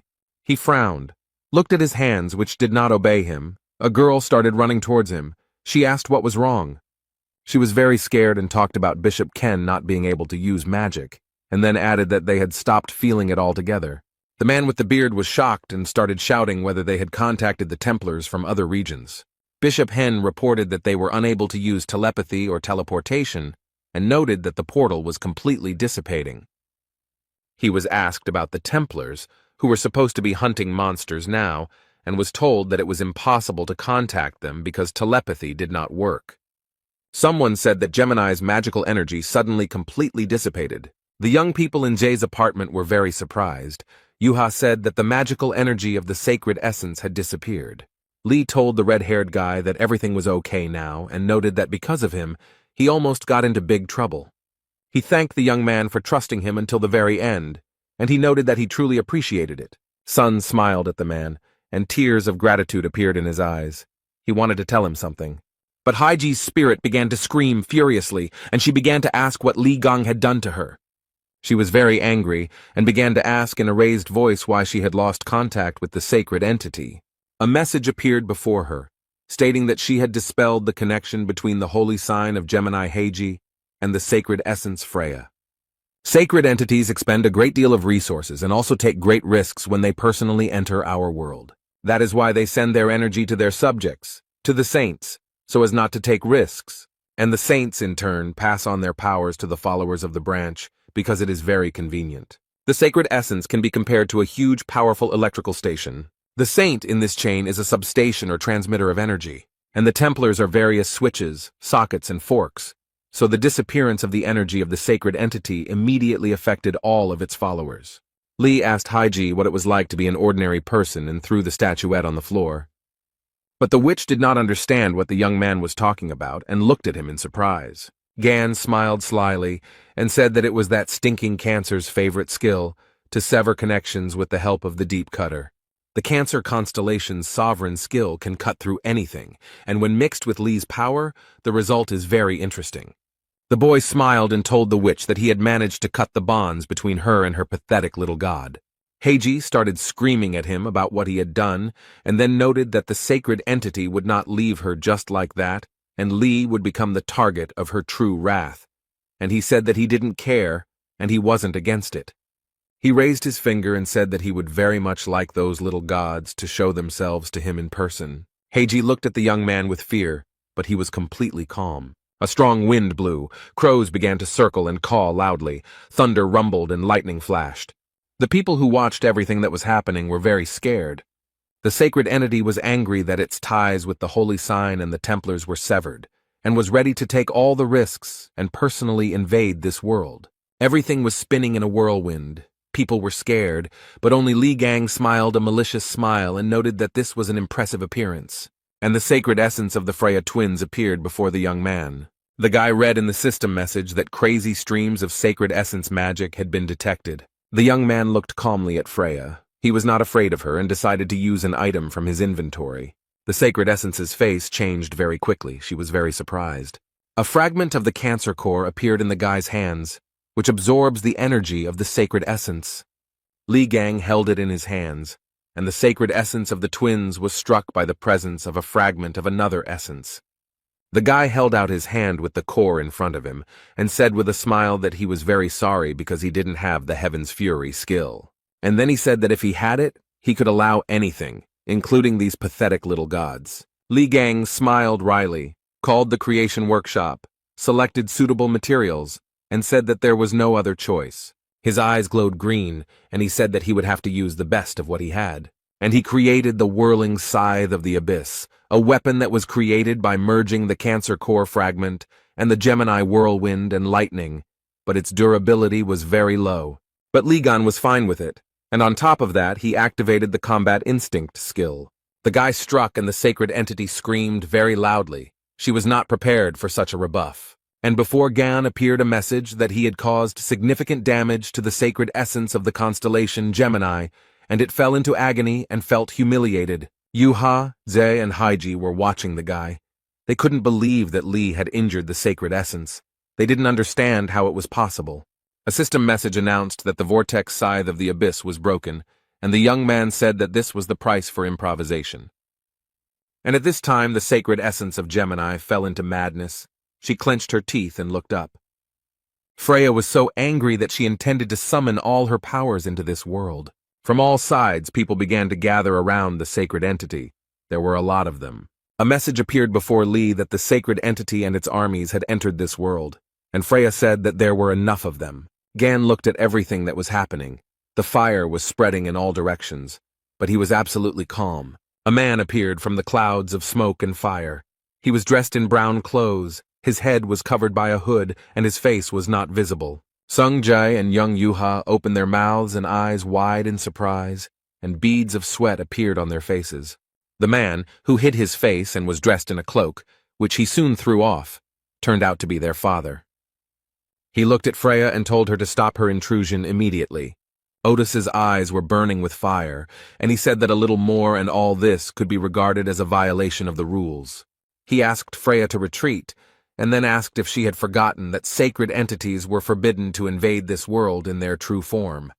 But the sacred essence of the constellation Gemini believed that the pitiful constellation Sagittarius was not able to stop her. She burst into laughter and asked what the awakened and insignificant constellation could do to her.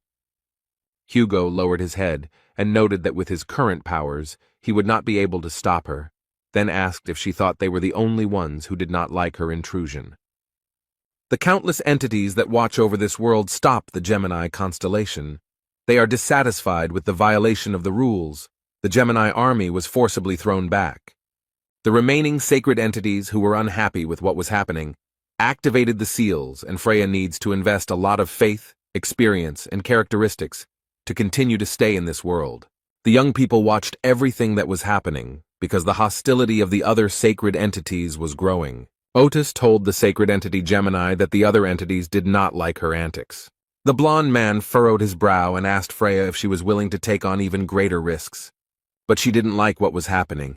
The sacred entity was trying to get rid of the shackles. Freya screamed so loudly that glass began to fall out of the windows. She did not want to give up. The sacred essence of the Gemini constellation bared its teeth and declared that it would never forget this day. Gan started laughing and said that he could argue, but Freya felt like shit and added that next time she should bring an adult with her. The holy entity was very angry, and a system message appeared in front of the guy, telling him that he had trampled on her pride and gained a high reputation among countless entities. Hugo also read that his location had been accumulated and a special quest based on his location had been activated. The young people sat on the floor among the trash and exhaled. Jiming felt very bad. Gan hugged Otis and told him he was doing well, and Otis noted that he still felt uneasy. The man gritted his teeth, thought about something, and then said that he couldn't believe that Freya had treated Song Jae that way. He clenched his fist and said that even shooting an arrow at her head would not have been enough. Lee hugged his comrade, smiled and told him to wait. He would see everything soon. And then he frowned, laughed, and said that he would definitely teach his friend's children. Hugo looked at the young man with gratitude and thanked him mentally. The fair-haired man informed Lee that he had taken the item from the yin-yang courtyard as he had requested. Gan was very happy, because this is the Registry of Souls, a certificate that records contracts with the avatars of the Gemini constellation. Heiji, who saw Hugo handing over the registry to Lee and started screaming where he got it from, because the registry must be very well guarded. Otis laughed and said that stealth and infiltration were the most important skills for any archer, and he himself thought that it was not necessary to say that he had the Gemini branching symbol. Li Gang opened the soul registry and began to read it, while Heiji and Hugo began to quarrel with each other. A system message appeared in front of the young man, stating that he had opened the Registry of Souls, which records the list of avatars. The first name the boy saw was Berserk, the crazy one-eyed warrior. He belonged to the legendary class. The second name that interested him was Jotun, the king of giants.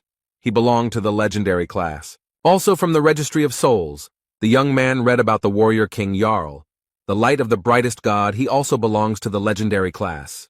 A message appeared before Lee that the Gemini avatars were now under the control of Ophiuchus, and he could obtain them as slaves or as his own avatars. The patron avatar, who was imprisoned deep in the sea, under the yin-yang palace, also came under the power of Ophiuchus. Gan thought that he had a mythical class. The guy looked at the registry and said why he should believe that they really surrendered. First, they need to show their loyalty. And then something incredible began to happen. Even Gan Li did not expect it and screamed in horror. Everyone who was with the guy opened their mouths in surprise. No one was prepared for such a turn of events.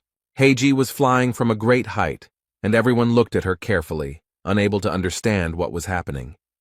The Holy Spirit who was imprisoned in the statue was distorted with horror, and a message appeared before Lee that the avatars of the constellation Gemini presented him with the body of the saint. Li Gang and Hugo Otis came closer to him to take a closer look and realized that it was definitely a witch in front of them. The guy had a fit of hysterics. He grabbed his head. After a while, he replied that this prank counted as evidence. Thus, he accepted the loyalty of the avatars of the Gemini constellation. Gan was very pleased with the fact that the avatars of the constellation Gemini came under the power of the constellation Ophiuchus. He was asked to give names to his avatars, but the guy was too lazy to do it. So he named them Man 1, Man 2, and Man 3 in order of hierarchy. Heiji's spirit watched everything that was happening. He grabbed his head and screamed that all this was nonsense and a nightmare. Lee grabbed her by the neck and said that everyone had turned their backs on her, including her pathetic little god. He angrily advised her to answer his question honestly, and asked if it was she who had stabbed him in the demon tower. Heiji started laughing, repeated Lee's phrase, and said that she didn't understand what he was talking about. After such an answer, the young man suddenly released her, but she did not expect this and was very scared. The guy said that it was a fragment of the vortex scythe of the abyss that he had used earlier, and it was capable of frying Heiji's soul, which had shattered into pieces. The young man was very angry. He shouted like a madman for her to answer the question and not make a fool of herself. Tears began to well up in Heiji's spirit's eyes, and she began to scream that she really didn't know anything. Lee shouted so loudly that he would torture her to death in her spiritual state that the young people became afraid. Heiji began to say that she guessed that it was most likely Virgo.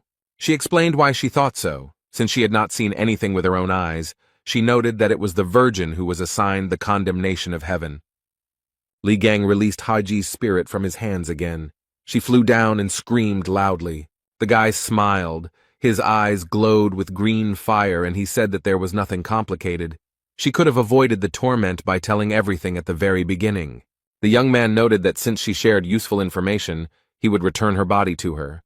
Heiji grabbed her head and thought that she was alive. She looked down and saw feet on a huge platform and was very surprised.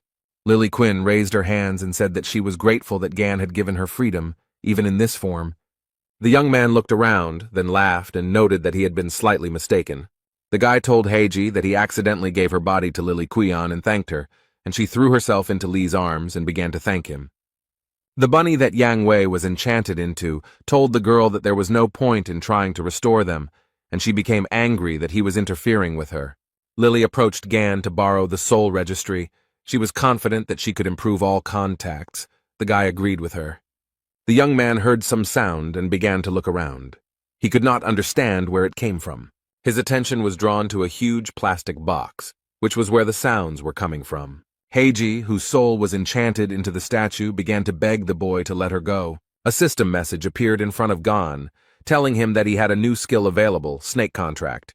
He could skip it once or not skip it 3 times. The boys heard someone talking about how they had become Li Gan's avatars, and they praised him in their speeches. After all, becoming avatars is truly a great honor. They talked to each other about what excites them from just one look at Li Gan. Otis said that this was the first time he had seen something like this, because usually avatars are very proud. How then the avatars started pointing their fingers at Hugo and talking about how a human servant dares to interfere when Mr. Li Gang is standing in front of him. Otis's face twisted. He opened his mouth wide in surprise and couldn't believe his ears. While Hugo was freaking out, Lee folded his arms and told the avatars that they had messed up a bit.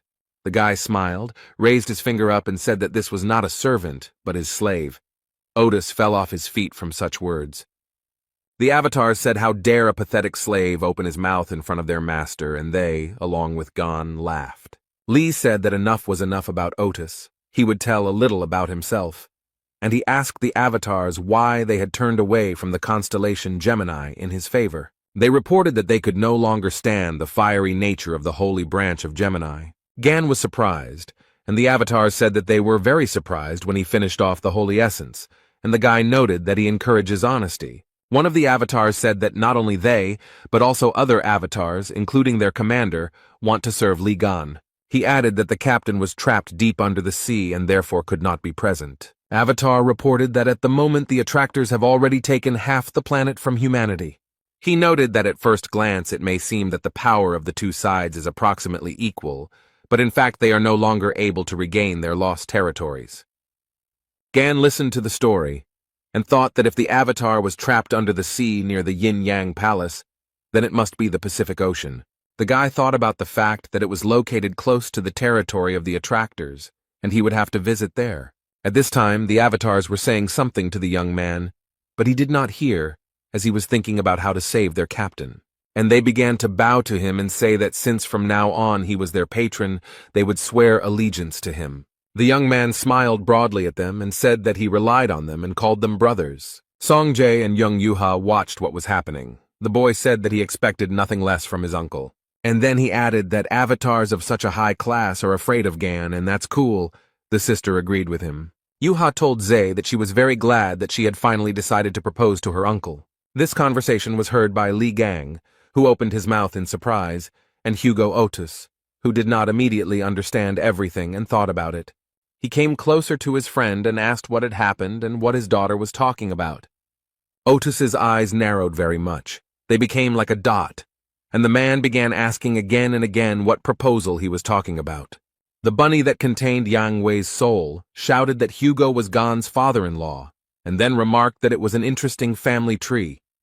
There was silence, and suddenly, unexpectedly, a toy, but not a simple, soft toy, began to burn. The hair began to scream as if he was being cut, and he caught fire because Hugo Otis shot him with an arrow.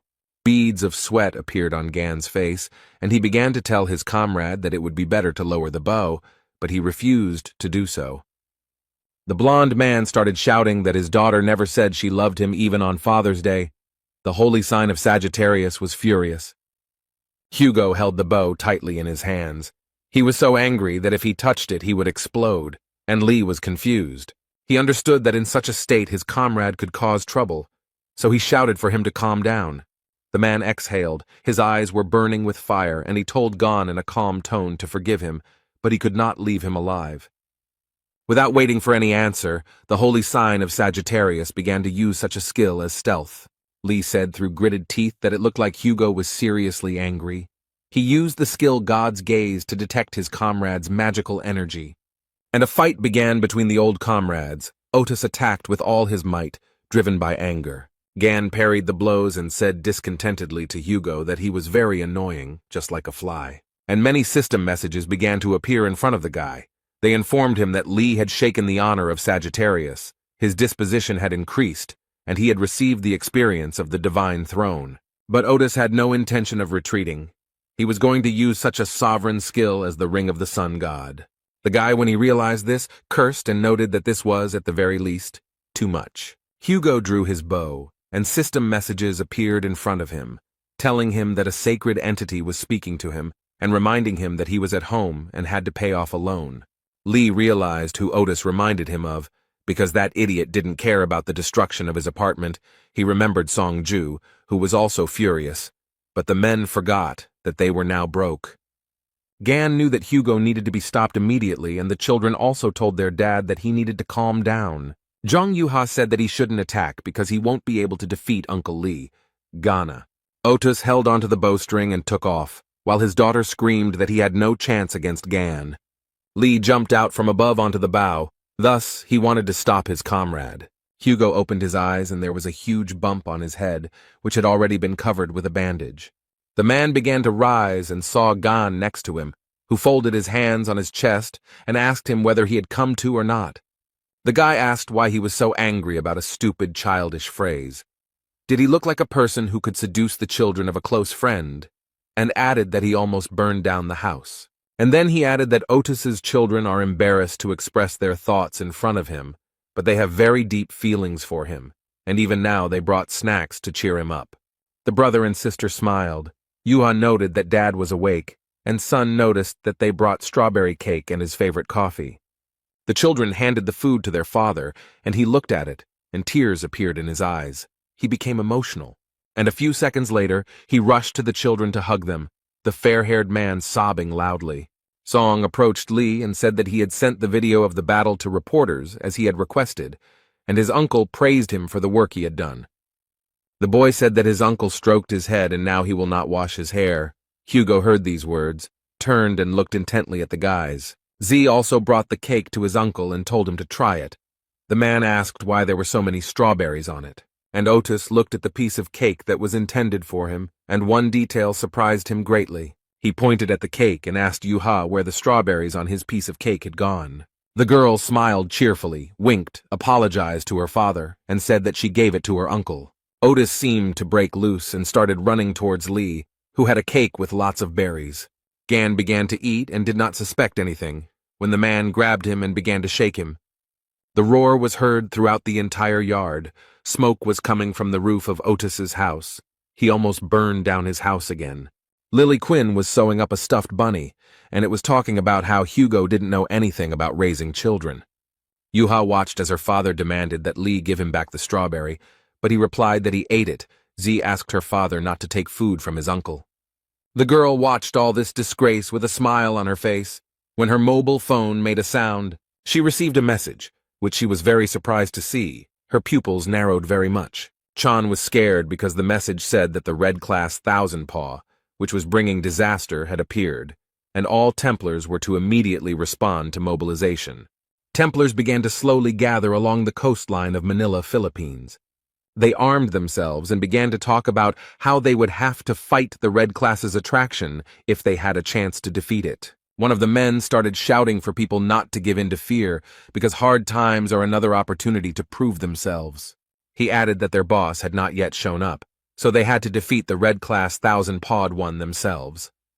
The guy suggested showing how much the Leo branched out and humanity would have another opportunity to make a leap towards a bright future. The men supported the speaker and began to shout.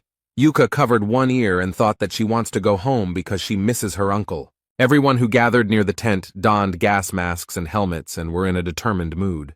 There was an old man in the tent.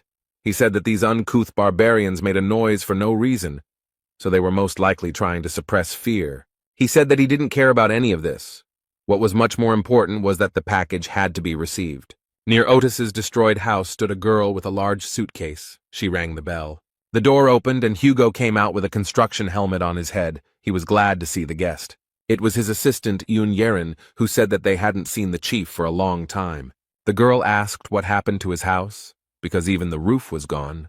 The man hid his face and told her that it was better not to ask, just to accept it as a fact. They entered the house, the TV was on, and the news was broadcast. Yoon asked if the eyes were watching the news about the Thousand Paw. Hugo said that he was watching and noted that Yuha also headed there. The man saw a box in the assistant's hands and asked what it was. The girl replied that it was lying by the door and asked if they were expecting a parcel. Yoon threw the box and Hugo called out to Lee Gang so loudly that his construction helmet flew off his head. The tool broke, and the guy got a system message saying that due to the poor quality of the tool, the materials were destroyed. Lee stood over the table with a hammer in his hands and said that there had been another failure, and not the first time. The weapon was destroyed, and a system message informed him that he needed a higher class tool, and the man thought that this was the limit of the craft hammer. Lee thought that it was very annoying that he had lost his hammer of attainments, and now it would be difficult to find out where it could have disappeared to since 20 years had passed. The guy looked at the slime and thought that it was hard to make relics larger than average size with it, but before the battle with the maiden, one way or another, he needed to prepare better. A system message informed Gan that a follower of another constellation had infiltrated the domain of the great Ophiuchus and the pitiful Sagittarius. The box that Yoon brought into the house was opened, and a voice was heard from inside asking if it was Sagittarius Hugo Otis. The strange creature told the fair-haired man that they had not seen each other for a long time and said that his name was Sergeyevich. Otis frowned. He realized that it was Capricorn and told him that it was a ridiculous joke, and noted that such nastiness was more in the spirit of Yang Wei. Lee came out of the workshop with a huge hammer and said that he was curious about who had gotten in and recognized the old man.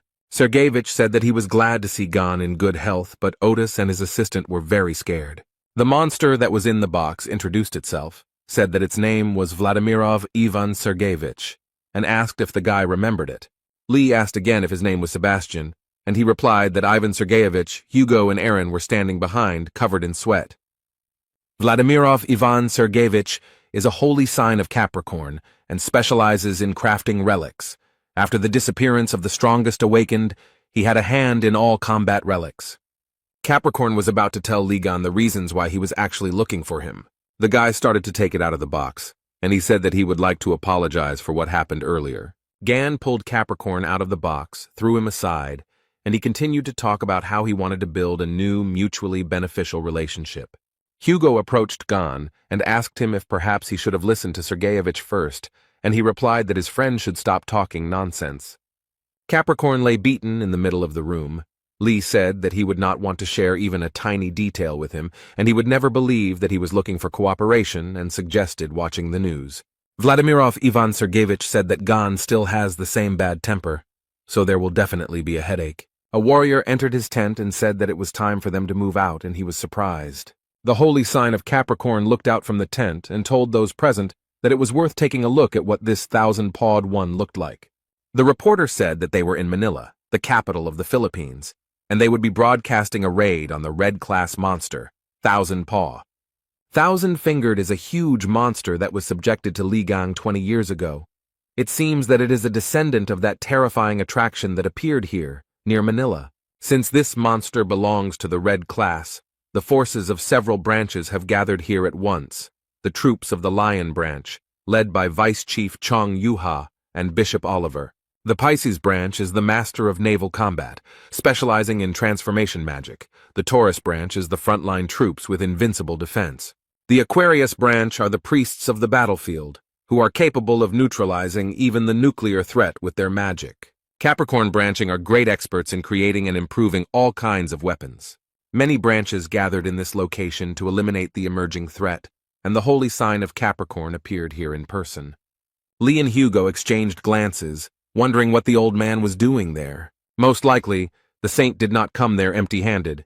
He wanted to show what he was capable of. Vladimirov Ivan Sergeyevich put his hand forward and began to be attracted to it, like a hammer to a magnet. The old man smiled triumphantly. He called upon the sovereign relic of Capricorn. It was the hammer of understanding. The boys' mouths dropped open in surprise, and Hugo asked Gan if it was his thing. And the warriors began to say that the holy sign of Capricorn is a great inventor. He improves relics right before the start of the battle, and the whole world knows about his incredible skill. Lee started screaming like crazy that it was his relic. The guy couldn't understand what was happening. Gan pointed his finger at the TV screen and said that Sergeyevich was an old goat, and added that he was fed up with the fact that his instrument had been stolen and that this cretin was still acting up. The guy called the old man a bastard and said that he would deal with him even before Virgo. He started running and told Hugo that they were moving out immediately to teach Capricorn a lesson. The men had not yet begun to gather when a reporter's voice came from the television saying that something had appeared, and Lee directed his gaze to the screen. The young man saw the waves swaying, and the journalist reported that it was coming out of the ocean. It was a terrible sight. The ocean was raging, and from its depths appeared a huge, terrible monster, the Thousand-Pawed. A huge number of eyes watched the appearance of the terrible monster. They were all tense and scared. Thousand Paws, a red danger-level monster, began to show its paws and gradually approached the shore. One of the warriors shouted very loudly for everyone to get ready. The second one got scared and replied, "There is no need to rush." The guy noticed that the monster was holding something on the end of its tentacle. It looked very much like a human silhouette. The man who was in the tentacle of the monster, although huge and pumped up, screamed loudly from pain and horror. The warriors who were watching all this opened their eyes and mouths wide. The man in the tentacle seemed very familiar to them. It was Stephen Marker who screamed at the monster like a madman to give him his bone. It was this bone, not the man, that Thousand Paw was holding. The warriors began to talk about the fact that Marker was fighting the monster for his artifact, because huge amounts of money had been invested in it. So the guys understood Stephen's zeal. Bishop Lavovo was very angry. He thought that Marker was still possessed by this useless bone, and shouted for the head to return to them and pull himself together. The head of the Capricorn branch approached Oliver and asked what the young man was doing, and the guy got very angry. The old man said that the Holy Lion and the Thousand-Pawed had just appeared, and asked why his people were still standing rooted to the spot, and noted that even though he was a saint, the Lion's branch should take command. Sergeyevich said that if Oliver was afraid, he would gladly take on this role. The bishop thought that the old man was a slippery type, but he himself said that he was just about to give orders. The young man walked closer to his warriors and told them to take the potion that the Capricorn branch provided. Oliver then commanded the fish branch to cast a spell to move through water, and Bishop Elvov ordered Aquarius to be given buffs to their combat skills and survivability. The tourists had to create a line of defense along the coast to keep the monster out. Then the bishop asked if everyone was ready and noted that it was time to finish off this vile monster and ordered the lions to attack him. And all the warriors of the lion branch immediately rushed to attack the monster. They ran and screamed very loudly. Oliver then ordered his charges to use a skill called brutality. The brutality skill was activated and the warriors gained insane beast power. Vice Prime Minister of the LV branch, Chong Yu-ha, reported that the LV advance force had entered the battle. The girl then ordered all the Templars to release their magical energy.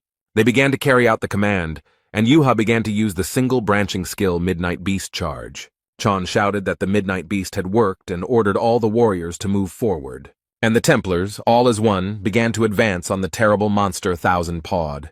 The monster was so huge that the warriors on it were like fleas on a dog. He could feel their movements. And Stephen Marker, screaming like a madman that the warriors were idiots and they should stand there until he took his bone back. They told him to stop talking nonsense and wait quietly, and the jock was yelling that he had almost taken her. They kept shouting at the Marker to let go of the bone, but he resisted like a ram. The Templars watched everything that was happening and thought that all the guys would die senselessly. Yu-ha overheard this conversation and said that she didn't want to go out of her way to save Stephen, but it seemed she had no other choice.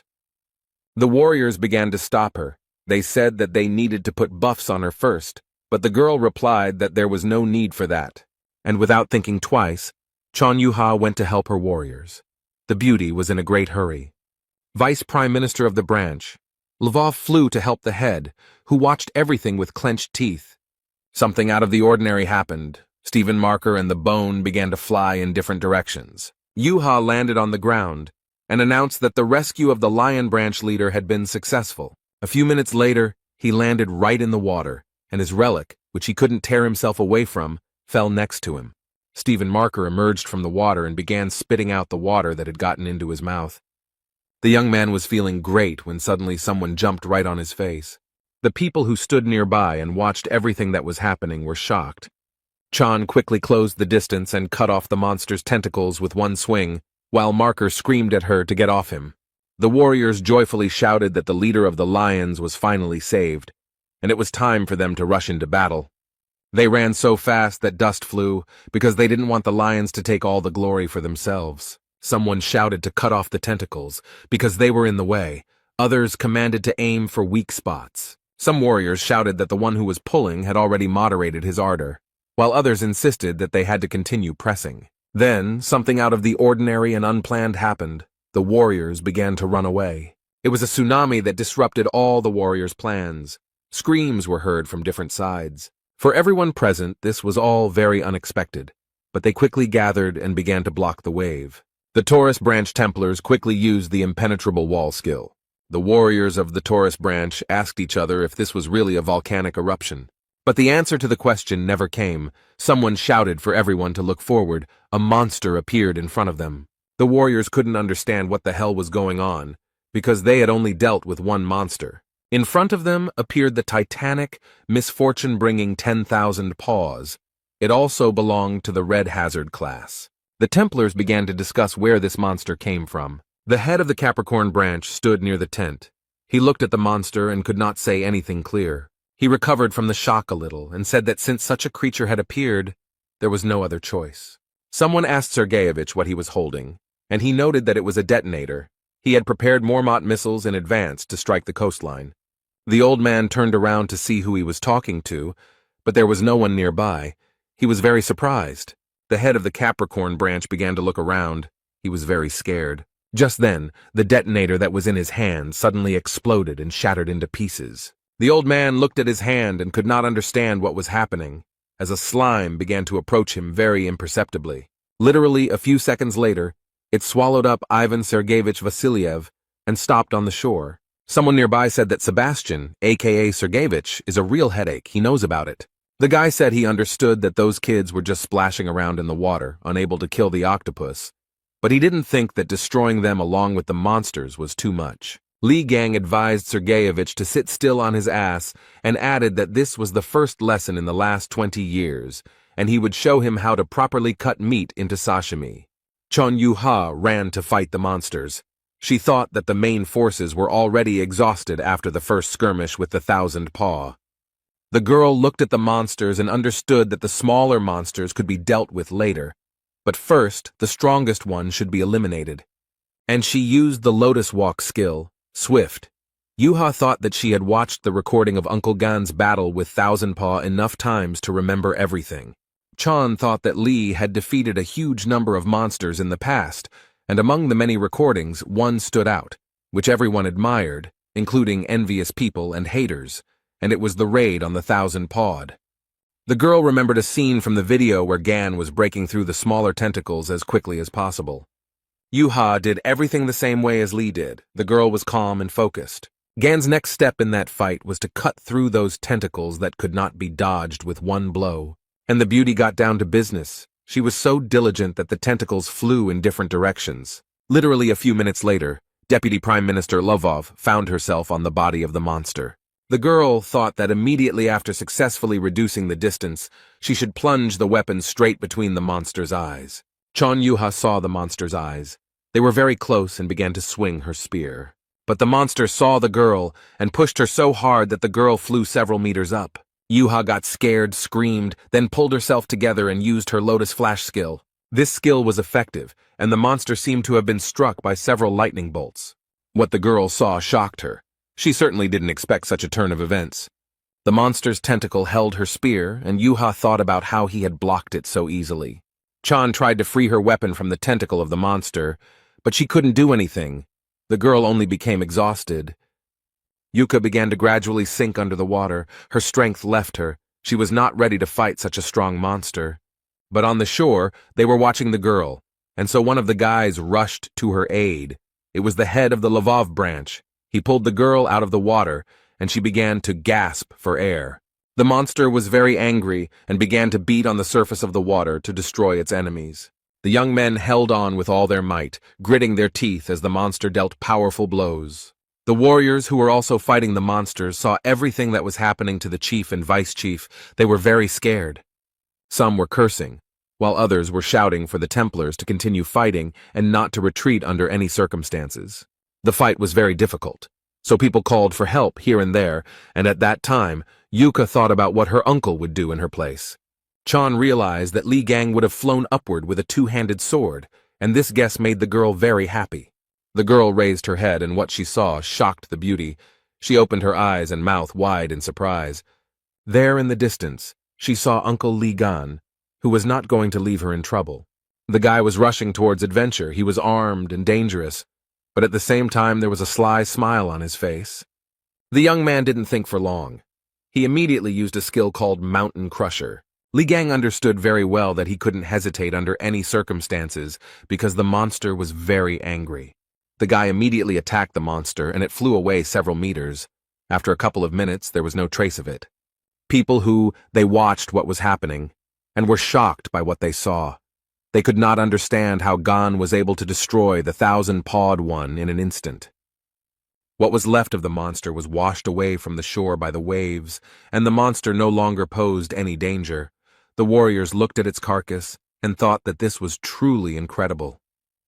The Templars discussed among themselves how Li managed to jump to the monster from the very shore. Those who did not see it said that the other warriors were joking. Gan appeared behind the warriors and said that he thought he had overdone it a bit. The Templars did not expect him to appear, so they screamed in fear. The man asked the warriors why they were staring at him, and then noted that the Templars themselves could not do anything, so he was forced to teach them a lesson. One of the warriors told Li to shut up, so how he appeared out of nowhere and simply finished off the monster. The second supported his friend and said that they themselves dealt with that temptation. The monster captured Gan with its tentacles. He could not understand what was happening, and the warriors who had just argued with him were shocked. Li looked at them and understood perfectly well that they would not come to his aid under any circumstances. And the monster held Yuhi's weapon in one tentacle, and the guy in the other. It was a terrifying sight. Chan began to look into the distance and realized that her uncle had been captured. She screamed very loudly. Beads of sweat appeared on her face from worry. The warriors were also able to see this picture. They began to stutter and ask each other what they should do. The Templars couldn't imagine how they would even fight something like this. The monster had no intention of retreating. His eyes were burning with red fire, and he was clicking his huge teeth. how everything suddenly brightened up. One of the warriors used the Lotus of Disaster skill. The warriors opened their mouths and began to talk among themselves about how this was the vice chief's ultimate technique. The Templars' voices trembled with fear. They opened their mouths in surprise, and someone even said that this could not be. Li Gang emerged from the water, holding a weapon in his hands and shouting very loudly. The man was very angry, and he began to attack the monster with all his might, which began to scream very loudly. But Gan continued to attack. He couldn't stop. The young man was very angry. After a few minutes, he decided to use a skill called Dark Baptism. The warriors who were watching all this opened their mouths in surprise, and their pupils narrowed very much. And Gan stood on the monster and said that he loved huge enemies because they could be chopped into small pieces. The guy smiled through his teeth and said, "Even if these monsters had 1,000 or 10,000 legs, they are still the same pathetic octopuses." Li was tired but pleased with himself. He said he had cut them into perfect bite-sized pieces and added that dinner was served. The beaten monster was floating in the water and no longer posed any danger to anyone. The Templars were talking among themselves about how Li had actually been able to kill that monster, and that the stories about his exploits were not fiction. A systemic message appeared before Gan that people were looking at him with awe and respect. They were beginning to revere him. The reporter fell to the ground and stuttered as she said that the audience had seen everything for themselves, and added that an event had taken place that would soon become the main topic of discussion throughout the world. People were standing under a huge building, on the screen of which the news was broadcast, which reported that the returning hero Li Gang had destroyed the one who was attracting 10,000 paws. This news made everyone happy without exception. They began to laugh, jump, and dance. Messages appeared before Gan informing him that people began to respect and honor him after his exciting stories and memorable feats.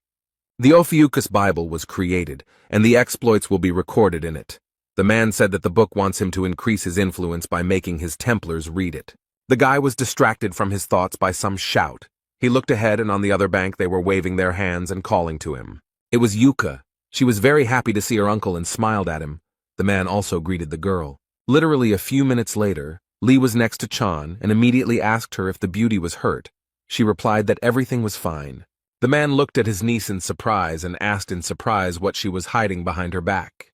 Li began to ask Yuha if she had decided to take the domino for herself, and she replied that she did not understand what her uncle was talking about. Gan asked if the girl also had a bone fetish, and all Leos were obsessed with them. She replied that it was just a trophy. The guy handed her a piece of something. He extended his hand to her and said that it was her spear, but it had broken during the battle, and then promised that he would soon make a replacement for it. The girl's jaw dropped when she realized that her uncle was forging a weapon for her. She was incredibly happy. Stephen Marker ran up to them, his eyes wide and wild, and shouted that it sounded wonderful. Li asked the jock if he was crazy. Why was he suddenly yelling so much? He looked at his fist and said that it was great news. Stephen said that he was the head of the Lev branch, and Yuka was his direct subordinate. And just when Gan suggested that she forge a new weapon, the girl covered her ears with her hands. And Marker's eyes widened, and he said that this meant that Li would do something for him too, and then he said how could he not be happy about the new weapon. The head of the Lvov branch said that 20 years ago, it was Gan who was responsible for making equipment for all the saints. Marker said that Li destroyed the relic he bought, which is why he is entitled to something as compensation. These words made Gan very angry, and Stephen continued to speak. He told Yuha that he forgives her for landing on his head and even throwing away the bone. The young man could no longer control himself, so he called the head of the Lvov branch a thick-headed sack of shit. Suddenly there was a very strong explosion, after which it became very quiet, but not for long. Stephen said in surprise that it was very surprising that Li could cause explosions with his screams, and the young man replied that it was not him. The warriors began to scream after they came to their senses a little. Many of the Templars needed help. One of the soldiers noted that the explosion covered everyone who stood on the front line. The warrior looked ahead, saw a toothy monster with huge claws, and asked what was going on. The man was very scared. The wolf's eyes were glowing with a mad fire. He was grimacing, and drooling was dripping from his mouth. It is unclear for what reason the people of the Leo branch began to go crazy. It was a terrifying sight. Chan said that the Lion Strike Force suddenly attacked the Taurus branch. She couldn't understand what it was. A voice was heard saying that it was a flare from Mormouth that he had planted, but due to its small size, the explosion was not that big. The young people heard some noise to the side. They turned their heads, and what they saw shocked them greatly. Vladimirov Ivan Sergeyevich, aka Sebastian, aka the head of the Capricorn branch, was heading towards them. In his robotic hand was a slime called Ghana, whose appearance left much to be desired. Lee got very angry. He asked what Sebastian did with the slime, and Stephen asked what Mormor meant, and asked Sergeyevich if he really installed a dangerous bomb in the area where his people were supposed to fight. The Capricorn branch leader told Marker to calm down and noted that he hadn't even started yet, and that the explosion was just a cannon salute before the main show. Lee asked the old man if the madness of the people on the front lines was also his doing. Stephen was surprised when he heard this question. Sebastian laughed and replied that Li Gang, as expected, was very quick to grasp everything, and decided to show them something more interesting. The old man took out some kind of tube and blew into it, but what happened next was amazing. A breeze blew and a bright greenish glow appeared behind the elderly man. It attracted the attention of some warriors. They looked at it with fascination, and then they began to attack representatives of other branches with increased aggression. They could not understand what was really going on. The warriors who stood on the shore were very frightened. They shouted that the representatives of the Lion branch were running towards them and asking them to stop. Stephen Marker watched everything that was happening. He shouted to his men to finally come to their senses, but they did not hear him. The monsters attacked Chong Yuha. They knocked the girl to the ground, and she quietly called her uncle for help. He would have gladly helped her, but he himself began to be attacked by the maddened representatives of the Leo branch. Sebastian was incredibly pleased with himself, and noted that they hardly had any strength left after the fierce fight with the draggers. Li Gang was lying face down in the sand. The maddened representatives of the Lion branch were able to knock him down, and the old man was happy. He told the young man that it was nice to see him face down on the ground, and that it was even better than he expected. Stephen Marker clenched his fist and screamed at what the hell the old man had done to his men, and why they weren't responding to his commands. The old man said that neither he nor Yuha had drunk the potion, and then added that his men were excited due to the combination of the potions they had drunk and the influence of Mormouth, and could hear the commands of his whistle. The head of the Lvov branch began to shout for Sebastian to return his people to normal, and he asked him to be quieter, and said that if he wanted his subordinates returned to him, he needed to listen to him carefully. An unusual weapon appeared in front of Stephen, and he looked at it in surprise. He asked with surprise in his voice if this sword belonged to Gon, and the old man replied that it really did, and the boy forged it with his own hands. Sergeyevich said that he had an offer for Marker that he definitely couldn't refuse, and told the jock to use the sword. The old man then added that the weapon should be used to kill Li Gun. Stephen folded his arms and asked if Sebastian wanted him to finish Li off, then asked why he would listen to the old man. He calmly replied that the head of the Lev branch had no other choice. Otherwise, he would lose his people forever. The old man said that everything was fine and they should understand each other perfectly. He then noted that they had something in common, and that was a huge envy of Li Gang. Stephen Marker said that this was complete nonsense, and Sebastian asked how the guy would then explain his obsession with the artifacts created by Li Gang. The old man added that the muscle man was trying his best to get rid of his inferiority complex, and seeing Li Gang's strength was like running into an insurmountable wall. Sebastian noted that this also applied to his skills in creating various artifacts. The old man noted that the harder they try to overcome that very wall, the bigger and stronger it becomes. It is impossible to destroy or jump over it. Sergeyevich, foaming at the mouth, shouted that such a chance only comes once in a lifetime and it should not be missed. And then he added that he was not as petty as Li Gang and this was not a one-sided proposal. The old man smiled slyly and said that he would create for Marker the most powerful weapon in the history of mankind.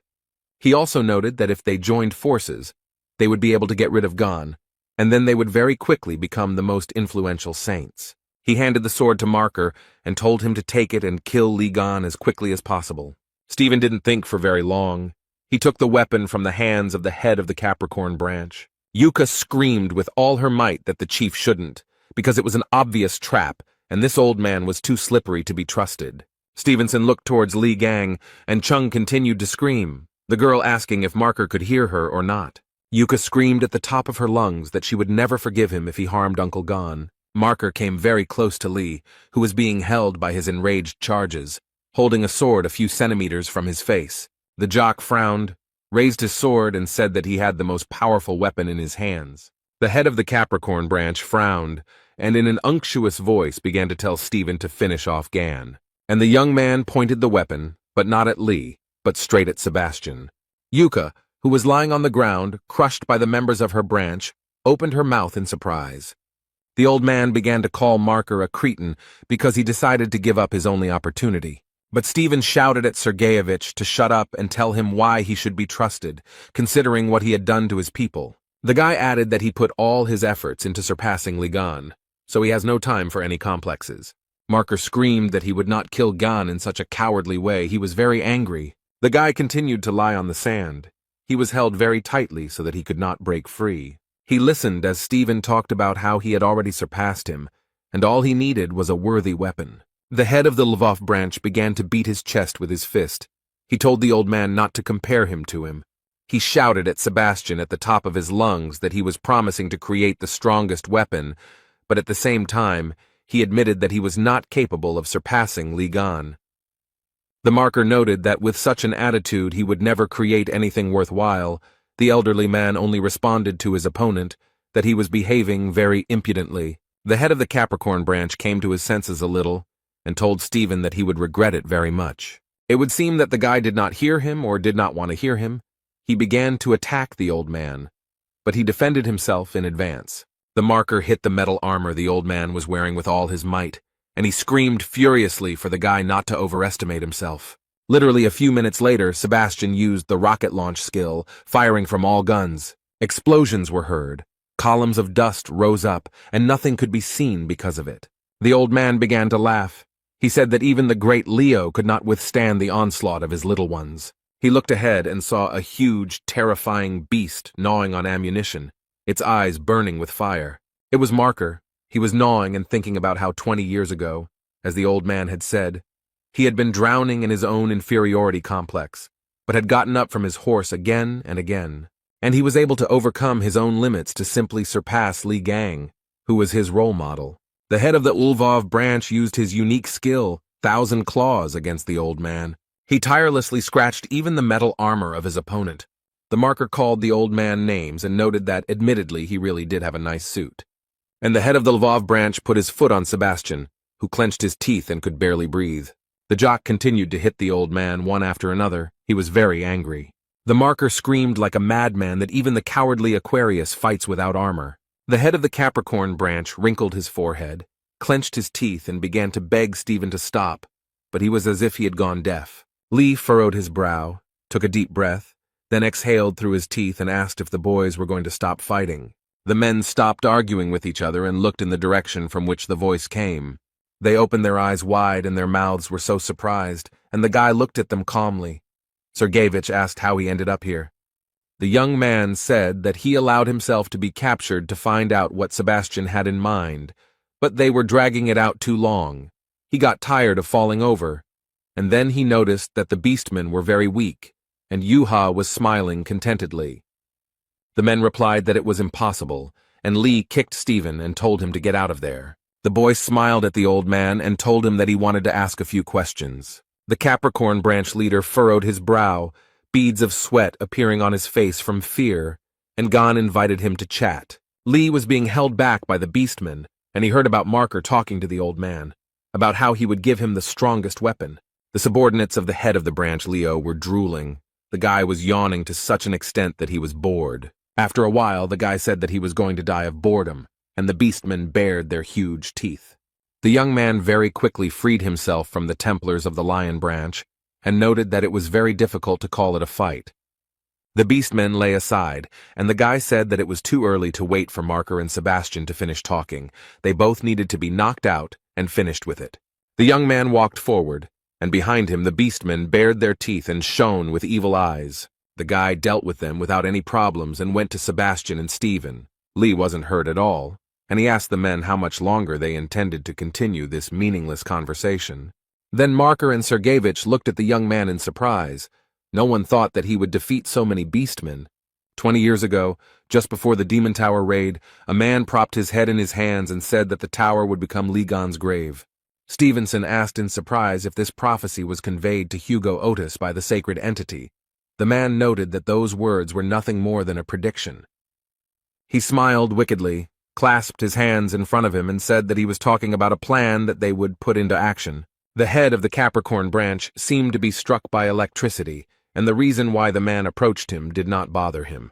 He thought that Li Gang would die, and that this was a once-in-a-lifetime chance, because not only would they destroy him, but they would then extract all the potential from his body for their own benefit. Gan was very angry. He said that he didn't need their flashbacks and demanded that Sergeyevich simply say what kind of scumbag stuck a knife in his back. The guy noted that he didn't care about his past. The old man replied that he would tell him everything, but in return he demanded that the boy guarantee his safety. The guy grabbed Sebastian by the neck. He began to wheeze. He did not expect such a trick from Lee. And Gan asked the old man if he understood the situation he was in, and noted that he was not in a position to bargain. The guy told his opponent that if he started talking nonsense again, he would immediately rip out his jaw along with his tongue, and asked again who had stabbed him in the back. The old man began to shake very much from fear, he stuttered. Since the boy's finger was under his tongue, he noted that it was the Virgin. Gan let him go, narrowed his eyes, and thought about Sebastian's words. But the purple witch said the same thing. The young man recalled past events and thought that it was the Virgin who was behind everything.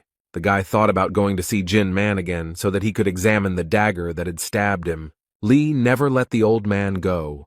He told him that he thought that was enough, and noted that it was time for him to return his thing, and emphasized that the hammer of understanding was his. The old man was surprised by such a request, since he did not want to give up the weapon, but the guy asked if Sebastian had any problems, and he immediately said that he would immediately return the hammer of understanding. And the holy sign of Capricorn Sebastian handed over the relic of the hammer of understanding. Gan held it in his hands and was very happy. Vladimirov Ivan Sergeyevich was very nervous about losing his hammer. He was definitely not prepared for this. Lee asked Sebastian why he made such a sour face, whether he was upset about something, and then told the three brothers to come out to him. They immediately showed up. Jan ordered them to take the old man to their world, and if he resisted, to break a couple of his limbs. The brothers agreed, and Sebastian asked the guy in surprise if the avatars really served him. The old man shouted that the young man had become not a saint, but the god of a new constellation. Gan told him to think about his behavior, and then noted that this did not mean that he would forgive him later. The beastmen slowly began to come to their senses. They could not understand what had happened earlier. Many complained that they had headaches, and they also could not understand how they ended up there. Yuha was pleased to note that the members of the Lev branch were beginning to come to their senses, and Stephen was also pleased. Members of other branches said that the lions would no longer attack them. The members of the Capricorn branch asked what they should do, since the leader had been taken away from here by force, and the bishop replied that everything was obvious. The man was very angry. He opened some device and began to change the settings. Members of other branches began to fall. They could not understand what was happening to their armor. And the bishop was incredibly happy. He asked the Templars if they had forgotten that their branch had conjured up the equipment, and then noted that these explosions would send them straight to hell. One of the branch members advised not to provoke them, and the bishop ordered the Mormouth shells to be launched. The warrior immediately carried out the order, and the missile flew a few centimeters above Li Gan's head. The guy noticed that everyone was scaring him with another toy called Mormouth, and then he said that he could show his own, and began to use the hammer relic. Achievements. Gan smiled and began to select a target. A system message notified that he could improve or modify the target if the conditions were met. The young man decided that the hammer's target attainments will Mormouth. He successfully modified his target, and the Mormouth projectile was modified into the Mormouth firework. The Bishop of Capricorn widened his eyes and said that Lee had turned the projectile into a firework and called him a crazy bastard. But their ardor was quickly curbed. The beastmen told them that they were the only madmen here. The Leo branch members came closer and asked how they dared to take advantage of their trust. The Capricorn Templars were surprised that they were all safe. Stephen Marker gritted his teeth, widened his eyes, and replied that they, the animals, were not so easy to take. They did not have a scratch from such a small explosion. The members of the Capricorn branch began to run away somewhere, and Stephen Marker shouted at them to wait until he finished. He told Gan that they couldn't just let them escape and asked if he had anything fancy, big, and strong, and he asked why Stephen was asking him again. The head of the Lvov branch was very angry, and Lee thought that it was big, strong, impressive, and easy to swing. He smiled slyly and remarked that he had something, and Marker stuttered and asked why he was looking at him like that. Stephen calmed down a little and said that if the guy had such an item, then let him give it to him. But before he could even finish his sentence, something happened, and the huge man began to scream in a voice that wasn't his own. Gan grabbed Marker by the leg and dragged him somewhere. There was a crazy smile on the young man's face. Without thinking twice, Lee swung with all his might and threw the Marker after the dying members of the Capricorn branch. He watched as the warriors began to scatter in different directions and said that it would be nice to go bowling later. The young man took Stephen by the leg and asked him what he had to say about it. The Marker was so shocked that he couldn't even say a word. The guy dragged him a few more meters, and then he let go of the leg and said that it was uncomfortable for him to hold it, and he would not do it anymore. The action takes place under the protective dome of a European nation. This is the Red Zone. Jane, captain of the Virgo branch search party, thought that the stench was unbearable and that the lures could attack at any moment, so she needed to be prepared. The warriors asked each other if they had heard the news that Lee Gang had killed a huge monster in the Philippines. The girl said she watched the video and noticed that the monster didn't have a chance, while the second noted that the official raiding parties were unnecessary baggage. Someone said that the big losses were also caused by the fact that the Leo branching intertwined with the Capricorn branching. The guy replied that it was to their advantage, because the weaker the opponent, the better. Captain, she ordered everyone to be quiet and asked since when protocol allowed whispering during a mission, and the girls asked her for forgiveness. Jane said that they were not here for fun and advised them not to forget that they were tasked with finding their man, who had disappeared into the outskirts of the dome. The captain noted that the search was already problematic due to the fog, so there was no need to complicate the task. Jane wanted to say something else, but she heard a scream from the side. Someone was calling for help. The girls stopped, but the cry for help did not stop. The captain of the search party noticed that the man was ahead. Jane said she would lead and ordered her branch members to keep up. And there in the distance, someone was begging for help. A man was shouting if there was anyone there, and a search party went forward. Jane wondered if the screams sounded like they were echoing throughout the city, and if her ears were deceiving her. The captain ran forward and thought about how it felt like these were artificial repetitions, like some kind of recording. Jane slammed on her brakes, turned around and shouted for everyone to stop. The captain of the search party looked ahead and thought that something was wrong here. She began to ask where everyone had disappeared to, asking for an answer, but no one answered her. The girl found herself in a place unknown to her, and now she asked to be saved. In Hugo Otus's house, the television was on, from which one could hear the news that several days had passed since Ligan's victory over the enticed 10,000 paws and 1,000 pawed. The young man read a book about his achievements while sipping a cold drink, and the reporter continued to talk about how they were in the Philippines and how they were trying to move the bodies of those bringing misfortune with the help of a huge crane. Gan looked up from his book at the TV screen, where they were talking about how amazing he was for single-handedly dealing with the threat, making the combined mission seem pointless. The guy said that wherever you look, you see the same news, and he didn't understand why everyone was so surprised by the cutting up of a couple of octopuses. He then noted that at least the news was being told in a positive light. Interestingly, the news was also broadcast on the streets of the city, and people were interested to see that the returning hero Lee Gang had destroyed the one who was luring 10,000 paws. The guy looked at the screen and read in the Bible that the main point of it is to perform actions that can attract attention. After a few minutes, he closed it, thinking that was enough and would deal with the to-do list later. Lee Gang received a new notification. He was asked to check the trials or upgraded skills. He noticed that it was stressing him out. The guy chose the tests. He was interested in looking there first. Several messages appeared in front of him. He thought that this semblance of a quest appeared after his battle with the sacred essence of the twins. The young man regretted that he would not be able to resort to his fighting instinct. But if he met a sacred entity or a huge attractor, then it would not be critical, because this was his specialty. And Lee's two quests seemed quite problematic, because he needed a registrar, and to find his own Templar he decided to deal with them later.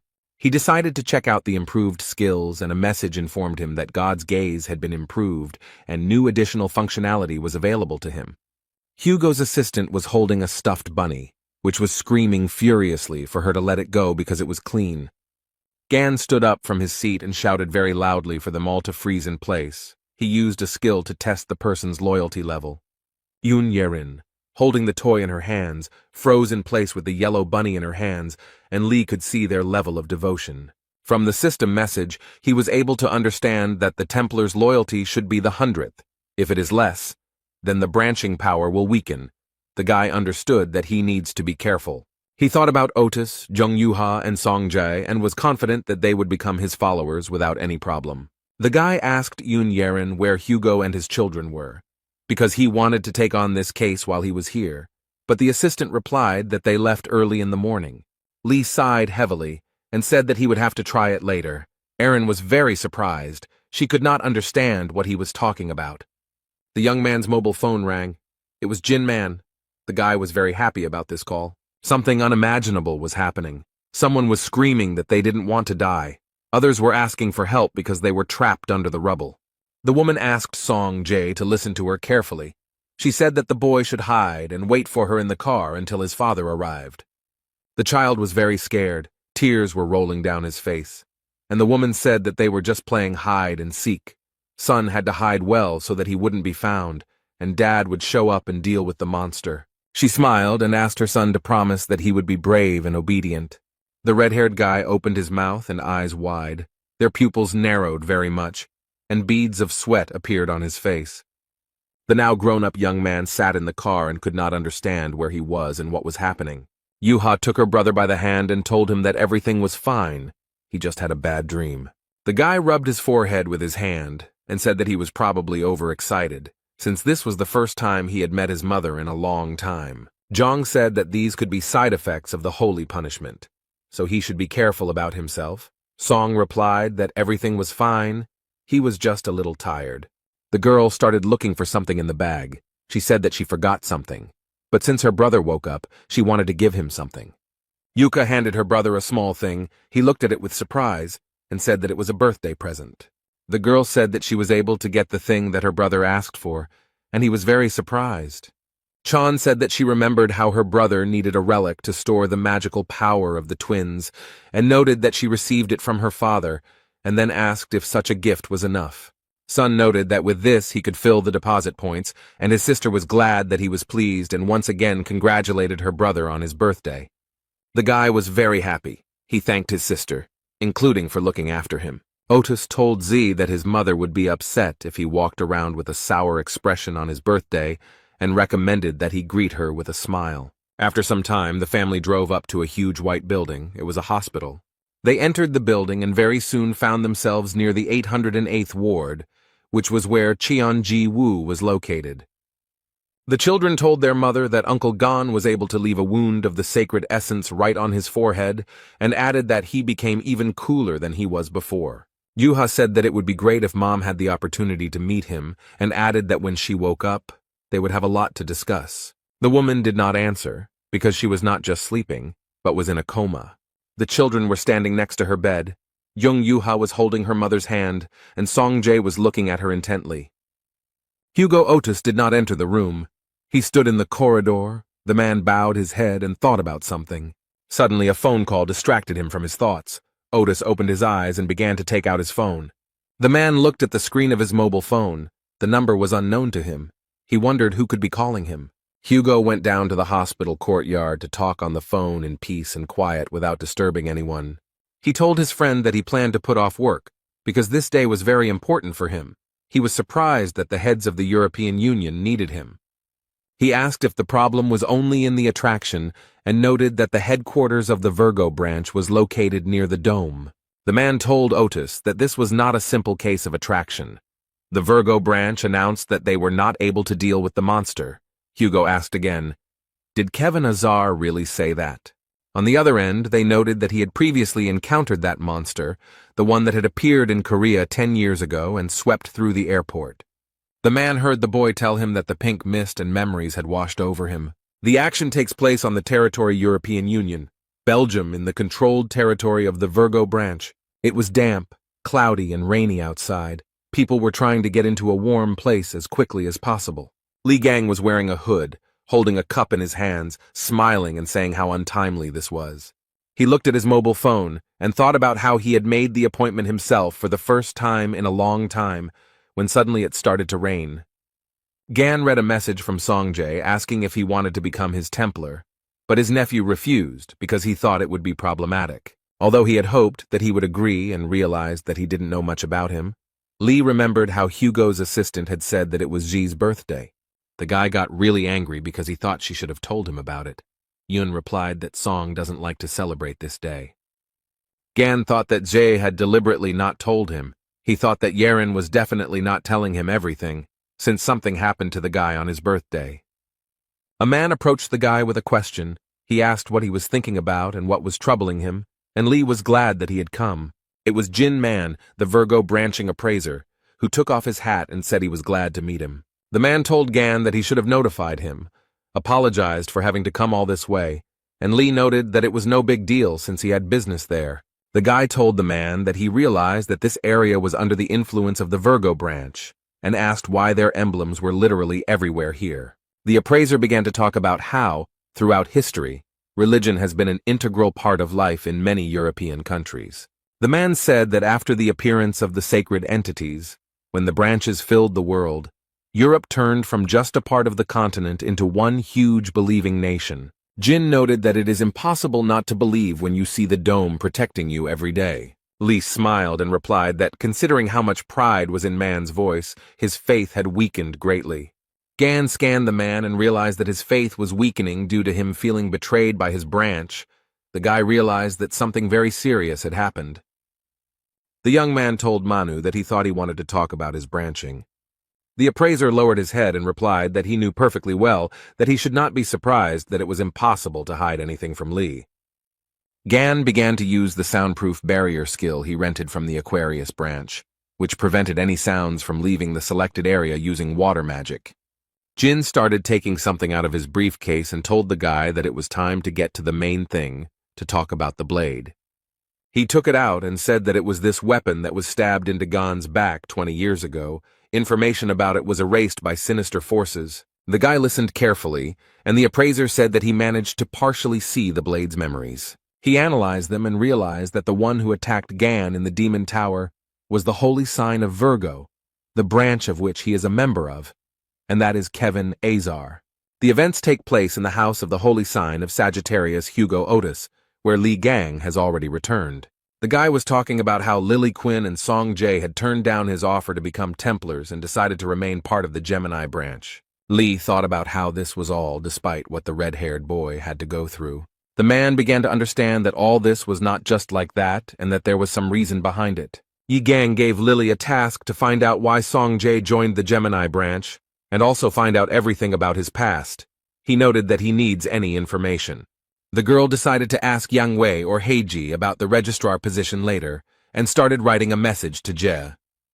Suddenly, the guy came to Lily and said that he had a request for her. She was very surprised. Quinn smiled and thought that she was lucky. The guy showed up just in time and asked what happened. Sun asked Lily to get into the secret archive of the magical library of the Gemini branch. The girl was very surprised. The Gemini branch magic library contained books on magic, collected from all over the world, including the Gemini branch territories. Deep within the building, there is a secret archive containing forbidden books, which only high-ranking Templars have access to. Sun said that he had thrown away his badge, so he couldn't even enter the library, not to mention that with his rank, he couldn't get into the secret archive. He bowed to Quinn and said that he needed to get there. The girl looked at him in surprise. Lily used her skills and told the boy that sending him to the magic library wasn't that difficult. The young man frowned and watched everything that was happening. He didn't think that everything was so easy for Quinn. The girl told him that the secret archive was full of secret, dangerous, and forbidden magic, and asked what the guy needed there. Sun was silent for a moment, and then said that he wanted to find a skill with which he could summon a creature from another world. Soul call. Gan sat on the bench, his head down, thinking about the words the appraiser had told him. After all, he had looked through the records of the last few years. The man realized that several blades similar to that one had been sold at auctions. They were personally assessed by his predecessor, and it seems that he also sensed the ominous energy that emanated from the weapons. He tried to track down the original, and it turned out to be the Virgo's forking blade. Jin showed Lee the screen of his mobile phone and said that the blade was from the Virgo branch weapon storage, and it also contained a large number of weapons with similar energy. The appraiser said the guns were not put up for auction because they were gradually being scrapped. Gan asked the man if his predecessor had told him anything. Man replied that no, he never heard anything from him, since he was killed while he was investigating. Ironically, it was done by the very blade he was looking for. Jin pointed his finger at the weapon and pointed out the place where there were signs of interference, and noticed that the blade was emanating an ominous energy. Someone had hidden all possible traces. The appraiser added that the blade was cursed with a powerful curse that he had not encountered before, and Lee noted that he thought that this curse was manas. Tried to neutralize. The guy noticed that a strong, sinister creature had intervened here. Everything was not so simple. Gan thought that that creature could harm not only the holy sign, but also the sacred essence. The young man understood that curses were Moran's specialty, but his curses did not work on sacred entities. This sinister energy definitely doesn't belong to any of the gods. Even the energy of cancer is nothing compared to this blade's energy, Lee thought. He came to the conclusion that whoever attacked him must be closely connected with the mysterious civilization. The guy grabbed his head and realized that he needed to first deal with the test, because it had a time limit. Li Gang understood that only after this would it be possible to return to the questions concerning the Virgin. The young man was delighted because he heard the announcer announce that his train was arriving at the station. A few minutes later, a train arrived on the platform, which it announced with a long whistle. The doors opened and passengers gradually began to leave their carriages. There were a lot of them. Gan continued to sit on the bench. A smile appeared on the guy's face. He was glad that they were already here. He was delighted by the arrival of the elite squad of the holy archer Hugo Otis. There were a lot of warriors. They arrived very quickly, as it was necessary to resolve an important issue as quickly as possible. One of the warriors said that it was necessary to get rid of the attractions in this area today. The warrior approached the vines that were on the ground, touched them with his foot and asked what they were because they were getting in the way. Gan said it was a coincidence. He didn't think they had any business in the Virgo branch territory, and asked what brought them here. The young man frowned and reported that the Sagittarius branch had received an order. He noticed that their branch had a special squad that was engaged in the extermination of the attractors. They were something like mercenaries who solved problems. The guy told Lee that their leader had gone to clarify all the details with members of the European Union. Gan asked in surprise if they had really taken up the job without really knowing anything, and the warrior replied that the chief had accepted the order anyway. He said that the purpose of this task is to bring misfortune, which has some history associated with it. And the guy asked Li Gan if he had heard about the monster that strives for the power of the gods, the Bloody Mist. The action takes place in the European Union Parliament, where a headquarters for the extermination of those who bring misfortune has gathered. The man said that the blood mist is a monster that releases mist, which is why it is named that way. It sucks out the soul and life force of nearby creatures. He added that the attractor had appeared about 10 days ago. Hugo asked why they had not gathered an army of people from different branches and dealt with it, but had reacted so late. He replied that the monster was officially considered defeated and should not surface again. Otis asked in surprise that everything was hidden despite the fact that the attracting one had already managed to absorb 5,000 people. The man lowered his head and replied that it had been decades since the branches had worried about losses. Hugo asked what about the Virgo branching. He asked why the head Kevin Azar was not doing anything. The guy replied that they had already tried. The man reported that they had repeatedly sent troops there, which consisted of high-ranking Templars. He noted that they all failed because this attractor releases a red mist that causes a powerful status effect. A representative of the EU Parliament noted that the fog is most dangerous for people of the Virgo branch, who specialize in close combat. Also, the Virgo Saint sign went on an expedition to the North Sea to deal with an enticer of the same class as the Bloody Mist, so they can't return anytime soon. That's why the EU Parliament decided to break with tradition and turn to another branch. The man noted that they had studied all the branches and settled on them because the mercenary branch was relatively free of power struggles between the others. He noted that Otis also works with Sir Li Gang. He was very impressed when he saw his actions in the Philippines, and they would be very grateful to them.